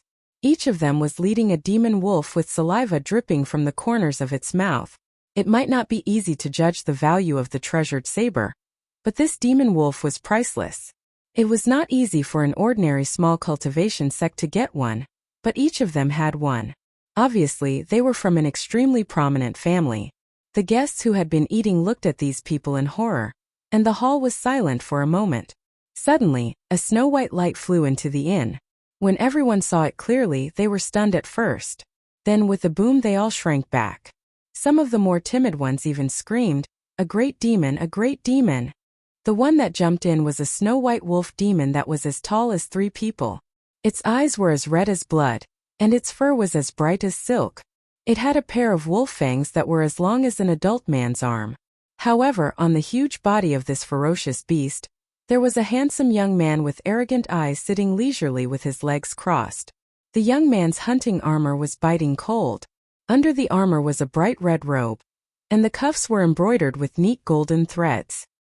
He wore a hood, and a cluster of soft red tassels hung from the top of the silver lion holding the sun. A jasper bow lay on his knees, which should be his weapon. When those arrogant cultivators saw him, they immediately knelt on one knee, hammered their chests with their hands, and said in unison, "Welcome, young master." "Okay." The young man waved his hand impatiently. "I asked you to do something, so why are you hesitating? Welcome, welcome your doghead." Buffed Mo Ran laughed and whispered to Chu Wanning. "He said they welcome the doghead, so doesn't that make him a doghead himself?" The young man sat on the soft neck of the demon wolf with a sullen expression. "Where is the shopkeeper of this shabby inn? Who is he?" Although the lady boss was scared, she still forced herself to calm down and walked forward. She smiled apologetically and said, "I'm an insult to immortal monarch. The shopkeeper of this small inn is me." "Oh." The young man glanced at her. "I want to stay in an inn, but I'm not used to too many people talking. You tell them that I'll pay for the loss. But immortal monarch, I know you're in a difficult position. This is for you. Apologize for me. If you really don't want to, then forget it." The young man threw a brocade pouch to the lady boss. When she opened it, there was a pile of golden 9 turns origin pills. These pills could greatly increase one's cultivation within 10 days.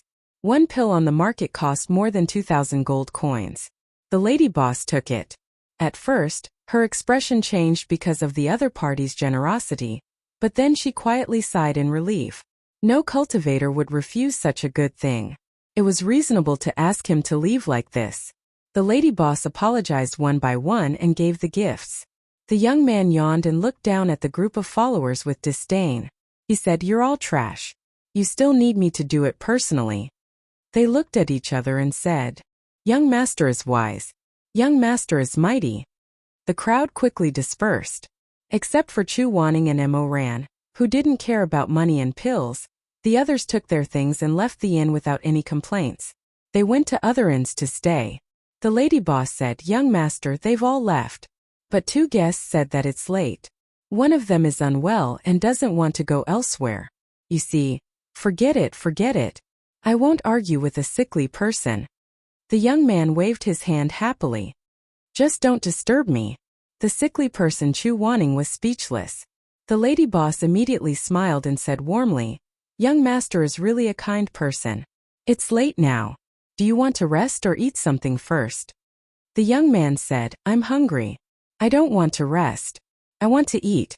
"If young master wants to eat, then this inn will definitely serve the best dishes. Our chef is best at making crab meats, lion's head, crystal meat. Lion's head to venture anger?" The young man was obviously not a southerner and didn't like southern food.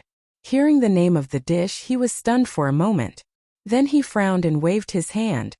"No, I don't understand. What's all this nonsense?" He originally thought that he was a son of an aristocratic family, but now it seemed that he might be a rich merchant. The lady boss said, "Then what do you want to eat? As long as this inn knows how, we can make it." "Well said."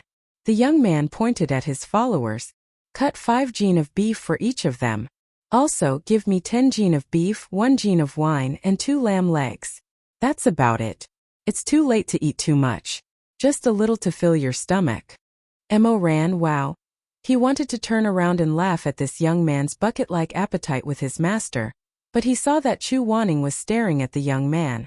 There seemed to be some unfathomable mist in his eyes. Mo Ran subconsciously asked, "Master seems to know him?" "Yes." He originally just asked casually, but he didn't expect that Chu Wanning really did know him. He couldn't help but ask in surprise, "What? Then who is he?" the only son of the Confucian Wind sect's sect master. Chu Wanning softly said, Nangong Sieg. Mo Ran thought to himself. No wonder Chu Wanning knew him. After all, Chu Wanning was a guest elder of the Confucian Wind sect in Lini. He must have seen the sect master's son before. It was also no wonder that he didn't know him. In his previous life, when he massacred the Confucian Wind sect, this Nangong Si had already died of an illness. At that time, he thought that the sect master's son was a half-cripple. He didn't expect that when he saw him today, he would actually be such a lively, healthy, and arrogant young man. How did he die of an illness? Was it a sudden illness? Nangong Si ate happily downstairs. In a short while, he devoured 2 lamb legs and 10 kilograms of beef like a whirlwind sweeping away clouds. He also drank several bowls of wine. Mo Ran was speechless as he watched from upstairs. Master, isn't the Confucian Wind sect the most cultured? What's wrong with this young master? He looks even worse than our Shui Mengmeng. Chu Wanning pushed his head back as he leaned over. His face was still tilted as he looked at the scene below. Don't randomly give your fellow disciples nicknames. Mo Ran chuckled twice. Just as he was about to say something, Chu Wanning tapped his head with the tip of his finger, and a fluttering sleeve fell on his face. The cloth was light like silk but not silk, like satin but not satin. It was cool to the touch like water. He couldn't help but think of something and stare blankly for a moment.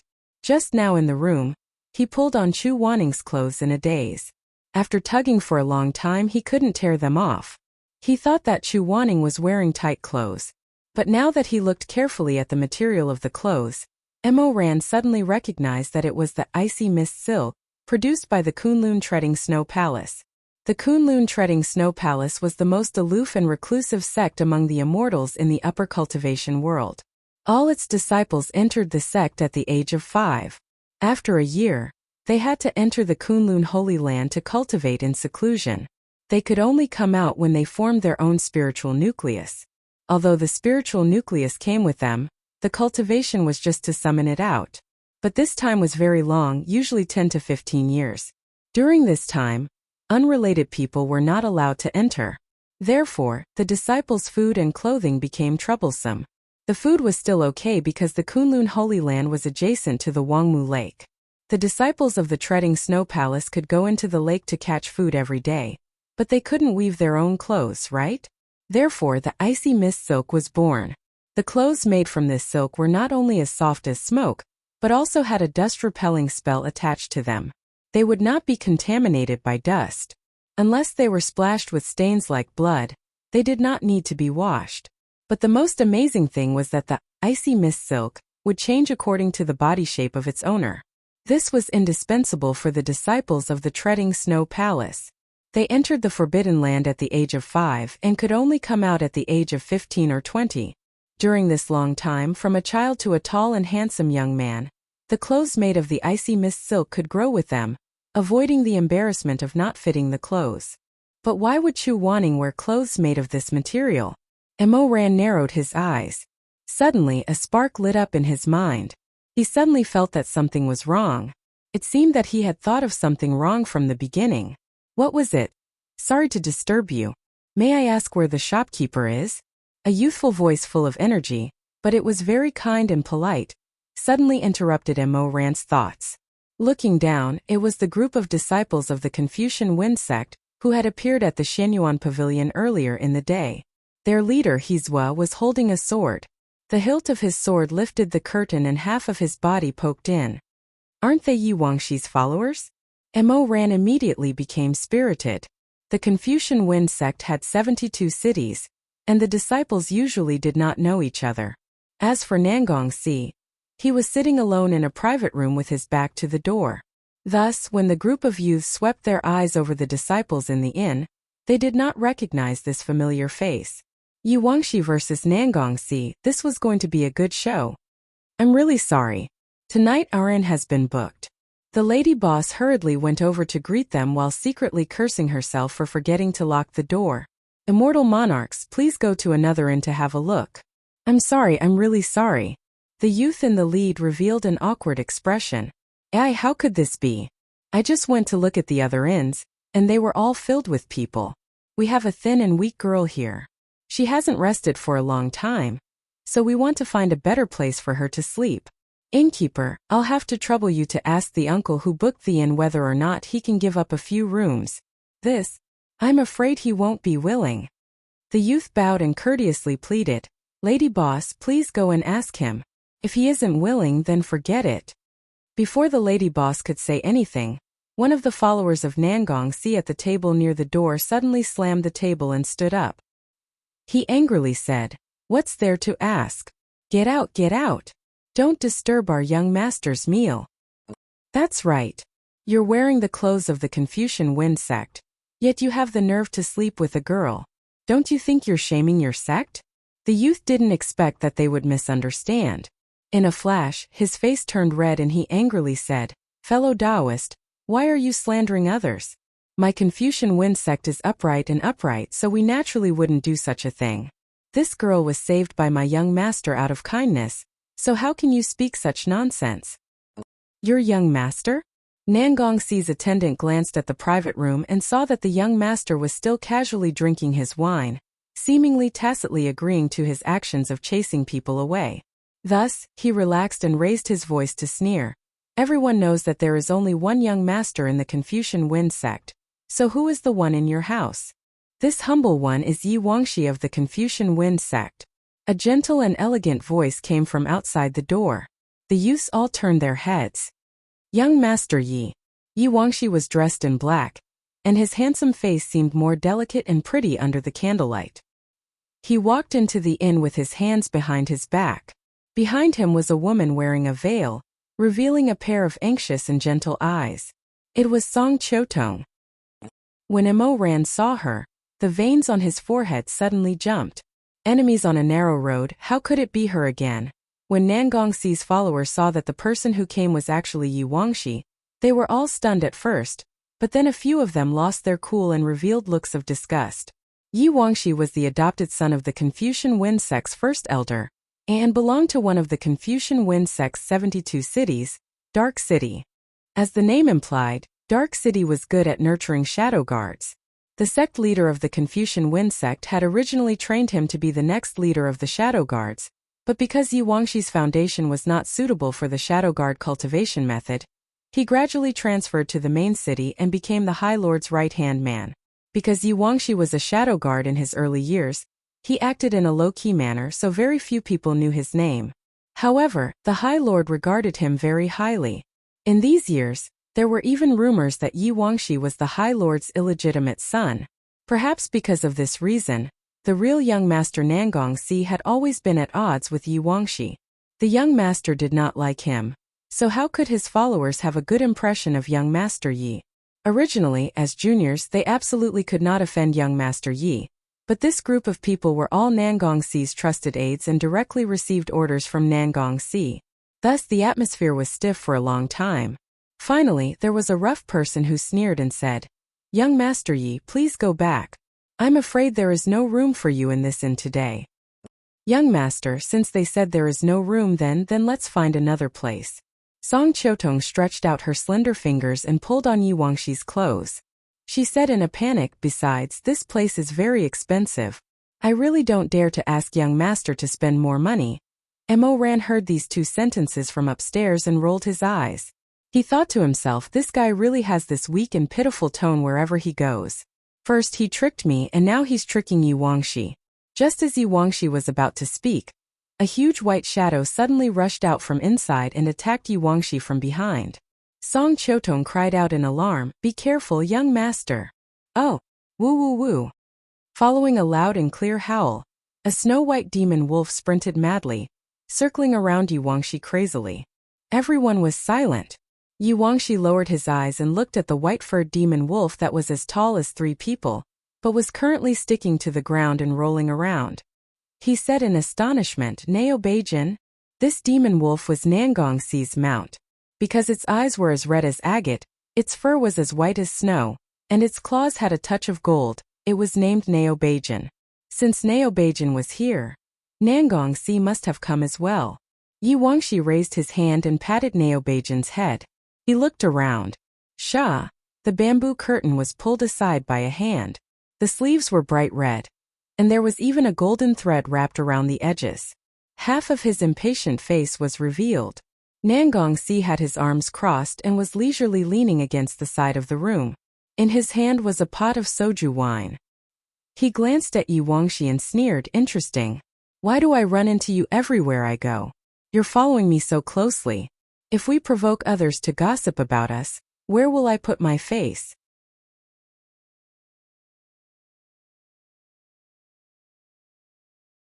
Chapter 86. Yi Wangxi was obviously at a loss for words, but he didn't get angry. After a while he said, "You're mistaken.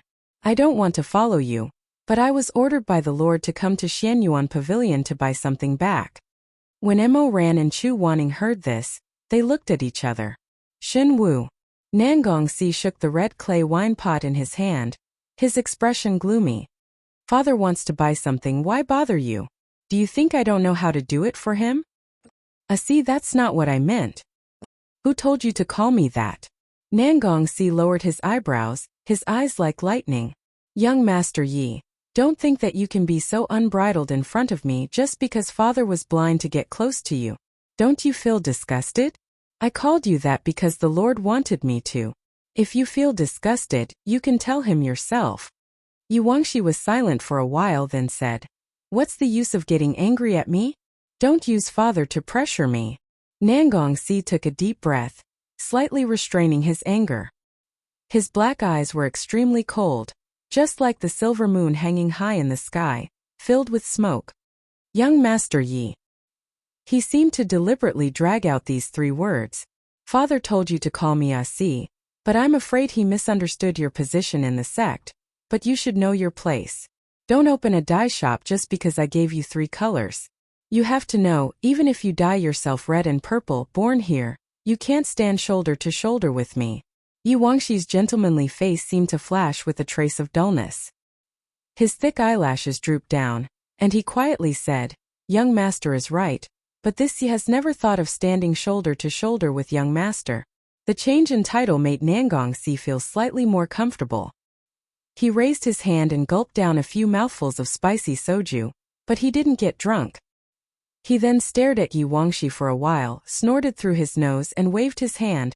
"Even if I did, you wouldn't dare. Look at you right now, how can you be?"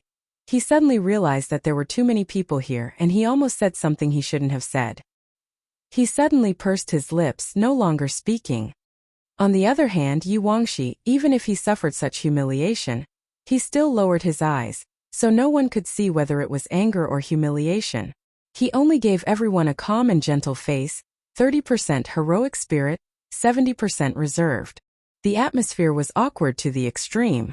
Nangongsi awkwardly looked left and right for a while before his gaze landed on the woman behind Yi Wangxi.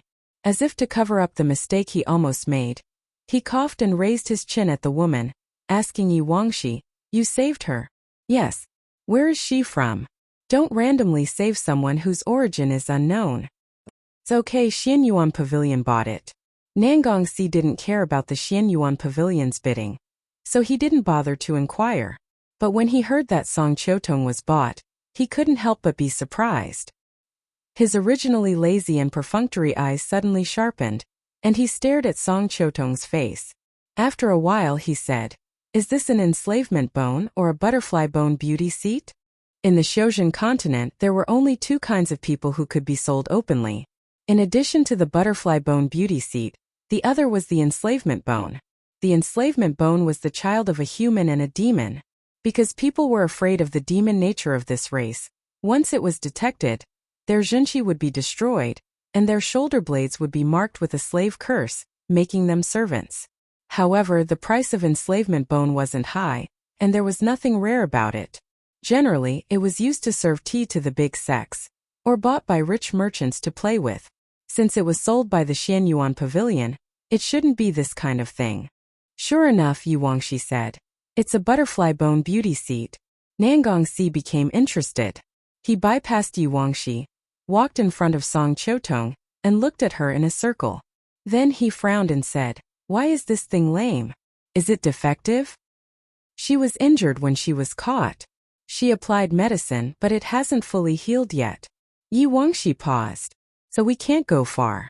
We want to stay here for the night. Nangongxi didn't comment. He narrowed his eyes and suddenly moved close to Song Qiutong's neck and sniffed. His action was very similar to that of an untamed wolf. Song Qiutong was frightened by his lecherous action, and her face turned pale. She clutched her lapel and swayed. It doesn't smell any different from an ordinary person. He rubbed his nose and sneezed. There's also the fragrance of rouge. Nangongxi waved his hand and casually asked, how much? 50 million. Silver. Gold. Nangongxi suddenly opened his eyes wide. Yuangxi, are you crazy?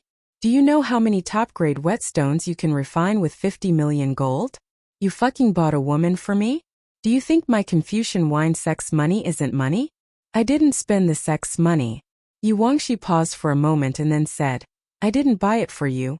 You. Nangongxi's anger that had just subsided rose again. His expression changed. You're very good. He turned his head and glared at Song Qiutong. The more he stared, the more he found her to be pleasing to the eye.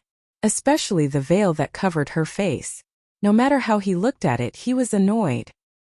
He immediately ordered, you take off that rag on your face. Song Qiutong was frightened. She tightly grabbed Yuangxi's sleeve and shrunk behind him. Her voice was extremely pitiful. Young master, yeah. I don't want to. Yuangxi's slender figure was not as sturdy and tall as Nangongxi, but when he slightly raised his head and looked at Nangongxi, he was fearless. Since she doesn't want to, young master shouldn't force her. Stop nagging. She was saved by you, so she owes my Confucian Wen sect a life. She must listen to me. Take it off. She was saved by me. From the moment I saved her, I returned her freedom. Yuangxi said, young master, please don't force her. Yuangxi, you're such a good person. Nangongxi was so angry that he banged on the door frame. What do you take me for? Today I'm going to fight with you. If I say that I want her to take it off, then I want her to take it off. If she takes off her veil, then I'll let you stay here. If she doesn't take it off, then fuck off. Yuangxi almost imperceptibly sighed. He turned to Qiutong and said, let's go. This time, Nangongxi wasn't the only one who was choked. Yuangxi had Shen Wu on him. No matter what, they couldn't just let him leave like this. Chu Wanning immediately said, go stop him. Okay. Mo Ran also had the same intention, but after a long time he suddenly froze. Shizun, if we stop him, where will he stay? He wants to stay in the inn to rest. Give him half of our room. Mo Ran didn't know why, but his expression suddenly became somewhat awkward. I'm afraid that's a bit inappropriate. Chu Wanning slightly raised his eyelids.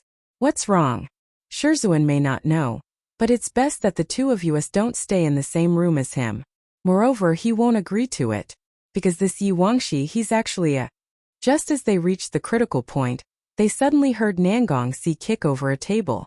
Cups, bowls, and plates fell to the ground. Then, he suddenly pulled over a stool and placed his leg on it. He angrily said, who allowed you to leave as you please? I think you've gone against the heavens. Get your ass back here. This time, even Nangongxi's personal attendants had somewhat awkward expressions on their faces. Wasn't this? Young master, you wanted him to hurry and get lost? Yuangxi seemed to have long been used to Nangongxi's unreasonable tantrums. He planned to pretend that he didn't hear his roar. He patted Qiutong's shoulder, indicating that she shouldn't pay attention to the crazy person behind them. Yuangxi. Yi. Wang. Shi. The veins on Yuangxi's forehead couldn't help but throb twice. He finally couldn't help but turn around. Unexpectedly, he was met with a wine flask. His pupils suddenly shrank. Yuangxi was just about to dodge when suddenly, a white figure flashed in front of him. Ah! A delicate cry of pain shocked everyone present. Yuangxi and Nangongxi's expressions changed even more. It turned out that in a flash it was Song Qiutong who blocked in front of Yuangxi. That heavy red clay wine flask had ruthlessly smashed into her forehead. In an instant, blood flowed out. Her pair of lustrous white jade hands trembled as she touched the blood. Immediately, tears fell from her eyes from the pain. Don't touch, let me see your injury. I'm fine. It's fine as long as I didn't hurt young master. If you want to speak, then speak. Why did you throw a bottle? Yi Wangshi's tone was scorching. He looked at Nangongxi reproachfully, then said to his attendant, bring me the Jinchuang ointment. Young master, the Jinchuang ointment that we brought is all used up. That attendant said softly, how about I run out and buy some more? Nangongxi also didn't expect this to happen. Although he forced himself to remain calm, his eyes still revealed a trace of regret. With a straight face he stammered, I have some here. Oh, Alan, bring me my medicine pouch. Yi Wangxi was a little angry. He pursed his lips and ignored him. Holding the small medicine bottle, Nangongxi froze in place for a long time. Seeing that Yi Wangxi didn't turn around to look at him, Nangongxi couldn't bear to lose face. He simply shoved the medicine bottle to Song Chotong. It's for you. Use it or leave it.